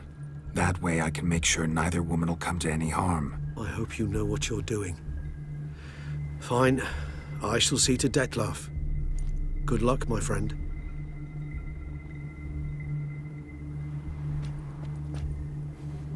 Splendidly, Detlef. Ah, I'm grateful you brought back those memories. You're back. It took you long enough. Contrary to what common folk believe, choosing a wine is not nearly as easy as it might seem. Especially a wine to be served to 2 exquisite ladies. Regis, gallant as ever. I regret all the more that I shan't finish this 2nd bottle with you. Duty calls. Your Grace, always a pleasure. I thank you for your help.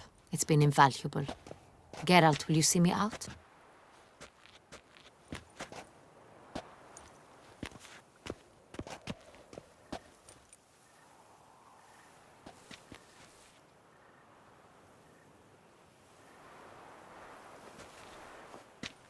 You have exceptional friends.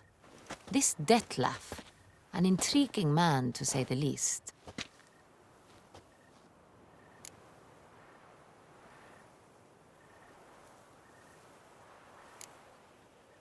Don't know him too well. He say much about himself? Not much, but I've a good sense of the true nature of those I meet. I'd not survive a week at court otherwise. So what's his? Sensitive, sad. He carries within him the weight of a terrible tragedy. He is a good man, but lost, which is why he comes across as grim. Didn't expect the evening to end like this. Neither did I. But I have not drawn you out for a romantic stroll. I wish to make certain you know what you are to do. Mm-hmm. Gotta go to Duntine. I've decided my guardsmen will support you. You will meet them at Count Delacroix' mill. It stands along the Saône-Retour River, near the Cockatrice Inn. Captain de la Tour and his men will await you there at midnight. You shall storm the castle together.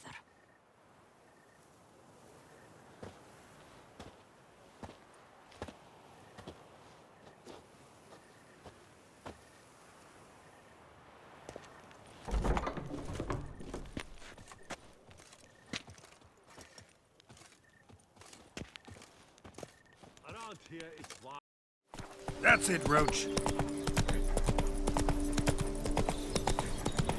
I'm early. No guardsmen yet.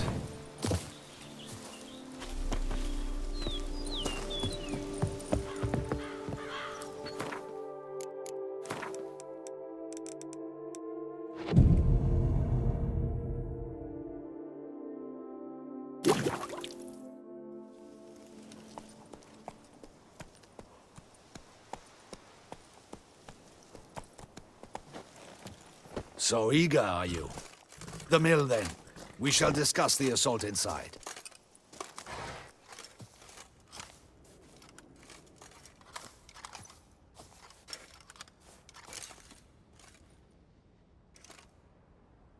see you already prepared a plan.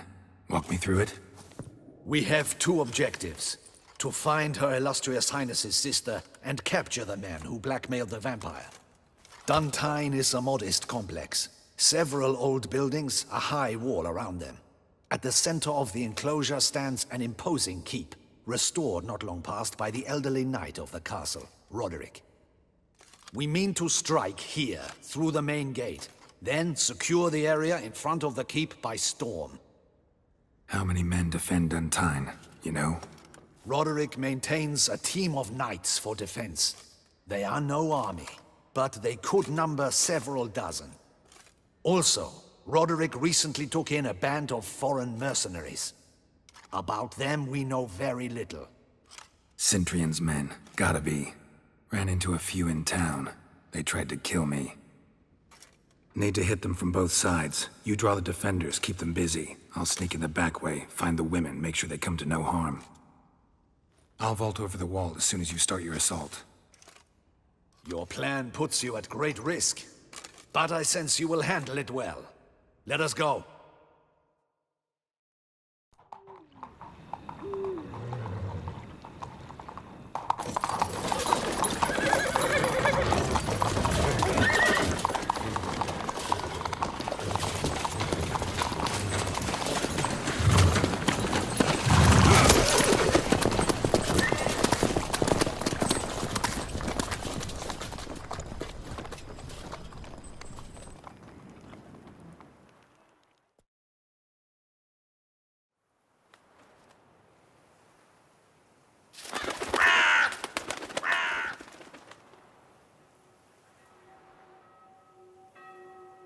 So it begins. Quick! We grab Roderick's horses and we bolt. We won't vault far if the boys out front don't hold. Not so fast. Little change of plans. Kill him! Come on!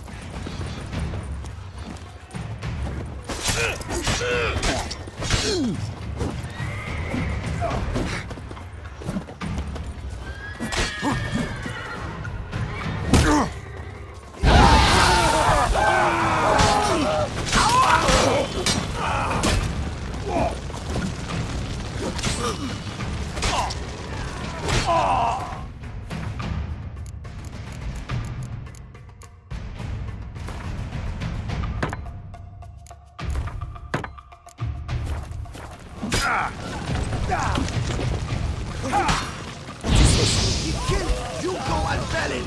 Grab him!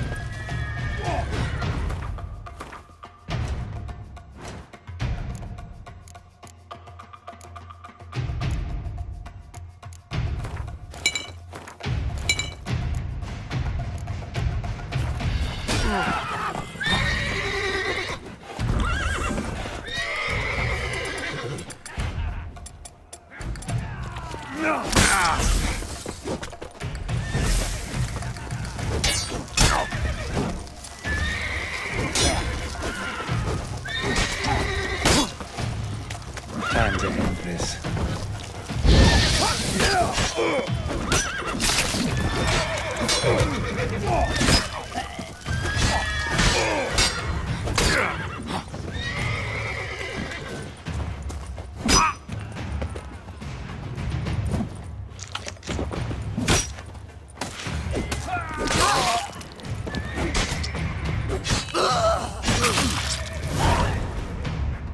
Roderick sent him to get the horses. He's looking to flee. Can't let him. I see no ducals along the road. Bloody bots! What was that? Those crates on the wagon!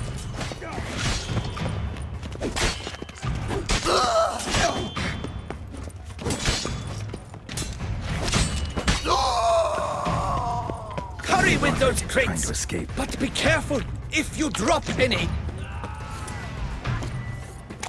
Someone's here! They've breached the back wall! Come on! Kill him!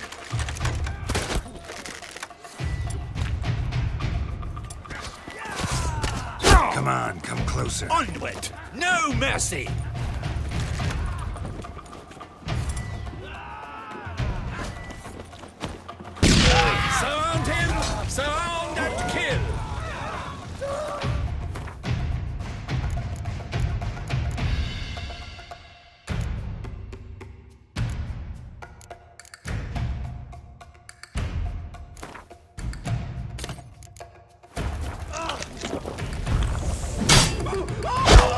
Go on, lads!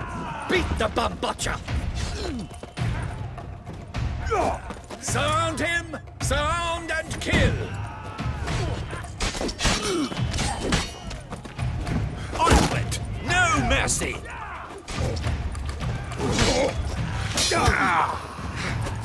Go on, lads! Beat the bum butcher!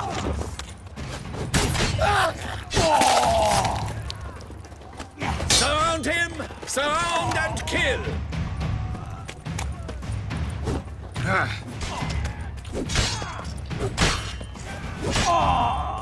Onward! No mercy!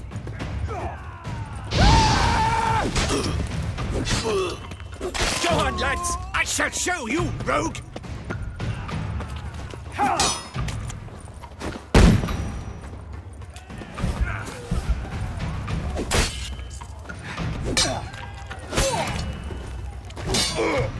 How long you gonna make me wait? Mercy! Mercy! I did no wrong! Nah, kept the wrong damn company. Sintrian's men, where are they? I knew... shouldn't have let them under my roof. Where's the hostage, the woman? What do you mean? I know nothing about a hostage. Must be the handiwork of my guests. Where are they now? In the keep, ready in their escape. There's someone with them? Woman named Sienna? Of course. She convinced me to let them in. And a whole pile of trouble along with them. Where is she? Packing. We were to leave together. An old fool. I'd have done anything for her. Where is she? In the keep too? Yes. Her chamber is in the tower, the top floor. What will become of me?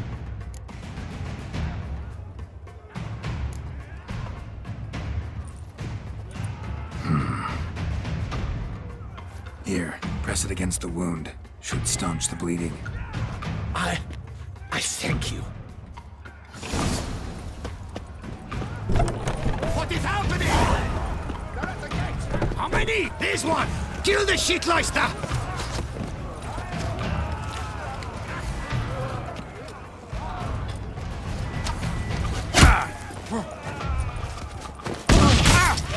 You will die, you little stronza!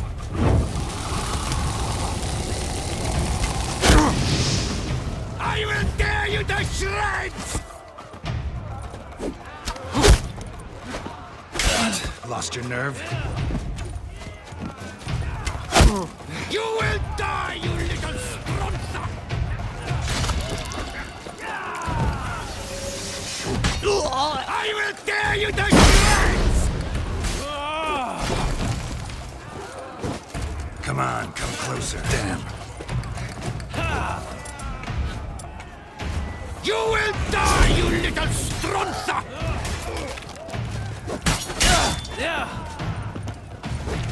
I will tear you to shreds!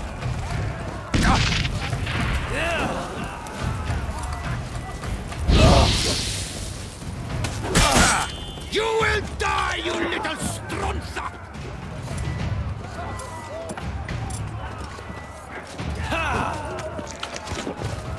I will tear you to shreds!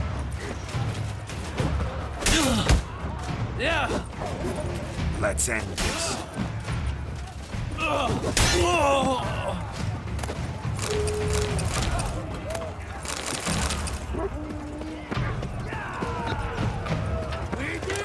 Where's one? They're all around.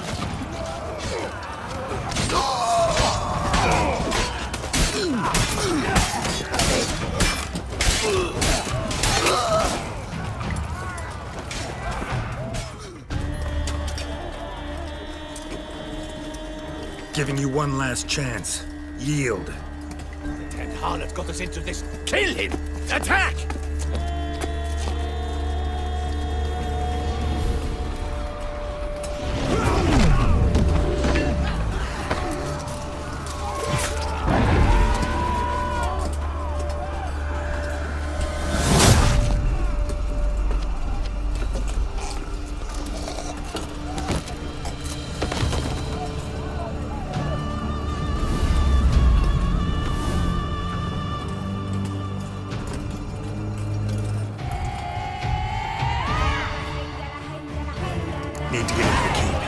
shall pay for it.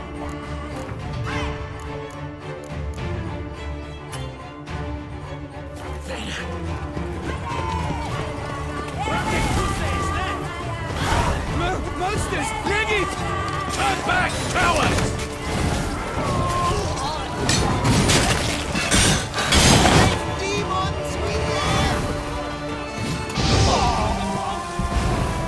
Away, beast!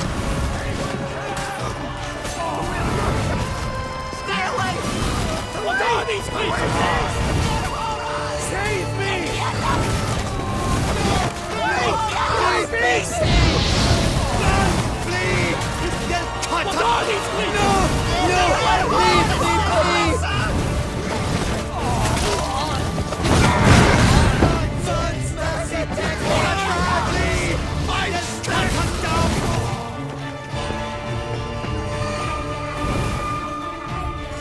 Wasn't expecting to see you two here.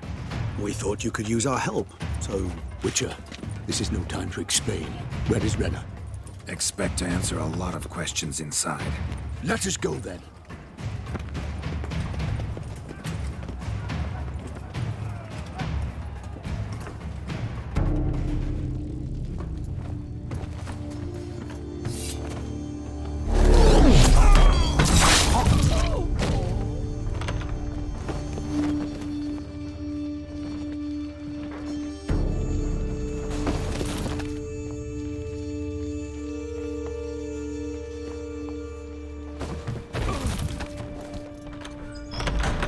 Renna!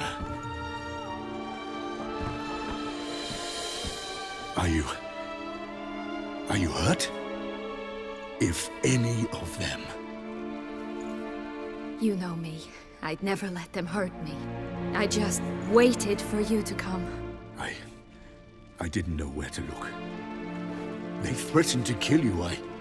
Forgive me. I failed you.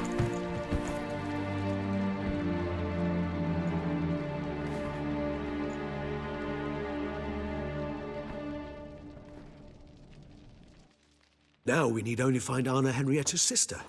Where should we look? Do you know? Mm-hmm. Ran into Roderick, Duntine's lord. Told me where I'd find Sienna. Then speak and let's grab her. Time is short. Said she was in a room in the tower. Very one we're in right now. Which, incidentally, looks nothing like a prison cell. And just so happens there's a carafe full of wine here. Bet it's stolen San Real.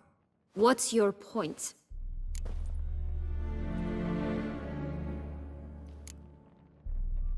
Giving you one chance to tell us everything yourself. I've nothing to tell. Witcher, what is this? Sorry, Dettlaff. You've been had. My friend, please. You must listen to what Geralt has to say.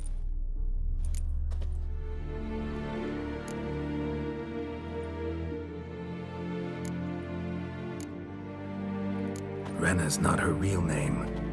This is Sienna. And Sienna is sister to Anna Henrietta, the Duchess of Toussaint. What nonsense is this? Sienna was banished as a child, but it seems she trekked back here recently. Moved into Duntine and ran a Vandergild out of here. Sent a man called the Cintrian to Beauclair to steal some wine for her. Wine reserved for the ducal family. Cintrian led us to her. Caught him later stealing a jewel Sienna had gotten from her father as a child. Sorry, Dettlaff. She used you. Part of her plan.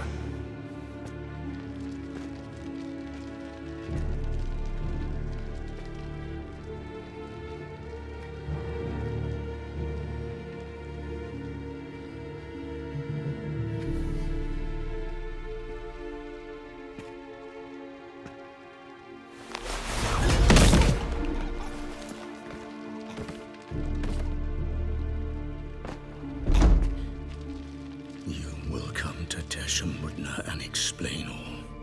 If you do not, I will raise Beauclair to the ground. This I promise you. You've 3 days. I shall be waiting. He just fly off? He did not wish to act rashly. He's gone to soothe his nerves. Think he'll do it? Make good on his threat? I cannot say. He can be unpredictable when fury consumes him. I shall go to him. Come again? After what he just... You don't know Detlef like I do. If I don't do as he says, he truly will destroy the city. He's more than capable of it.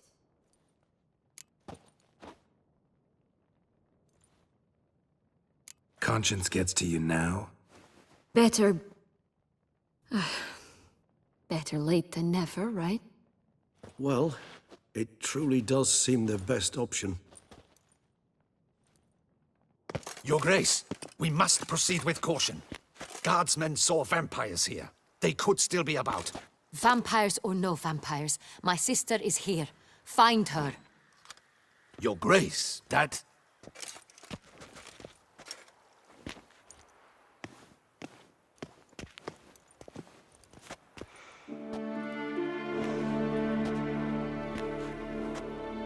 Sienna, it's true. It's you. Sister, dear, what have you gotten yourself into? So concerned, I'm surprised. Is there an ounce of truth to it? You feel resentment. I understand. But I promise we shall work through all the unfortunate matters of the past. We will discuss them later. Captain, escort Sienna to the palace. I shall meet with her as soon as we return. As you wish, Your Grace.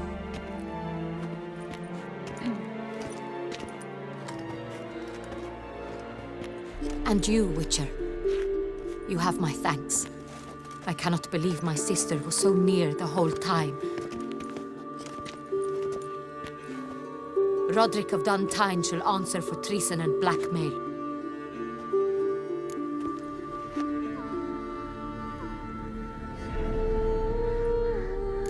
Roderick got duped and used, just like the vampire. Apropos, were you able to establish who kidnapped his beloved? We've discovered Sienna blackmailed the vampire. Ordered him to kill those men. What?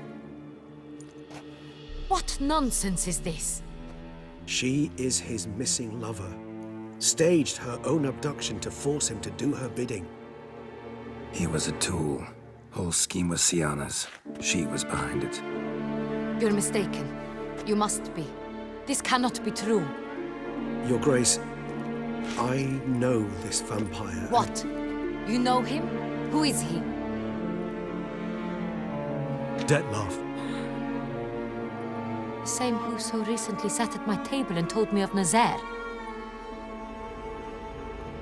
Is there anything else you've neglected to mention? A dragon living beneath Mount Gorgon, perhaps? Is anyone else here a vampire?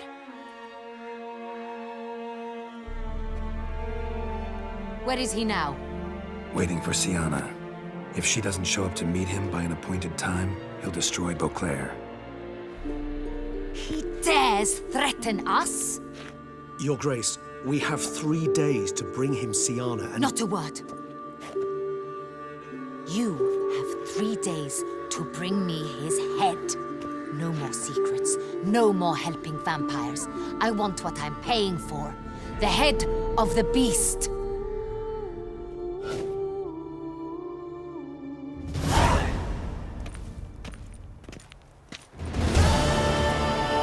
Do you think Her Grace's nerves have been calmed? Doubt it. Rarely forgets, rarely retracts what she says, especially not threats. Yes, well, even I must admit Detlef's actions were highly inappropriate. Reprehensible, even.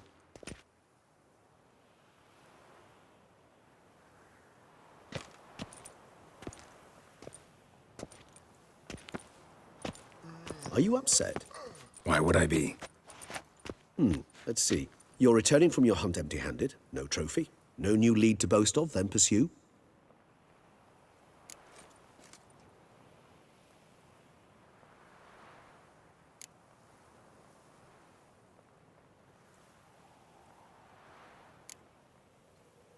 Upset's just not a sensation I feel. Ever. Mutations, remember? Yes, of course. The excuse you resort to whenever you'd rather not talk about something. Observant of you. So let's change the subject. How do your employers customarily react when you fail to meet their expectations? Depends. Peasants cuss me out. Merchants demand I refund their deposit, whereas nobles mostly just release their hounds. And rulers? Usually threaten me with the gallows. A most illustrious grace awaits the gentleman. Your Grace, the population demands she be punished. Siana's committed terrible crimes, spilt so much blood. Another word, Palmerin, and I shall spill even more blood. Yours. I repeat for the last time. Siana is responsible for the death of many, true. But she is also my sister. We are bound by blood and by a shared childhood. I shall not allow her to be lynched. Your Grace, I fear the masses might rise. Storm the prison, pitchforks and torches in hand. Let them storm. They will not find her there. Siana is hidden away in a safe place. She shall await trial there until we have rid ourselves of this accursed vampire. Which, to judge by your means, has not yet come to pass. Did what we could, but... My patience is at an end, Geralt. Where is he? Where is Detlef?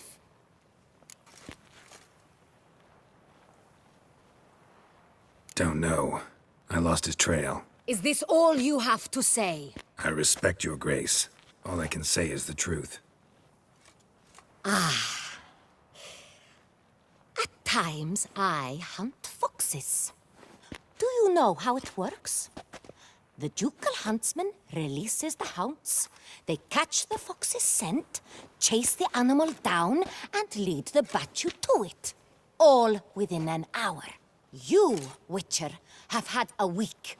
The aid of my most excellent knights. Yet, you have tracked absolutely nothing down. I've begun to suspect my beagles might have done a better job.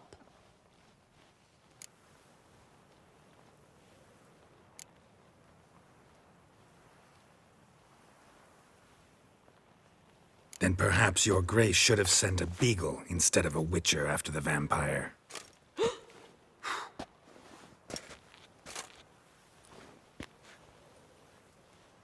You tread on thin ice, Witcher.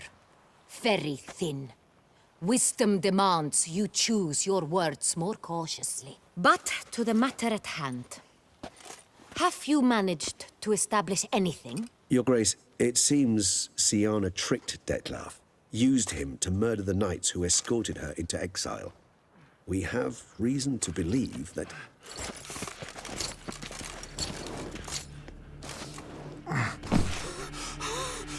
Your Grace! Vampires! What? Speak now! Vampires! They protect the city! Captain de la Tour defends the square near the boat landing, but so many lives lost! Damn it.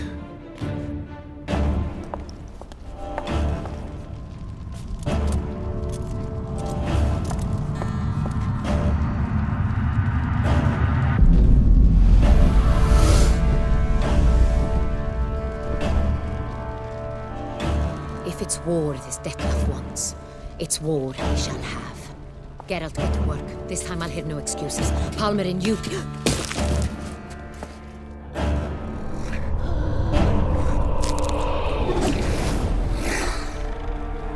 Get her out of here.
Siana failed to appear as summoned. And there. Detlef was not making idle threats. Seems not. Need to make some serious plans of our own now. It's gone too far, damn it. Regis, you mentioned there was a way to draw Detlef out. A way you've avoided resorting to so far because you thought it was too dangerous. Is that how I put it? Do forgive me that I've misled you terribly.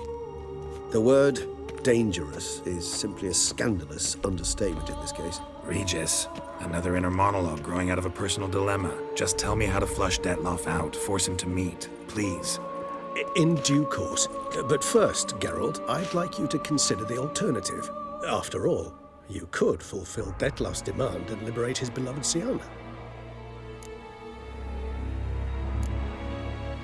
Think Detlef still believes Siana's innocent? I believe he suspects something. He must. And he seeks to understand what happened. And for that, he's declared war on the entire duchy? What can I say? Moderation was never his strong suit.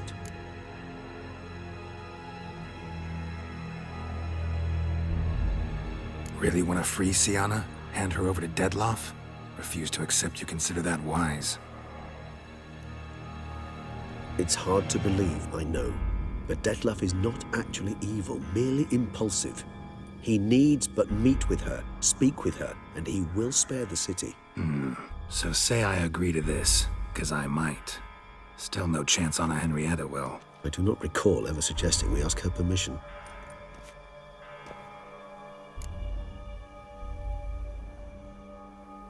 The meeting. What if it's nothing like you say? What if it goes sour, ends in a fight? Willing to guarantee Siana won't get hurt? It seems unlikely in the extreme. Didn't ask for a lecture on probability. Need a simple answer. Yes or no. I vow that not a hair on her head shall come to any harm.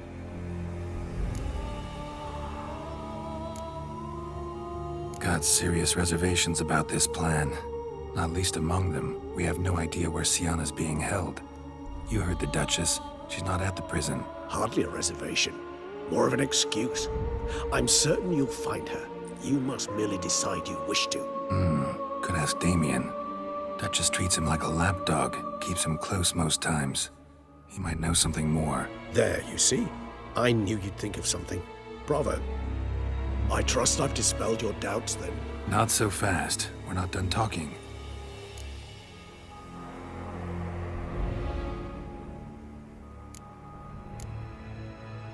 How would I go about luring Detlef out of hiding if I wanted to? With the blood of a virgin? You see, somewhere nearby lives an unusual denizen, one of the unseen, ancient and powerful vampires, among the oldest and strongest. And? Toussaint is this unseen elder's territory. All vampires owe him fealty while they are here. He need but say the word, designate a time and place, and Detlef will be forced to appear. So this unseen elder, how do we convince him to summon Detlef? We must find him first. The elder does not see arrivals unless he absolutely must. But locals, Oriana, for instance, you know, she too is Yeah, figured it out.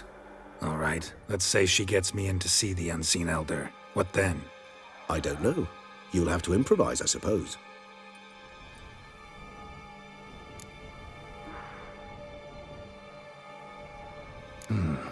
So I'm basically stuck. Either gotta give in to a blackmailer, or fight him. You know what I would opt for? Should we free Siana and arrange for her to meet with Detlef, there's a good chance we'll all survive this ordeal. Detlef included. Regis, don't mean to put you on the spot, but I gotta know. Say I do decide to fight Detlef. Who'll you stand with? Should you decide your sword is the sole solution, I shall not stand in your way. Appreciate it. Certainly hope so. Now, please tell me, what is it you intend to do?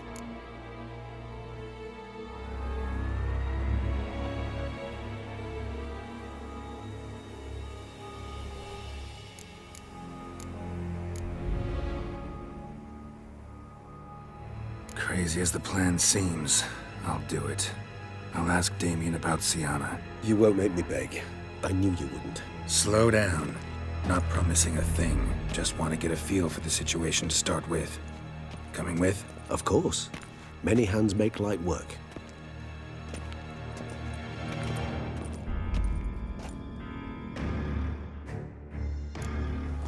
Hurry. Damien could... think so? He seemed battle-hardened, more than a few scraps under his belt.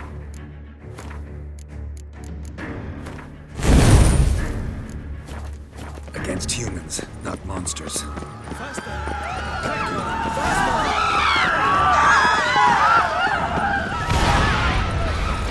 there. We must put him down before he kills again.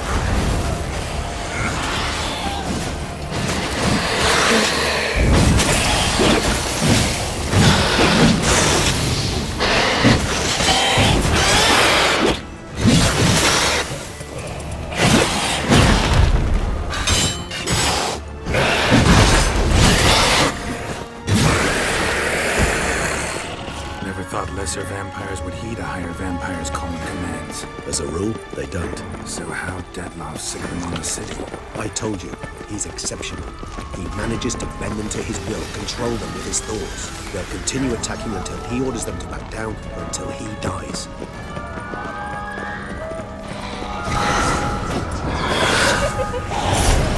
Die.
Ran.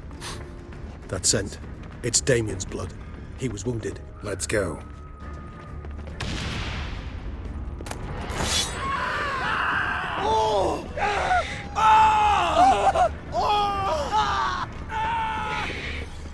Barricade put up in the street. Pointless.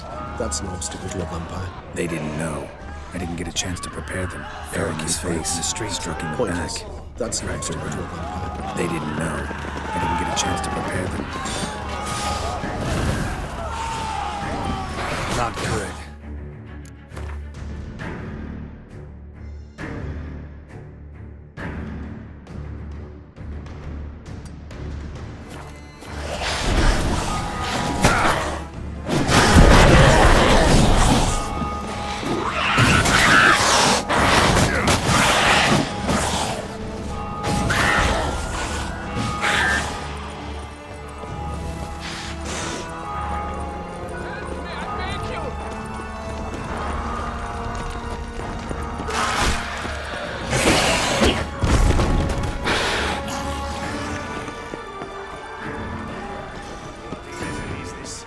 What are our orders? Speak! Knight's body. Guillaume. Poor fool.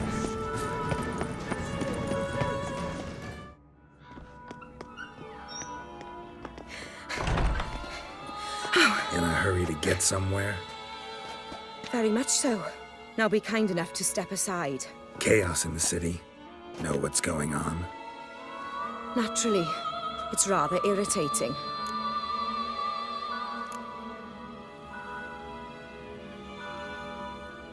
Bloodbath in the streets. That's irritating? I'd probably use a stronger term. Well, you know, I'm getting on in years. Not easily impressed. Takes a bit more to get me worked up.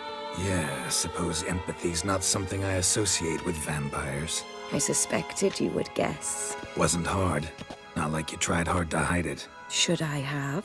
Well, I am a witcher. And thus my foe? That depends entirely on you.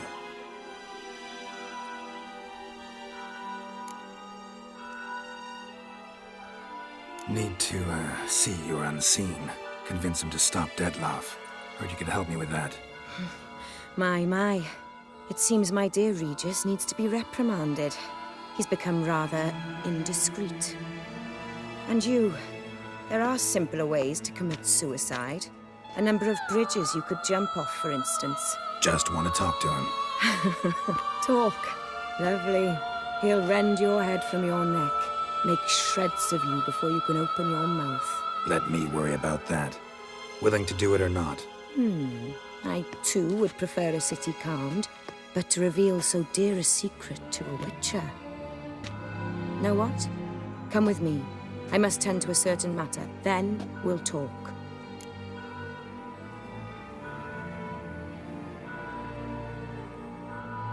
If I was talking to a human now, I'd say that every moment we delay brings another death. Thing is, doubt that moves you at all. Frankly, not in the least.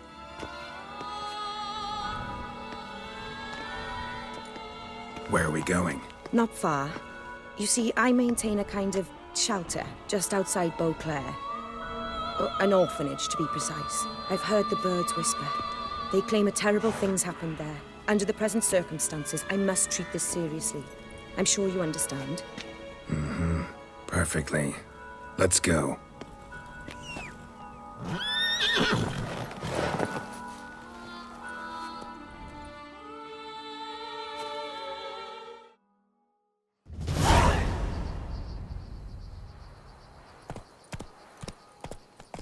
Must cost a small fortune maintaining this place. What can I do? I have a weakness for children. Meaning? Meaning that I... Wait. Smell that? Blood.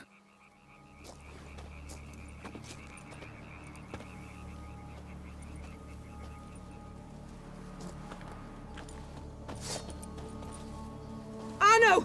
Arno!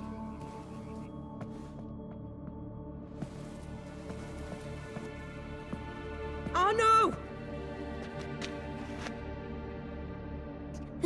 Please. Shh.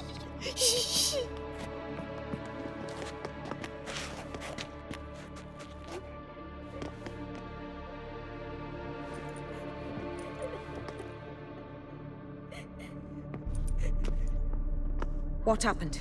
Where's Arno? Speak. Shh. Oh, the monster will come.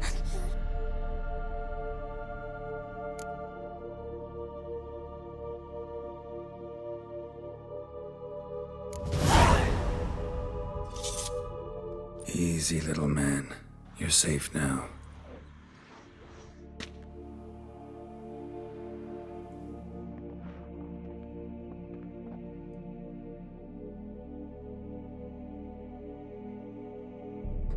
I was so scared. So scared. Of what? You can tell us. Take your time. I woke up because of the bells. Then the screams. I pulled the quilt over my head so I wouldn't hear. But they were so loud. And something began pounding on the roof. Boom, boom, louder and louder. Then Uncle Arno came and said, "Sit quiet, real quiet. Shh, shh, and you'll be all right." The whoreson abandoned them, left them and ran away.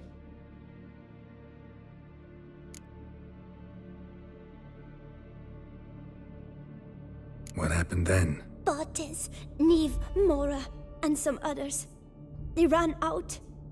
My sister Anna and me. We hid right here in the room. But Anna, she began to cry.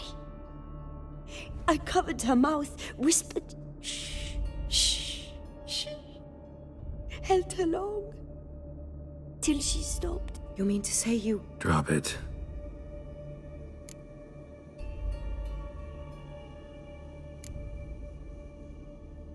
Who's this Arno? The Guardian. He ran the orphanage with his wife, for a generous fee. I don't see them, can't hear or smell them either. They fled, left the children behind as bait. Uncle Arno told us to be quiet as mice, and the monster wouldn't come, but it did. It came. Think I know enough. As do I. Something killed my children. I'll stay with the boy. He shouldn't be left alone again. You track down this scum. Bring me its head and I'll help you with the unseen.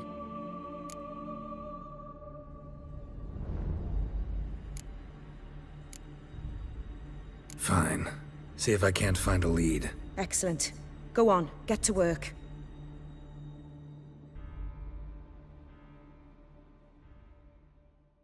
Come, little one. I'll sing to you. Wolves asleep in midst the trees, bats all a-swaying in the breeze. But one soul lies anxious, wide awake, fearing all manner of ghouls, hags, and wraiths.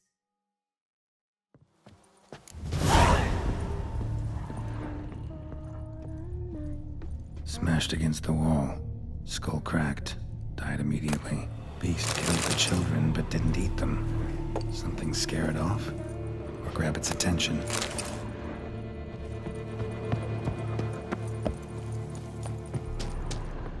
Paw prints. Bipedal beast. Walks hunched over.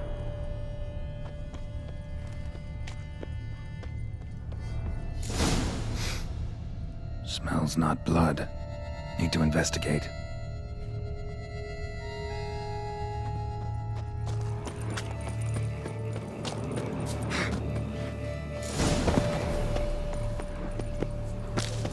Gunk. Is that venom?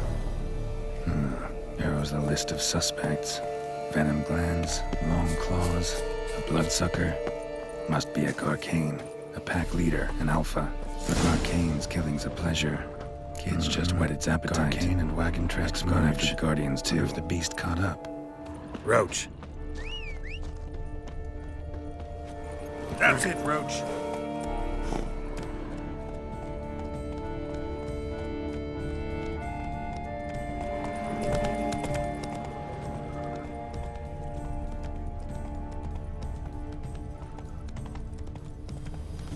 Drove off the road.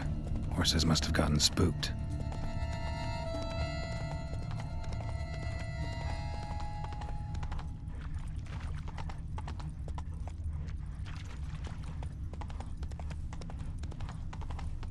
Garcane caught up. Trail ends here. Wounds are bad. Need to look around. At least it didn't suffer long. Shredded her, then licked up her blood. Every last drop. Garcane needed its fill here. Probably holed up nearby to digest.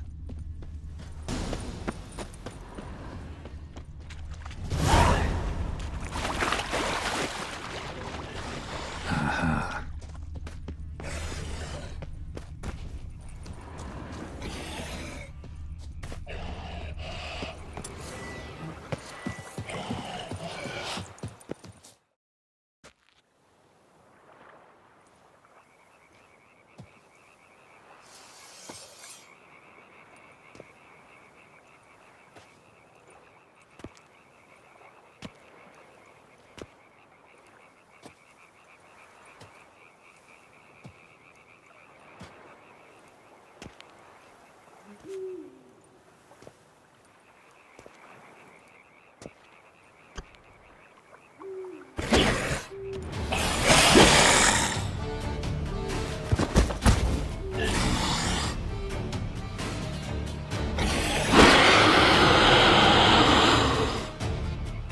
Ever fight a Witcher, you piece of shit?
Face him. Now.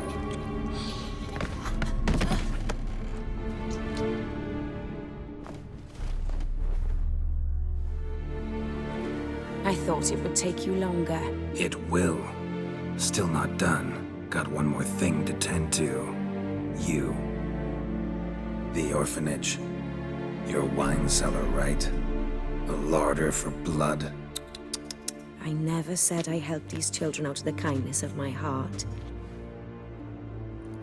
Go outside, little man, and lock the door behind you. No, don't hurt her. Lady Oriana took care of us.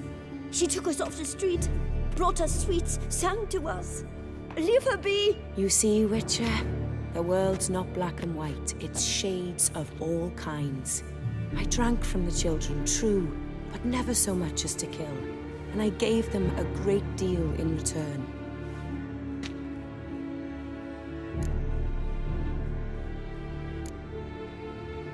Expect me to thank you for taking such good care of the orphans? You care so much for their well-being. Amusing. How do young witches fare? How many survive your trials? Don't change the subject. Not about to let you. Then get to the point.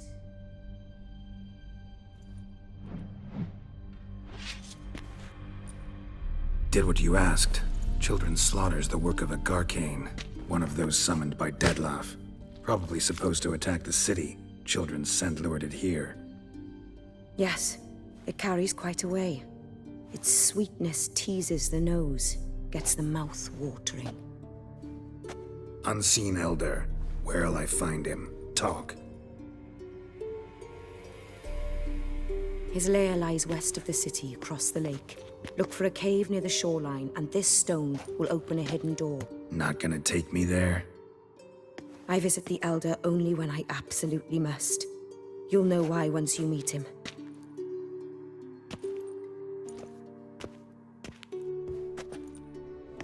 I'll come back for you one day.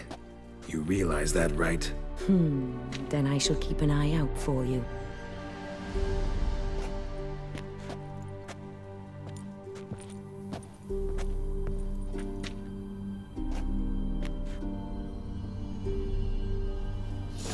Time to summon Regis. Slip a word to the birds, he said.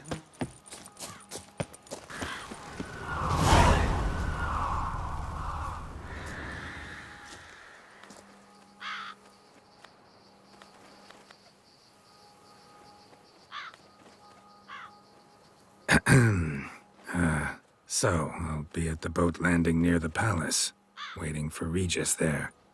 Mind telling him?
You've met with Oriana. How did it go? Not well. Oh. Did she not divulge where you might find the unseen? No, she did. Also divulged her hunger for the blood of small children. Oh, I admit I'd heard rumors, but preferred to lend them no credence. Rather not talk about it. Caves west of town, other side of the lake. That's where we need to go. I see. Well, I'm prepared to set out at any time, but... Yeah, I know. You'd still prefer to free Sienna, for Dettlaff's sake. For the sake of you both. Oh, please. Orphanage, what happened there? His fault, plain and simple. City gutters are overflowing with blood? That's his doing too. And you're worried somebody might have hurt his feelings? To meet the unseen elder is to face mortal danger. I've said so all along and never in jest. You are a friend, a dear friend. I'd rather you not risk your neck unnecessarily. I think it's natural, I think it's obvious. Obviously natural. Especially when we've an alternative. An entirely reasonable one. I'm a witcher, Regis. I don't cut deals with monsters. I cut monsters down. And I don't give a damn about the risks. Well, I understand. I'll not mention it again. Thanks. Time we were on our way. Listen, I need to sail there. Coming with? Or would you rather float over as a puff of fog? I'd not be able to talk as a puff. And as you know, talking is something I very much like to do. Mm-hmm. At length and in detail. Let's go.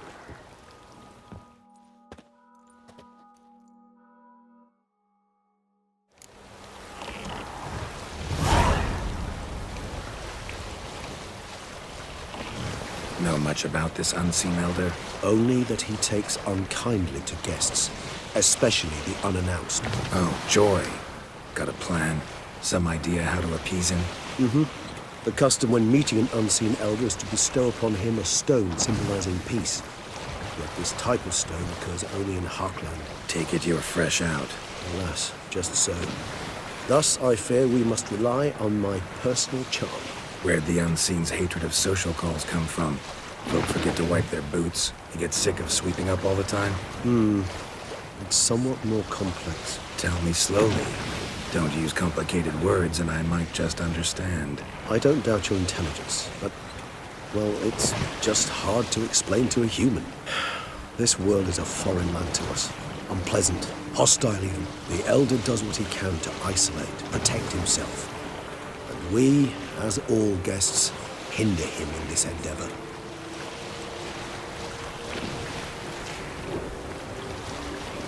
I'll fly ahead, reconnoiter a bit.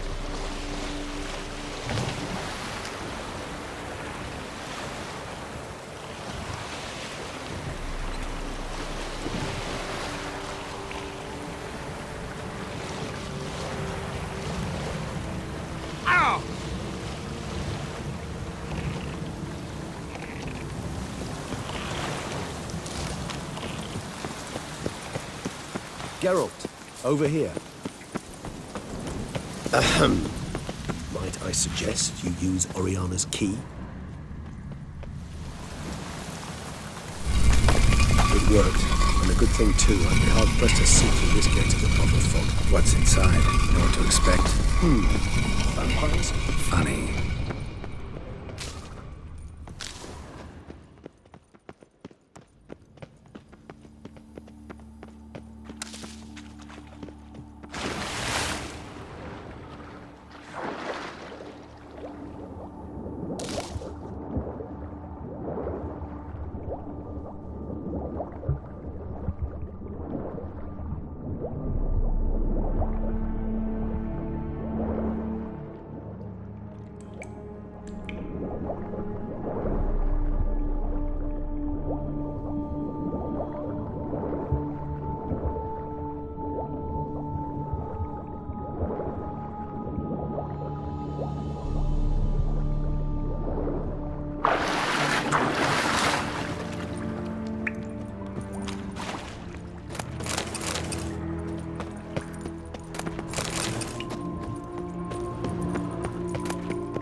must be close. How can you tell? Listen. Don't hear a thing. Not one rat, one bat. Dead quiet. As I said, he despises guests.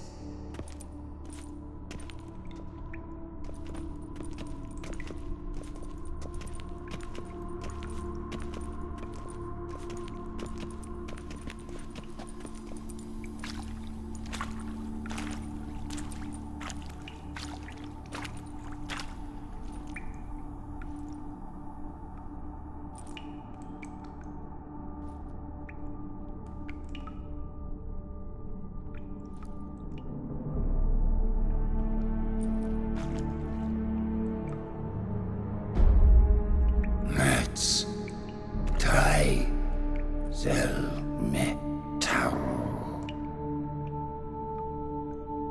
Sporenni veres nats atrannes. Avile cleva regis etu. Settlers!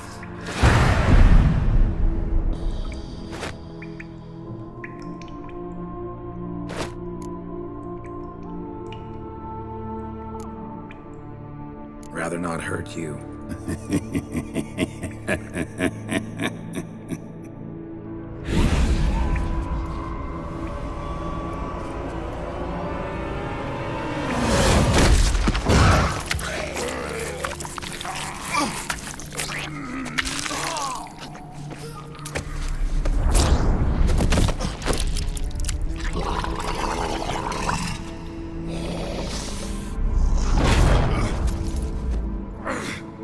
No! Wait!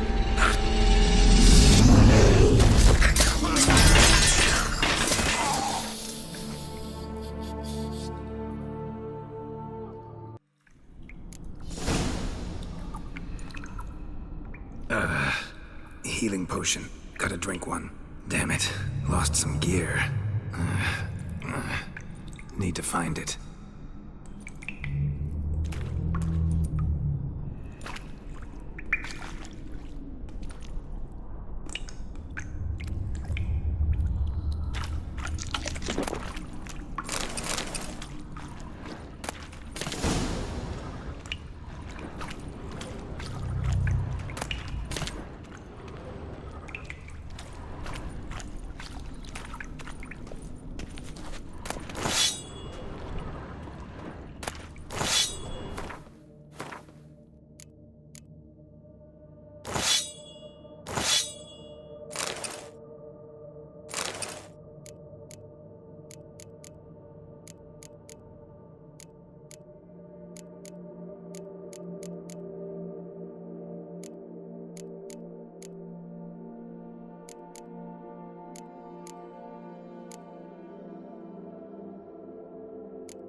Damn it. That was close. They'll kill me even if I get out of here. Unless I think of something quick.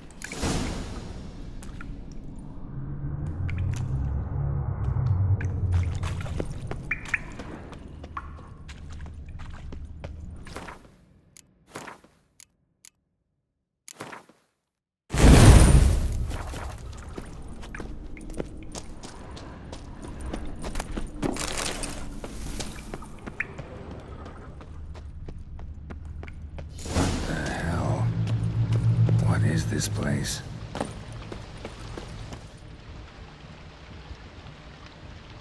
No way I can climb up there, unless I could give myself a boost.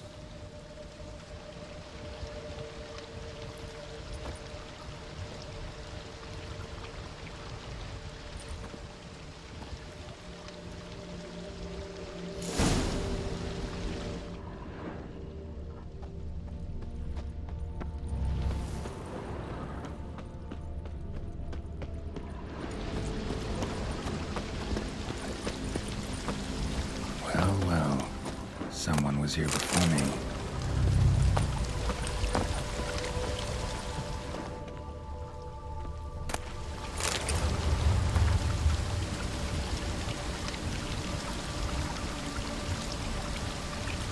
Wonder what happened to him. Footprints, deep set, a man's.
Never seen the likes.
Megascope. Damaged. Is that stream flowing upwards? Strange. Clearly worth a look.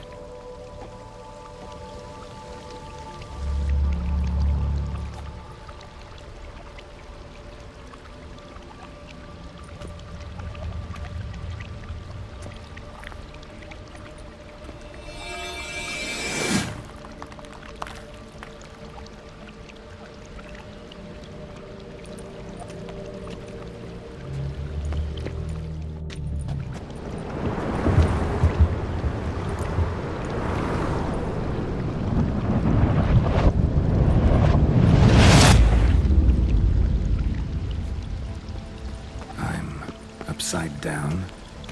Gravity's flipped, but getting pulled up instead of down.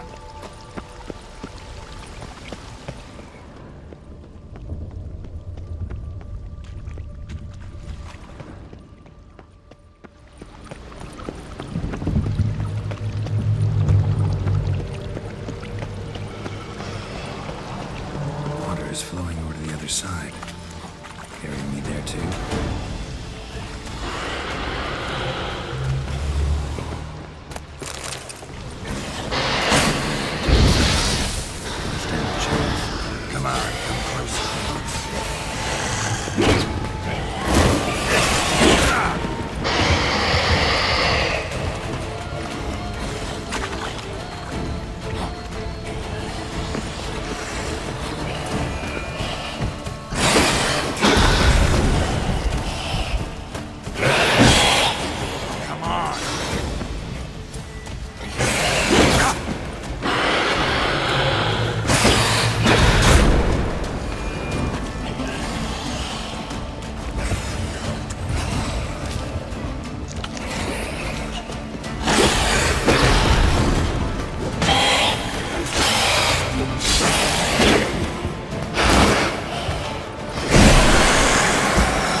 this'll tell me something. Offering for the unseen. Damn, could use something like that. Must be the offering for the unseen.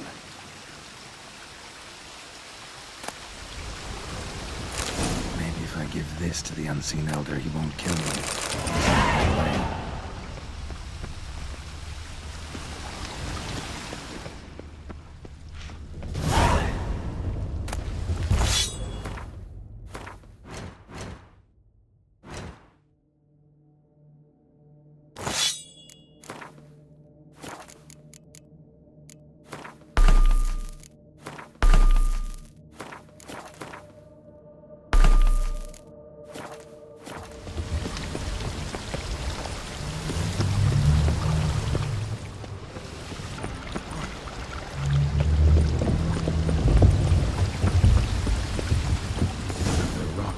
Side where gravity is reversed. Tip will fly upwards if it breaks off.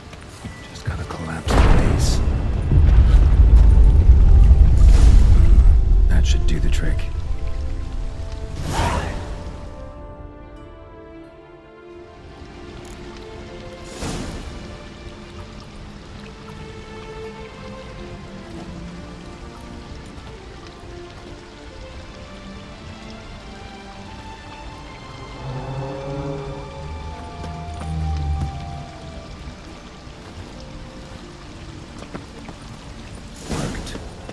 Just need the Elder to discover his talkative side.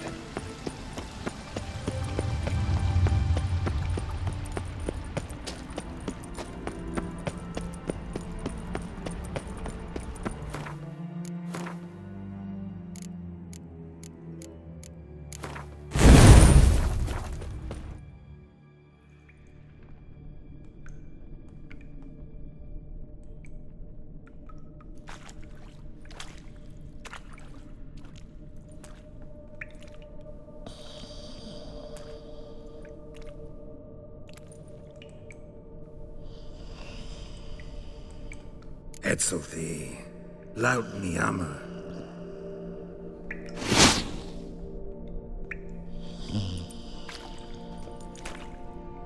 You live.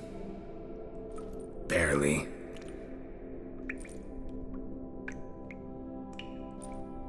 You're not attacking. That mean you'll hear me out? Perhaps. Speak.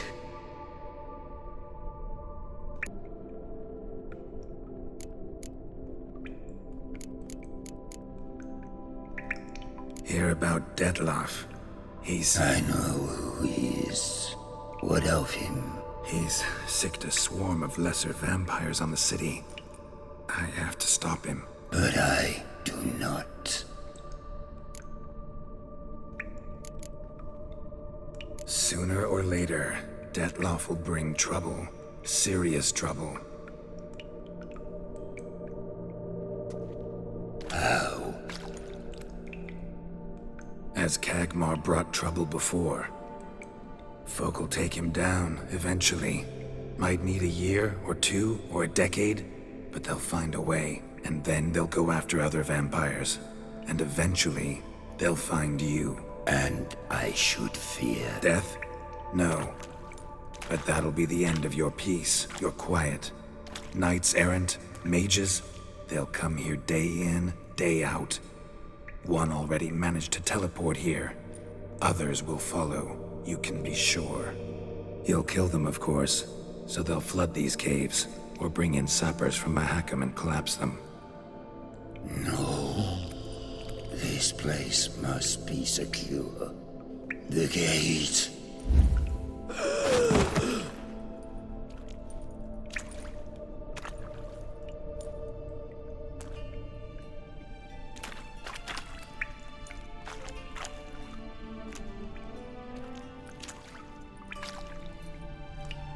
What is your plan?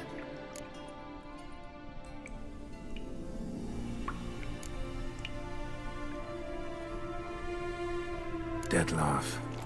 We have to convince him to spare the city. Will he? Probably not. Yet we must try nonetheless. If there is a fight, If you help kill him, I will be anathema. This I know. And still, I ask you to summon Detlef. Where? Teshem Mudna. Go. Once I sense you there, I will summon Detlef. I thank you. Leave me.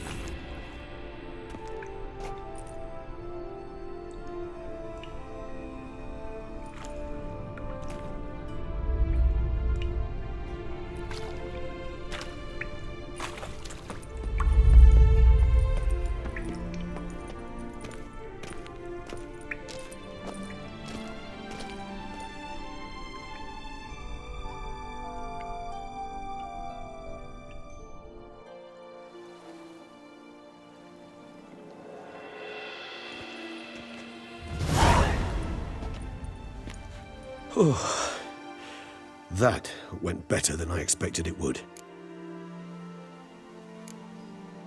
Think that went better than... You kidding? I'd have been dead on the spot if not for my slowed metabolism. And yet you survived, though you are risking your life. The question is, why? This contract, it goes well beyond what witches customarily handle. I cannot abandon the matter, for Detlef and I are bound by blood, but you could simply walk away. So why, my friend? Why stay and risk your hide?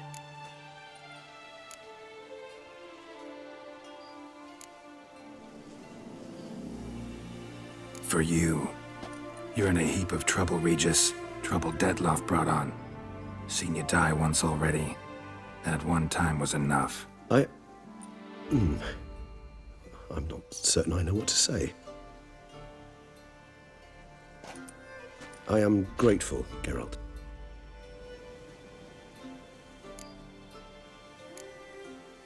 All your unseen that... welcoming. No, they vary. Some are conceited, others imperious, but most can be reasoned with. But him... It was clear each word was a great effort. Interacting with others, it seems, it causes him physical pain. Never entered my mind that the conjunction of the spheres was also a cataclysm for you, for... Monsters? No euphemism required, you needn't seek one. I dare say it was worse for us. You arrived by the thousands, we were but a handful. Not much choice, assimilate with you, or shut ourselves off from the world, like him. And you? How do you feel now, where you are? Geralt, imagine the least comfortable situation you could ever find yourself in. What would it be? I don't mean a moment of pain with death knocking at your door. Just a circumstance of great unease. All right. In that case, a court banquet. Gotta show up in hose and a tight doublet. Gotta smile at everyone and engage in vacuous conversation. While Dandelion sings a ballad about me and Yennefer for all to hear. Very well. Now imagine you're stuck there. Not for an hour, not for an evening, but for all time. And should you fall out of character for but a moment, should you so much as scratch yourself where the stitching chafes, all around you will scream, "Monster, monster!" and they'll turn on you and tear you to shreds. Sounds... tiring. Damn tiring. I couldn't have put it better myself. Time to summon Detlef. Yes, high time. Do you wish to go to Teshem Mudna right away? Let's go. Want to get this over with.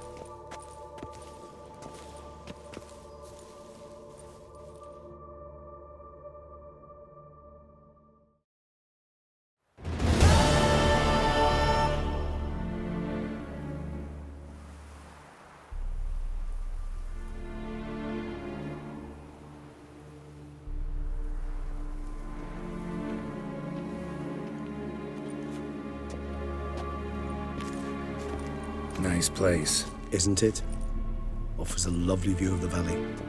On a clear day, you can see the outlines of Duntine. Shame the reason why we came here. Yes, quite the shame. You angry with me for not freeing Sienna? For not trying to resolve this peacefully? A bit. Though, perhaps I was fooling myself. Latching on to the notion because I badly wished to believe there was some way to fix everything. However, matters have simply gone too far. I must come to terms with that.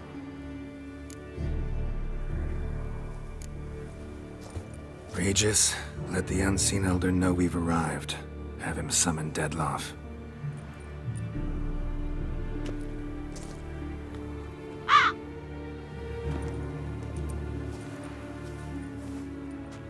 Hinthial Jesu Themias.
Didn't manage to find me, so you forced a meeting.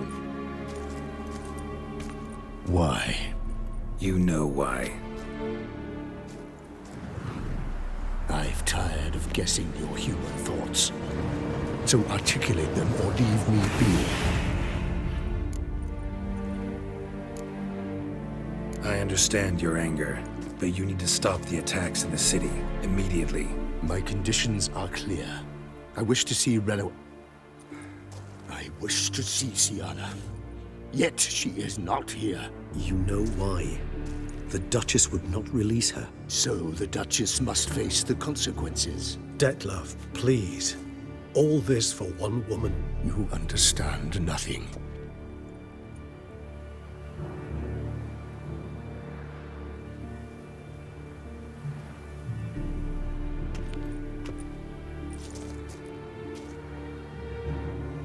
Let us be done with this.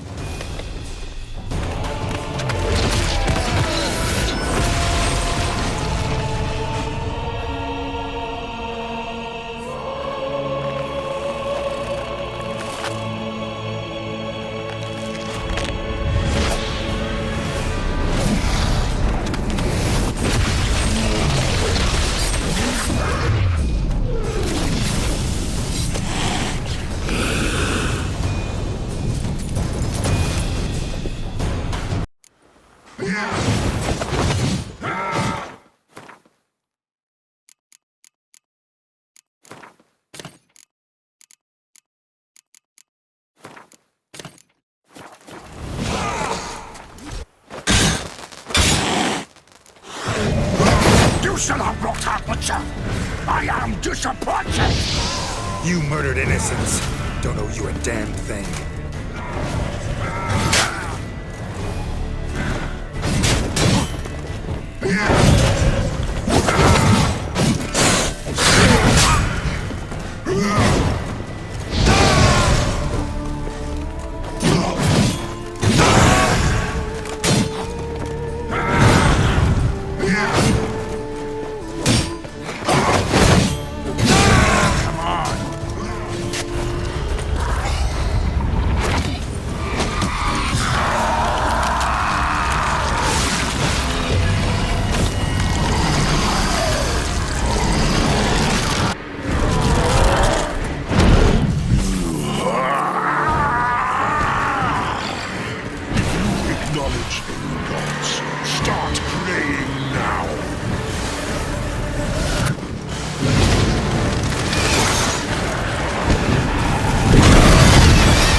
Leave him to me.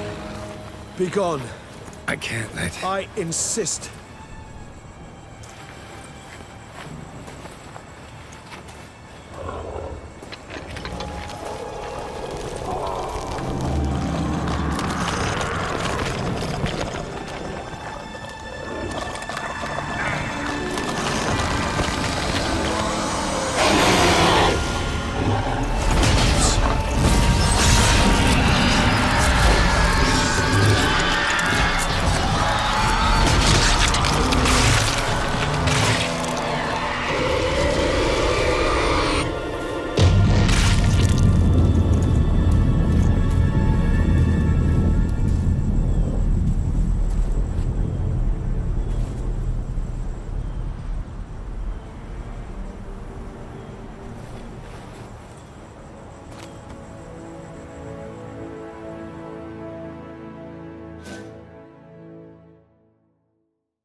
My, what a smashing ensemble.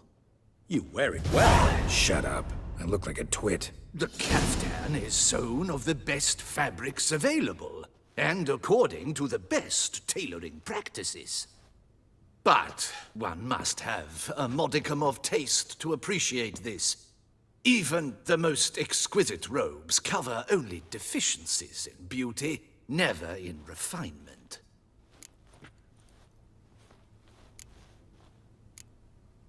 Rather not bicker about taste. Don't like to. It's neither interesting nor productive. This particular Witcher has an inborn intolerance for formal occasions. Yet he's to attend just such an event shortly. I expect that's the source of his prickliness. So try not to take things personally, Master Taylor. Rather pity him. For in truth, stage fright overwhelms him. He trembles at the thought that he has no notion how to behave in the presence of Her Grace's Majesty. As well he should. All that being as it may, Toussaint's highest honor, the Order of Vitis Vinifera, demands appropriate attire. The Duchess cannot be expected to drape the medal on a suit of armor caked in mud.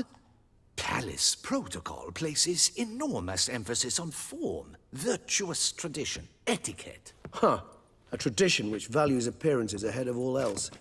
Which calls for lordly, glistening triviality and misplaced generosity. Sound wistful. Pensive, Regis.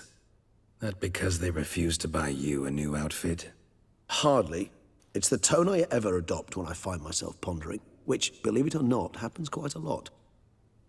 Besides, I've no need for a new outfit as I shall not be attending the ceremony. Why not? Because unlike you, I don't have to. I shall begin to pack my belongings instead. I trust you'll join me later, once you're richer by a medal and a fascinating new experience? Count on it. Ceremonies, medals honoring virtues, just keeps coming up. I've had no reprieve either. And I keep thinking of the last great virtue, compassion.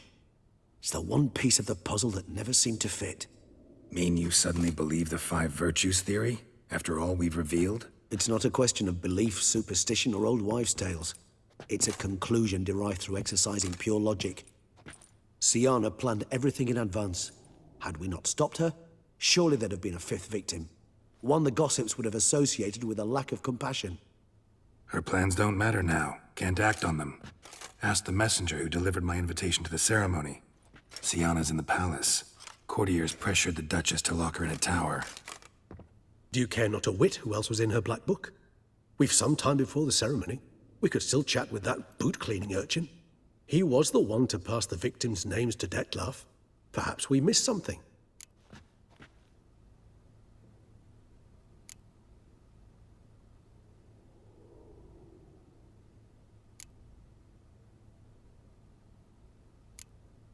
Regis, Bootblack didn't say anything about making deliveries when we talked to him.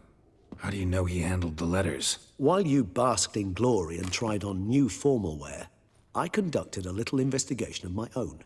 You'd be very proud to see how I conducted myself. I began by concocting an ample supply of bootwash for our enterprising young friend.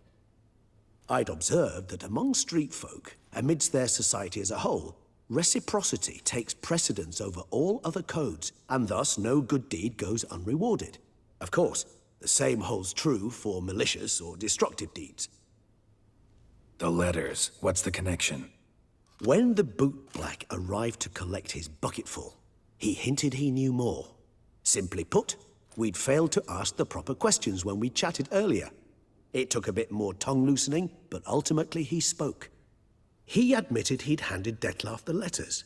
He knew this information was valuable to me. In providing it, he was simply repaying me. All in all, why not check up on that? We'll go together, assuming we're done here. I am done, yes. It lies in your hands now to see if you are able to present my handiwork at the ceremony with the dignity it is due. Or if you will first destroy it, crawling about the city's underbelly. Promise to be careful.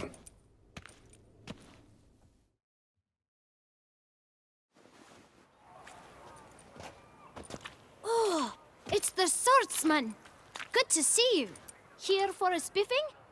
Dirty boots are a stain on professional dignity, you know. Step on up. Need to ask you something. Yet again? Go on then. I'm a proponent of free speech and I will gladly tell you all I know. But why not get your boots shanked while we jabber? Guess they could use a spit and polish. Then I shall take advantage as well.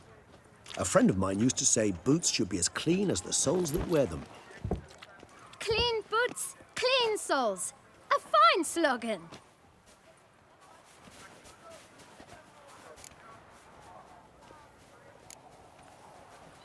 How's business? Well enough. I can't complain. Though it'd be even better were certain folk to sit down for a shine as they stood and chatted.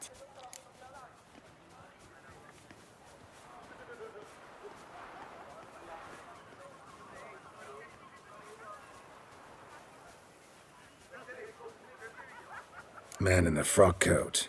You passed him some letters, remember? Why, of course. I'm young, got a mind like a steel trap, but... If you're about to tell me this information will cost me, forget it. How'd you get those letters? Beggars brought them. Beggars. Tell us more about them. How many were there? Why, 4. 1 for each letter. Just 4? Sure you didn't get a 5th? I can't count, you know. Remember anything else? These beggars have anything in common? What? Come now. Each was different. Some had mismatched boots, others had no boots at all. Oh, I know! They all had no home! Kid, my patience is starting to run a little thin. Now think hard. Where'd they get the letters? They pick them up? Get them from someone? I don't know. They'd come, hand me a letter, and walk away. I asked no questions. Geralt, allow me to ask a question. Listen, lad. I'll be glad to mix another batch of that bootshine for you. But you must focus now and tell us all you know. Where can we find the beggars? Well, at the shelter, most like. Where's that? Everyone knows. It's just round the corner. Up those stairs, then right. Thanks, kid. For your trouble. We must visit the shelter. Look around inside.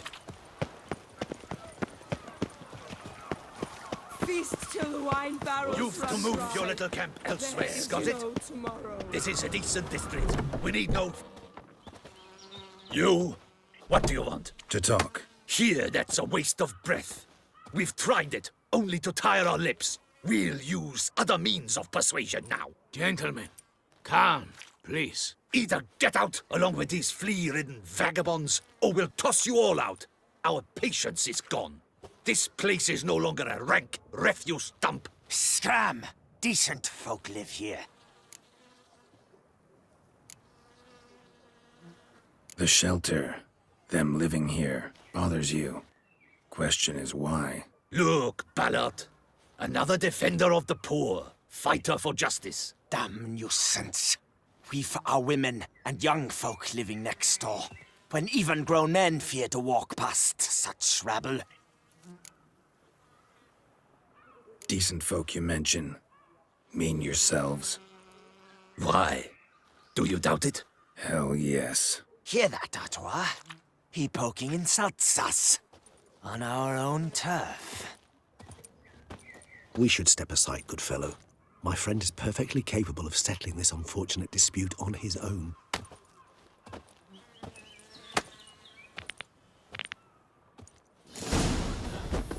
What? Lost your nerve?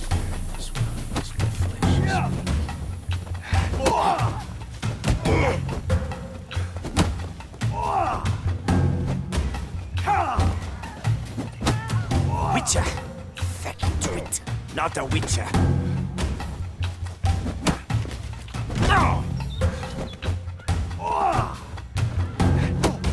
Come on, come closer.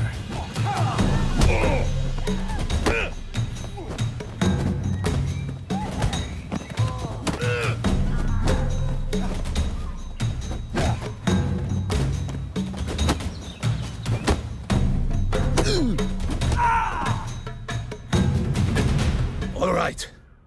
I can take a hint. Come, time to go. I thank you so much for your aid. I tried to reason with them, but they'd have beat me blue had you not come along. I'm grateful. Immensely. What did they want from you? They are neighbors. Wish me to take my folk, the shelter, elsewhere. They dislike that I help the beggars. I do not oppose going elsewhere, were we to have somewhere to go. But you've come with a problem, have you? My turn to aid you. Need some information. Looking for a man who might have mentioned the bootblack in Rue de Garl. The bootblack? A feisty lad. I know him. Any of your, wards supposed to meet him recently or soon? Forgive me. Those I help and I are not so close that I would know. But should you wait, they'll all soon come for their meal. You can question them yourselves. Thanks. We'll wait. Nice of you to let us.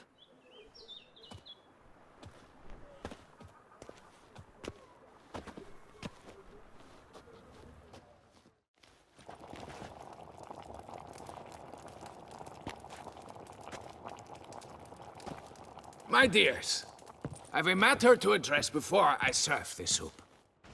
These two gentlemen have some questions of you. Pay attention. Answer in brief. For if you draw it out, your soup will go cold, and we wouldn't want that, would we? Recently, 4 of you delivered sealed letters to the bootblack. I know this. Does anyone know what the gentleman means? Go on, speak up. Romain? Why should I squeal? We were all told not to mention the letters. We all swore. You can tell me, Romain. You were given a letter and you delivered it, right? Good work, Romain. Thank you. Who else? I got one too. Gave it to the bootblack. Freshy, he got one. But he can't tell you, as he's not here. I still have mine. I'm to deliver it 2 days after the Feast of St. Barnabas. It's a matter of importance to the Duchy. Hand it over, or I'll take it from you, plain and simple. But I was to deliver it personally. Let no one else see it. That is what she said, and she was frightening. You ought to heed folk who are kind and honest. These men helped me a short while ago, helped all of us. If this individual threatened you, you need not keep the promise you made. All right, take it. I didn't want to see the bootblack anyways. It's always muddy there.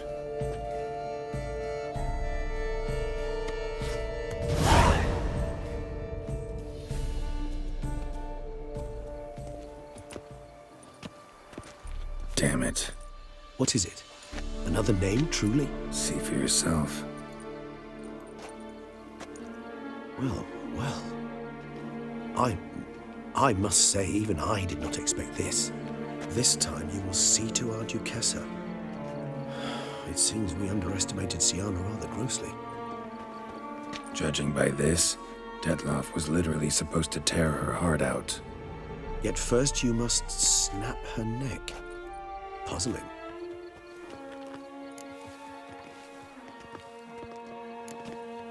Puzzle complete now. Alas, the matter's ceased to be a tantalizing brain tease and has turned incredibly grave. We've proof of a plot to assassinate Toussaint's ruler. We've proof of a coup d'etat. Duchess was to be Detloff's last victim. Siana planned it from the start. Indeed. The logical conclusion, Geralt. 4 seemingly random victims to start. The virtue's their only link. Enough to get folk talking about a righteous, vengeful beast. Obscured the victims' links to Siana, even as she had those she despised killed off one by one, leaving the Duchess for last. Had she managed to fulfill her plan, none would have questioned the reasons. Most would have thought Anna Henrietta had died for her sins. She was known to show a hard heart on many occasions, ample proof of a lack of compassion. Why would Siana murder her own sister? Out of envy? To take power? From an inborn penchant for evil? Yes, yes, and yes. All seem likely, and none are mutually exclusive. But if you'd like to know for certain, you could always ask her yourself. Actually, love to learn her motives. Praiseworthy, I suppose. Sometimes one should stare evil in the face. Seems a bit strong, no? She used my friend as her tool for killing. I believe I've every right to condemn her. But I support your lust for the truth. Some philosophers think empirical examination the sole path to knowledge. I believe you mentioned the Duchess keeps Siana locked up. Courtiers were insisting on a harsher punishment. Much harsher. Think Anna Henrietta had to protect her sister from a lynch mob as much as she wanted to protect her subjects from a criminal. One way or another, she's locked away in a secluded wing of the palace, awaiting trial before a court of law. I'd need to get past some guards to see her. Coming with? Of course not. I shall await you at Mare la Chaise-Longue. I'll not risk entering the palace after Detloff and his minions rampage. Besides, I vastly prefer the company of a simple mug of mandrake brew to that of the Duchess's vile sister. So, said straight up, it means you're going off to get drunk because you hate Siana. I've never been fond of categorical statements of that kind. But I admit I could not vouch for my behavior in her presence. She treated Detloff cruelly. Caused his death in the end, and now this? Atop all that? No, Geralt. I will not go with you. I will await you at the cemetery.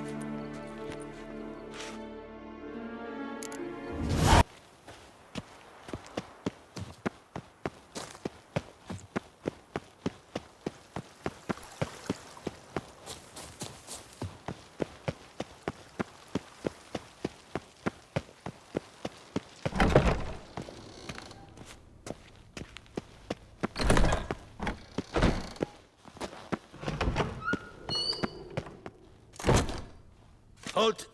Need to see Siana, urgently. In the matter of?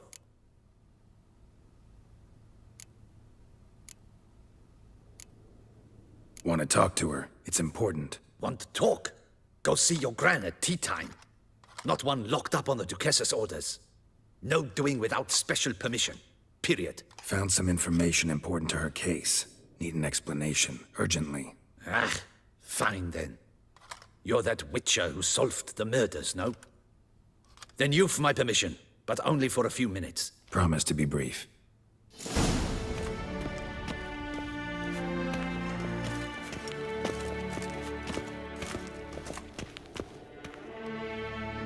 The witcher will speak with the inmate. You can take a momentary break. As long as it's truly but a moment. Highly irregular, this. Hey, Siana. Sorry to intrude, but I gotta ask you something. I've nothing to say to you. You're the one who put me in here. Have you forgotten? Sure, but you are here. So what's the harm in talking? Got something better to do? What do you want? Be brief.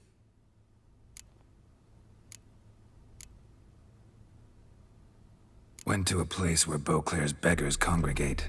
Found proof that you'd planned your sister's demise. Anna Henrietta. She was Dettlaff's ultimate target from the start. Your target. Bravo, Witcher. I congratulate you on your deductive reasoning skills. But what I'd planned has nothing to do with you. Wrong. Has everything to do with me. You were hired to kill the beast. Said beast is dead. So go collect your metal and leave me alone. Why must you meddle in everything?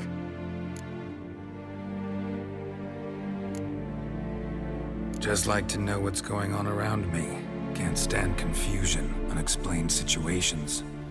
Have you come to ask me what drives me? What my motives are?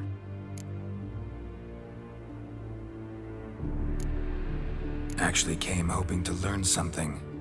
It's clear you were out for vengeance. Against those who drove you from the palace?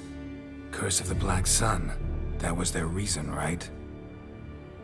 It's certainly what they claimed. They said I was dangerous. A mutant. Knights, Crespi, Dulac, Delacroix, and Peyrac Peyran. They got the task of whisking me away, abandoning me outside the duchy's borders. They were following orders. So they were, though they did so eagerly. Especially when I tried to flee. Crespi beat me unconscious with a whip. The others stood by and watched. Peyran found ample opportunity to take his frustrations out on me, while Dulac and Delacroix insulted me, mocked me. I swore then I would never forget. I would find them all.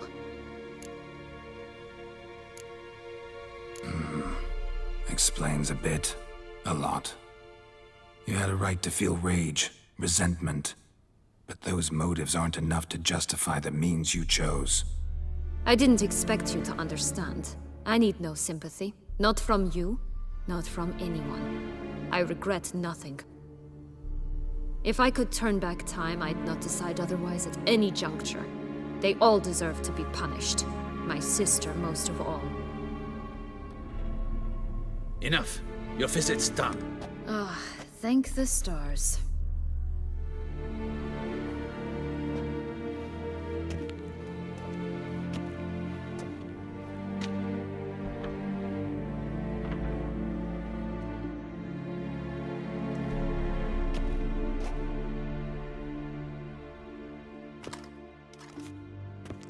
Commander de la Tour would like to see you. Shall we go at once? Let's go. Want to see him too.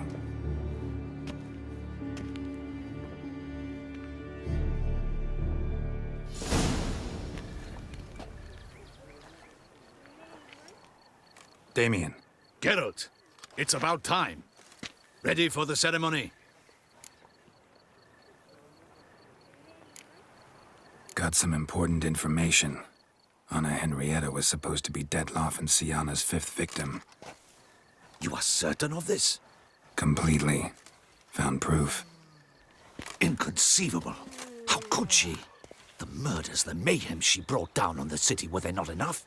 She sought to strike down her own sister, her liege. Traitor. I must alert my men. Enlarge the Duchess's honor guard. Make certain Sylvia Anna is closely watched during the questioning. I'll see to it personally. I thank you, Witcher, for alerting me, and I appreciate your attentiveness. Let's begin the ceremony. Come with me. The Duchess awaits.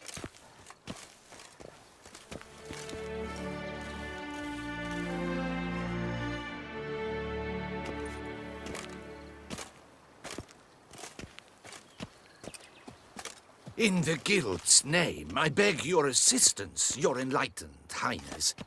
Without barrels, production will come to a stop, and it will be the end of us. You lost them all in the fire. These are horrible tidings. Oh, we are most dreadfully saddened. Yes, your enlightened highness all. Once the beasts had clawed their way into the warehouse, the whole place went up in flames. I shall dispatch a palace guardsman to examine the site of the blaze. If things are, as you say, fitting compensation shall be paid from the ducal treasury. Thank you, Your Enlightened Highness. Your Grace, Geralt of Rivia has arrived. My dear subjects, we come now to our next point of business. Of all the duties which fall upon my shoulders, as the ruler of this dominion, this duty is dearest to my heart. For now, we shall award the Order of Vitis Vinifera, Tucson's highest honor. Geralt of Rivia, Slayer of the Beast of Beauclair, step forth.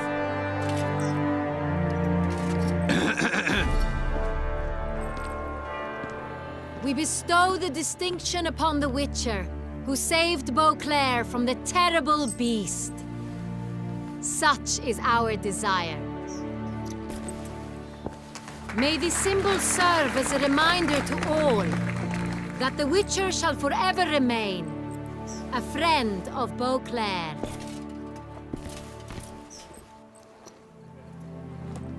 In more familiar terms now, I thank you immensely, Geralt. Damien has your reward for you. After all, it was but a contract. Thank you. I have a small surprise for you, in addition. I give you more than a dozen barrels of Son Real, a wine normally reserved for the ducal table. The gustatory experience of a lifetime awaits. Are you content?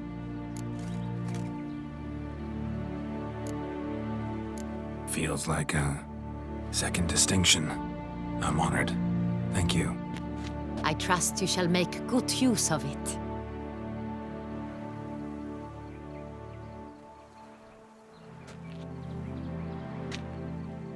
In a moment I shall speak to Siana. Will you assist me? You returned my sister to me, yet you also showed me her horrendous deeds. As head of state, I must judge her fairly. But she is my sister. Thus my heart bleeds for her. If my presence will help in any manner, of course I'll stay. We shall now question a person implicated in the murders which recently ravaged our fair city of Beauclair. Captain de la Tour, show Sylvia Anna in.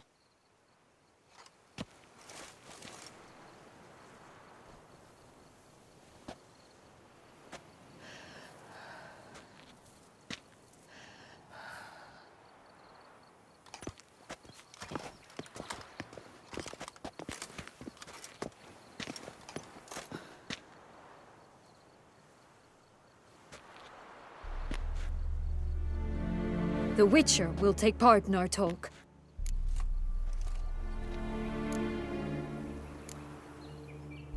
The Duchess requested I be present. You have committed crimes. Grave crimes.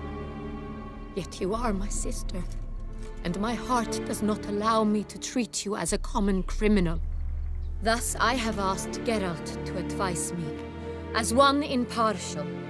I shall now hear what he has to say.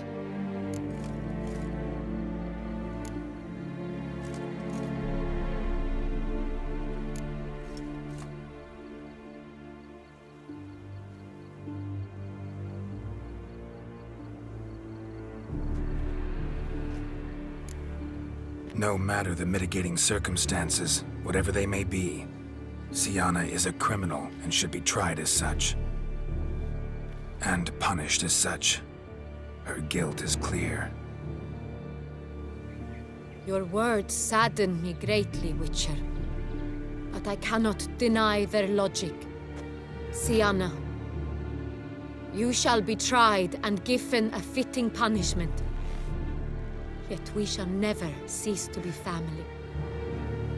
As Duchess, I shall have to judge you. But as your sister, I shall never stop loving you. Will you forgive me?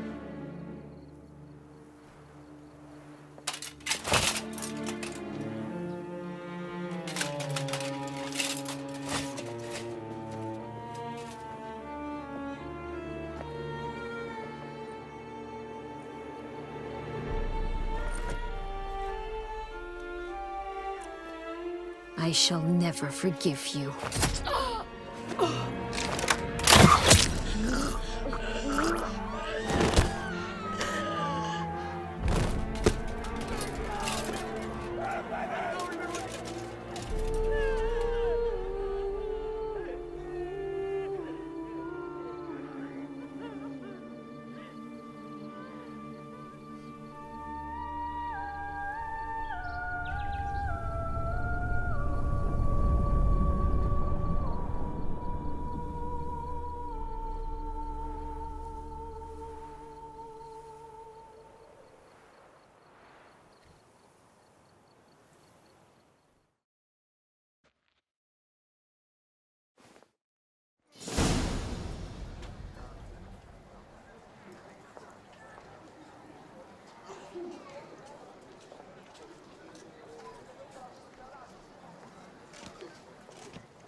Need some flowers. A wreath, or... I've none. Sold everything. I was just on my way out. No sense hanging about with nothing to do. Should come as no shock, sir. Had the funeral. Folk took it all. Men, women, children. All wished to lay a bouquet on the Duchess's grave. Windflowers, peonies, gladioli. But she liked common roses best. I know. Her ladies-in-waiting would come here at times. I'd choose the loveliest blooms for her. Fragrant, big petals, the kind that last a long time. I've still not come to terms with it. To be killed by her own sister. How could it happen?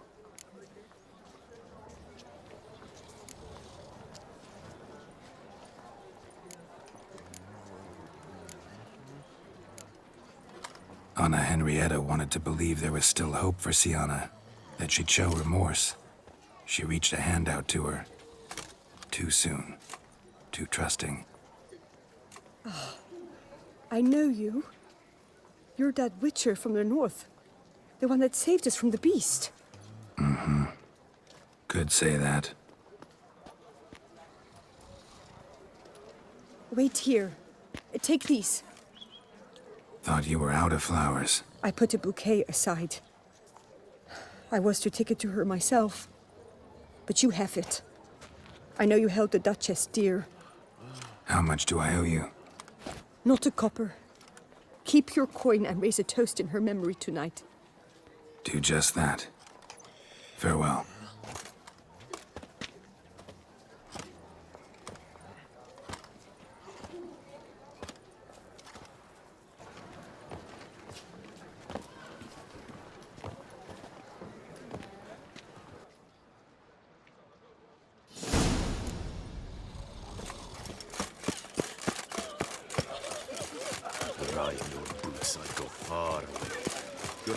Snow White, you with the exquisite head.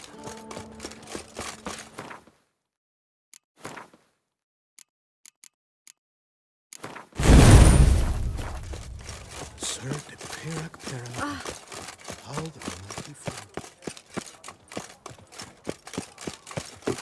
No doubt it rained gold for you after you killed the beast. Here in Beauclair is right and fair. Witcher, I was certain you'd departed. Couldn't. Anna Henrietta was... wondrous. Beautiful. Good. The best ruler one could hope to have. Yet I let her down.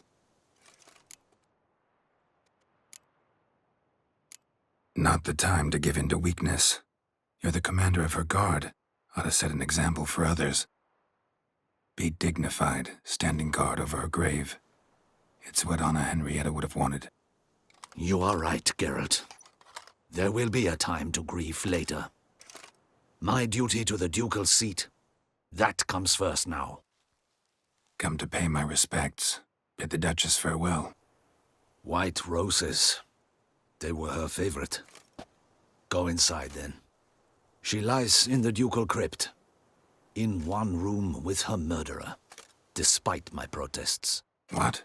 Who decided that? The Regent's Council. A pack of old men who've statutes and codices for hearts. Ducal blood flowed in Siana's veins, and she was never legally disinherited. So they ruled she should lie alongside Anarietta.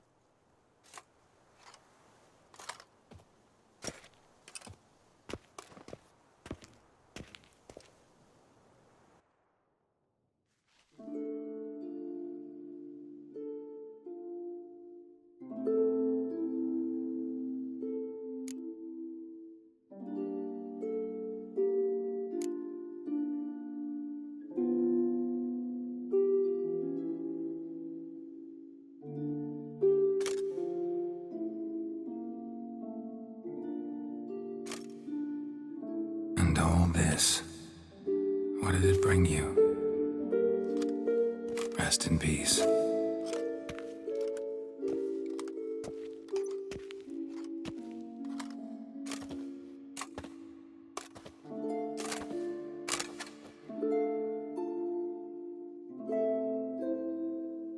I regret it ended this way, that I failed to prevent it. Hope you can forgive me. Rest in peace.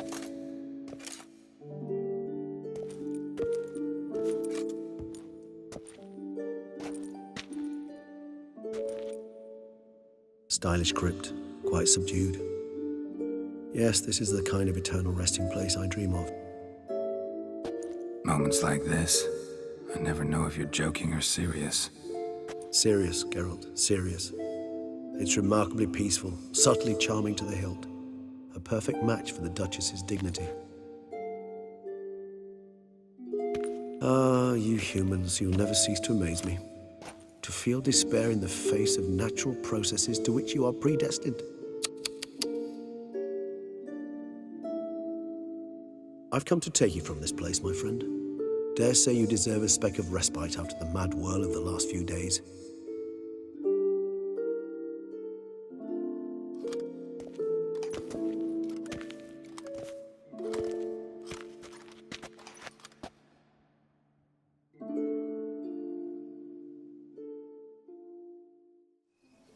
All those deaths I failed to prevent. Feel pretty awful right about now. Can't help thinking I could have done more. Now Toussaint's left without a ruler, or more accurately, chaos rules here. Hand in hand with despair. Duchess won over people's hearts. All Beauclair now weeps for her. A mass outburst of emotion. Well, it seems her subjects have adopted some of their recent ruler's traits. Why the sarcasm? Thought you liked Donna Henrietta. I did. And I do truly rue her passing. Me too. Then let us drink.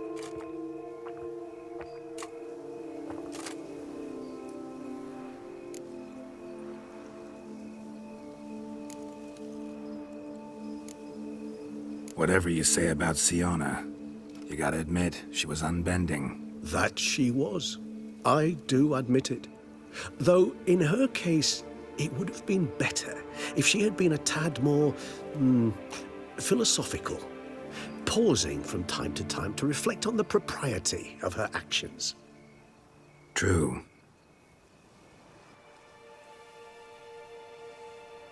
How do you find my personal brew? Not too strong? Just right. Credit the local mandrake of the Alrauna diabolus variety for that. The tubers which grow in this area's volcanic soil have an altogether unique flavor profile and display a remarkably uncommon dark brown tint. Fascinating. All I can say is this batch turned out excellent. Indeed.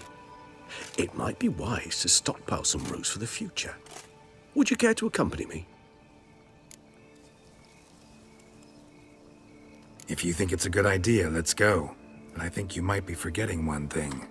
Fresh mandrake root of this variety is highly toxic, even to a witcher. Ah, not a problem. I never forget matters of safety and hygiene in alchemy. Here, gloves and a mask. Don them, and you shall be in no danger. Thanks. Right then, let's go. This moonlight makes me, oh, so dreamy. Penny for your thoughts. Let me guess. Succubus twins?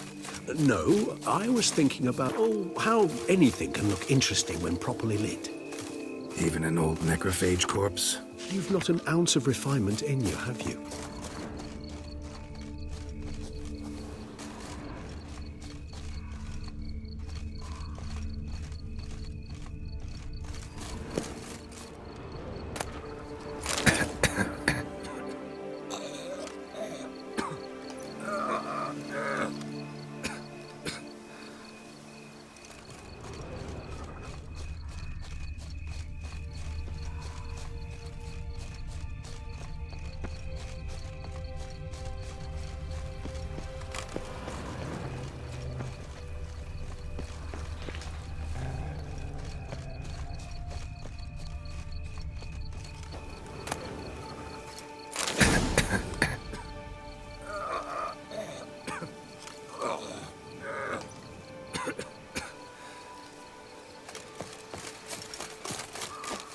Where'd that bloodsucker go? Won't be easy to track down. He's a vampire after all. Damn it, where'd you go?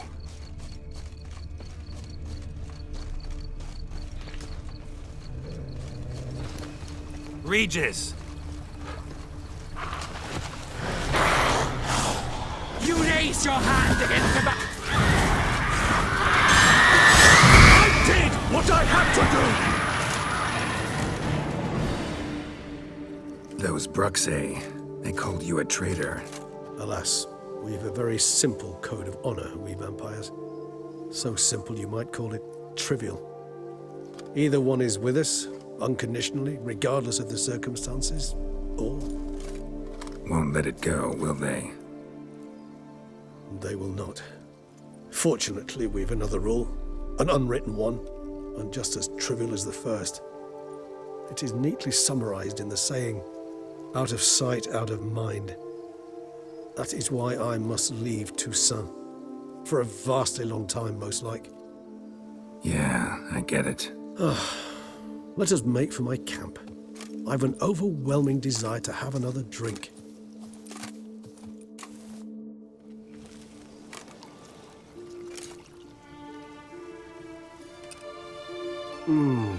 Supreme bouquet. Firm, defined beginning, then develops gently, rising to a startling finish. Don't you think? Not much of a connoisseur. Then it is high time you started your education. After all, the Corvo Bianco vineyard is now yours. By the way, I left a gift for you at your new home, on the nightstand. Thanks. Mind telling me what it is? A trifle. That will nonetheless be useful should you need mutagens. Incidentally, have you thought about what you'll do with your prize? Shall you hang your swords over the mantle and take to pruning vines?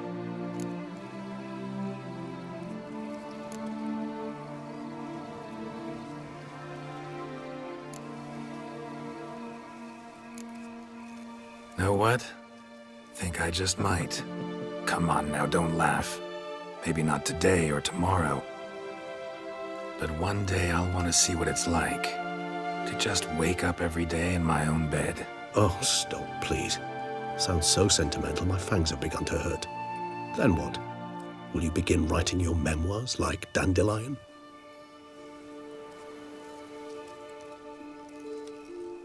I can remember a night, not too far from here if I'm not mistaken.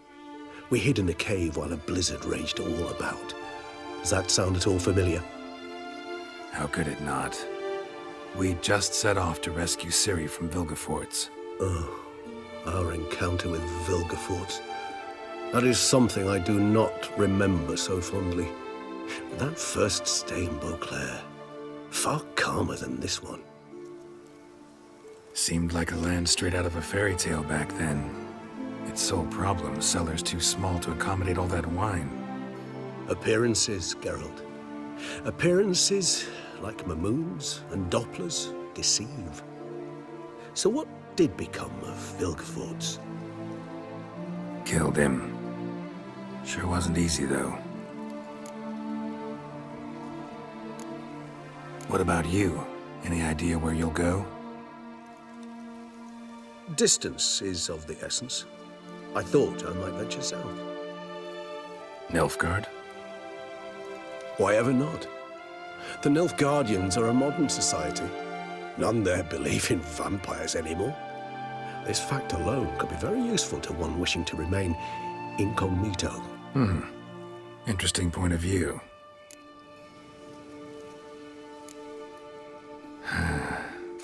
I so don't feel like going anywhere.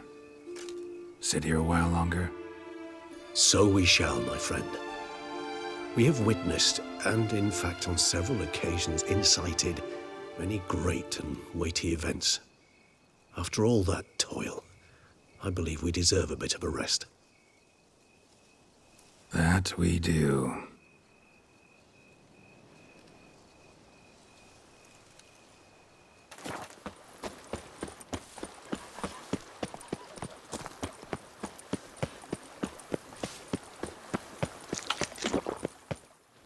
Master Witcher, some unknown individual barged into the residence.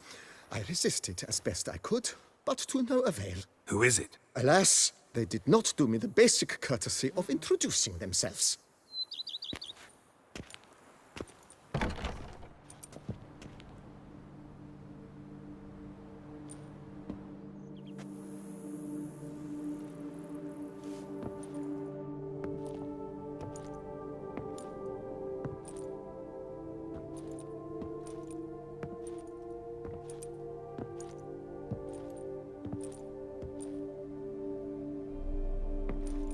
Triss? In the flesh?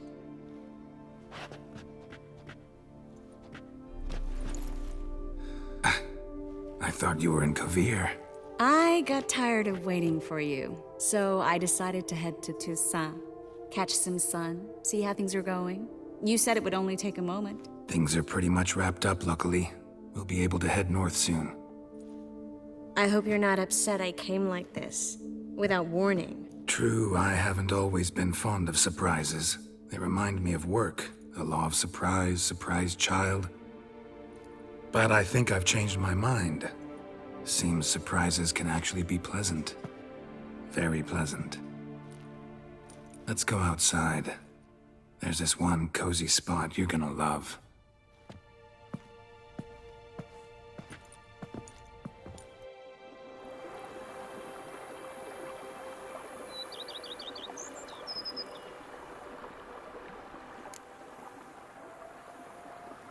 How are things in Kovir? Amazingly boring and predictable. Council meetings mainly concern trade matters, tariffs, storage regulations, that sort of thing. Missing the excitement? You know the Aetheri saying, may you live in interesting times? Well, I've already done that, and now I'm looking for a bit of quiet. The other mages I brought with me from Novigrad, or who made it north on their own, feel the same. You wouldn't recognize them. No conspiracies, cabals, plotting. They just sit there and work, for the good of the kingdom. Sometimes I think it's all too lovely to be true. That something's bound to happen. Another war, or some other horror. But for now, it's nice. And once you finish your business here and come join me, it'll be even better.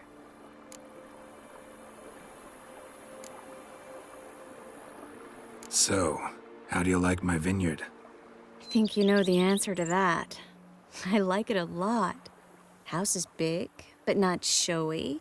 Lovely location. Perfect for romantic getaways. Planning to do a bit of renovation. Paint the walls, replace the roof tiles, install tin gutters. Have you thought about the garden? Will you leave it as it is, or change it? Maybe a hedge maze? With a statue in the center? One that's stately and nude. Oh, Geralt, don't bring up that ball. The wine got to my head and I... Not bringing it up to tease, but to reminisce. That evening, it was magic. And your dress. You looked lovely in it. I've got it with me. I could put it on one evening. We'll dine outside by candlelight, listen to the music of the cicadas. Can't wait. How'd you find me? Kvir's a long way off. I have my ways, Geralt. A hydromancy, for example. Oh yeah, that's right. So, what becomes of us? See anything else in the reflection? Zoltan moves in. Please tell me you're joking. You can breathe easy. Far as I know, he settled down in Novigrad and has no intention of budging. In all seriousness, though, I did see a few scraps of our future, but I'd rather not tell you exactly what. Why not? Because you said you've grown to like pleasant surprises. This is your first time in Toussaint, right? Want me to show you around a bit? Sorry, but I've already made plans. Oh? What are you going to do? Lie down in the sun and not move an inch. Ah, right. A packed schedule. Not overdoing it a tad. Oh, gotta get the most of this weather before I return north. Know that joke about how to tell when summer's come to Kvir? The rain isn't quite so cold. And sadly, that's not far from the truth. Oh, I shouldn't have told you that. Now you'll change your mind and not come join me. I wouldn't worry about that.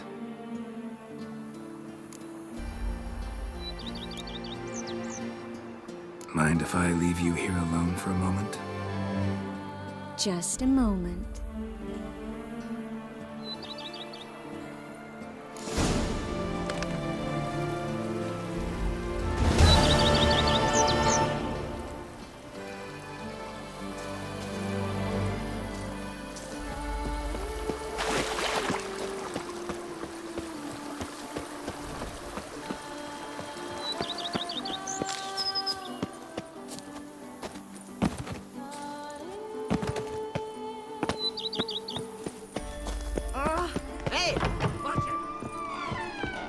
Pleasure to welcome you once again to the as yet humble confines of Corfo Bianco.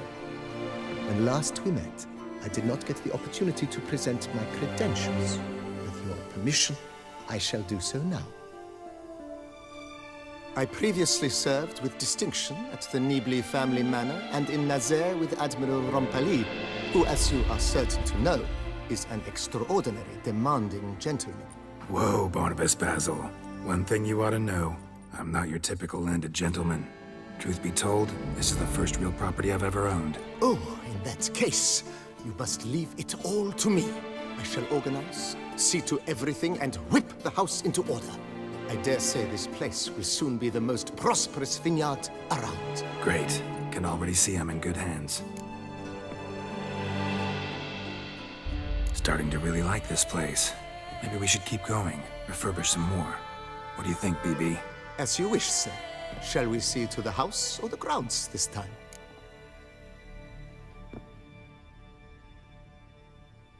Been thinking about the outer walls. Maybe a fresh coat of paint or some patching. If I might dare to make a suggestion, why not start with a general renovation? I once oversaw such work at Admiral Rompali's summer residence. The effects were simply breathtaking. Not only did the residence positively sparkle afterwards, but we also made room to display the Admiral's armor and weapons, of which he was a passionate collector. It's in your hands then. Make the place shine.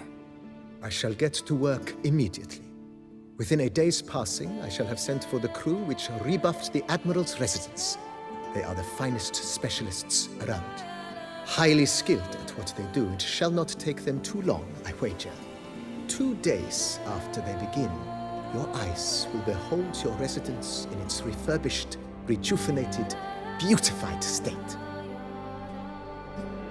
Is there anything else you require, sir? Got these spacious grounds.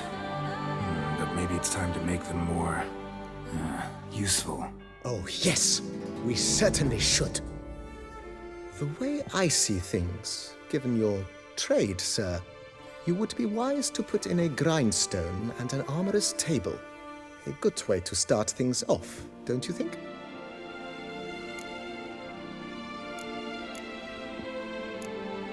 Let's put a pin in this for now. Remembered I have some urgent business to tend to. Not the slightest problem, sir. I am here to serve whenever you desire.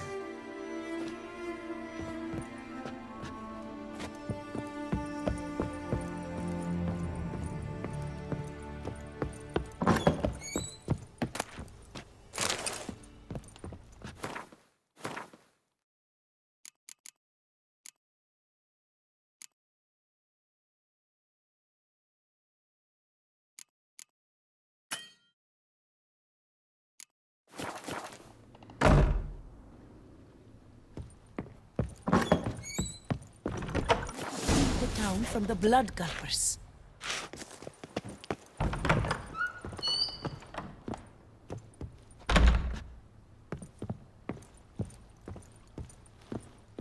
Renovations coming along all right, Barnabas Basil?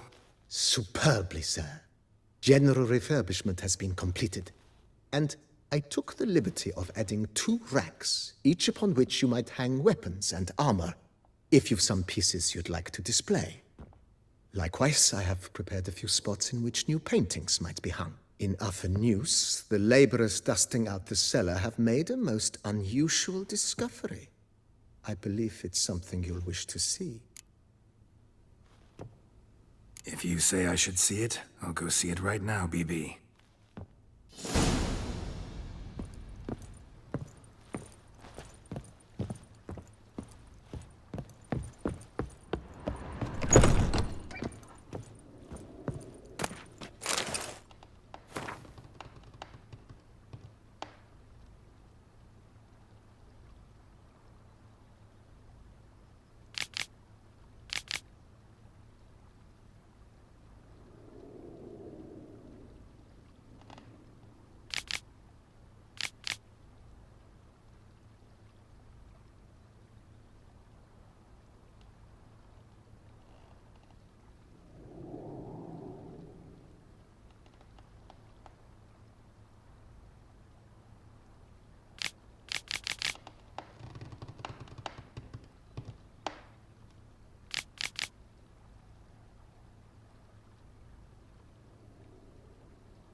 We had to summon...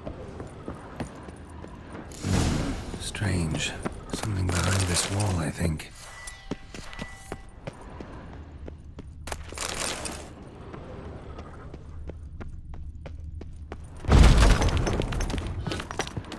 A laboratory. Must have been an alchemist at one time.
work up to Go my up to chin any and a knight foot and so shout, "The beast!" BB, know anything about the laboratory in the cellar? One of the previous owners take an interest in alchemy? A laboratory? Alchemy? I know nothing of it. But I understand that to a witcher this must be a very intriguing find. It is. It was walled up. Equipment's pretty ancient too, so it must have belonged to someone who lived at Corvo Bianco before you started working here. Whoever it was sure knew their stuff, though. Got dragon glass vials and flasks, stills, sublimators, vengerometers. Forgive me, sir, but I fear I don't follow. Just saying, it's top-notch equipment. True masterpieces of craftsmanship for use in alchemy. Brewing a concoction with this stuff versus doing it over an open fire? Well, there's no comparison. Then I am all the more delighted you discovered it, sir.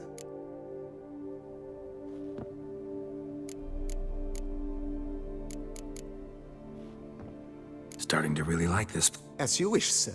Shall... Starting... What a...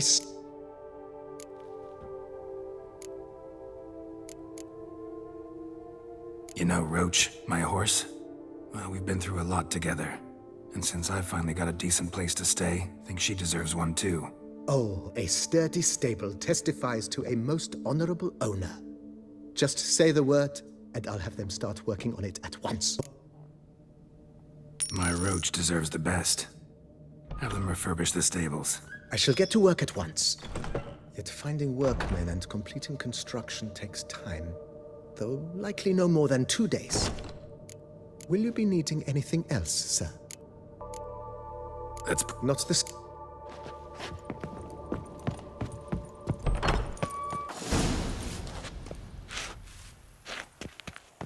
Hold on, hold on. Was it not...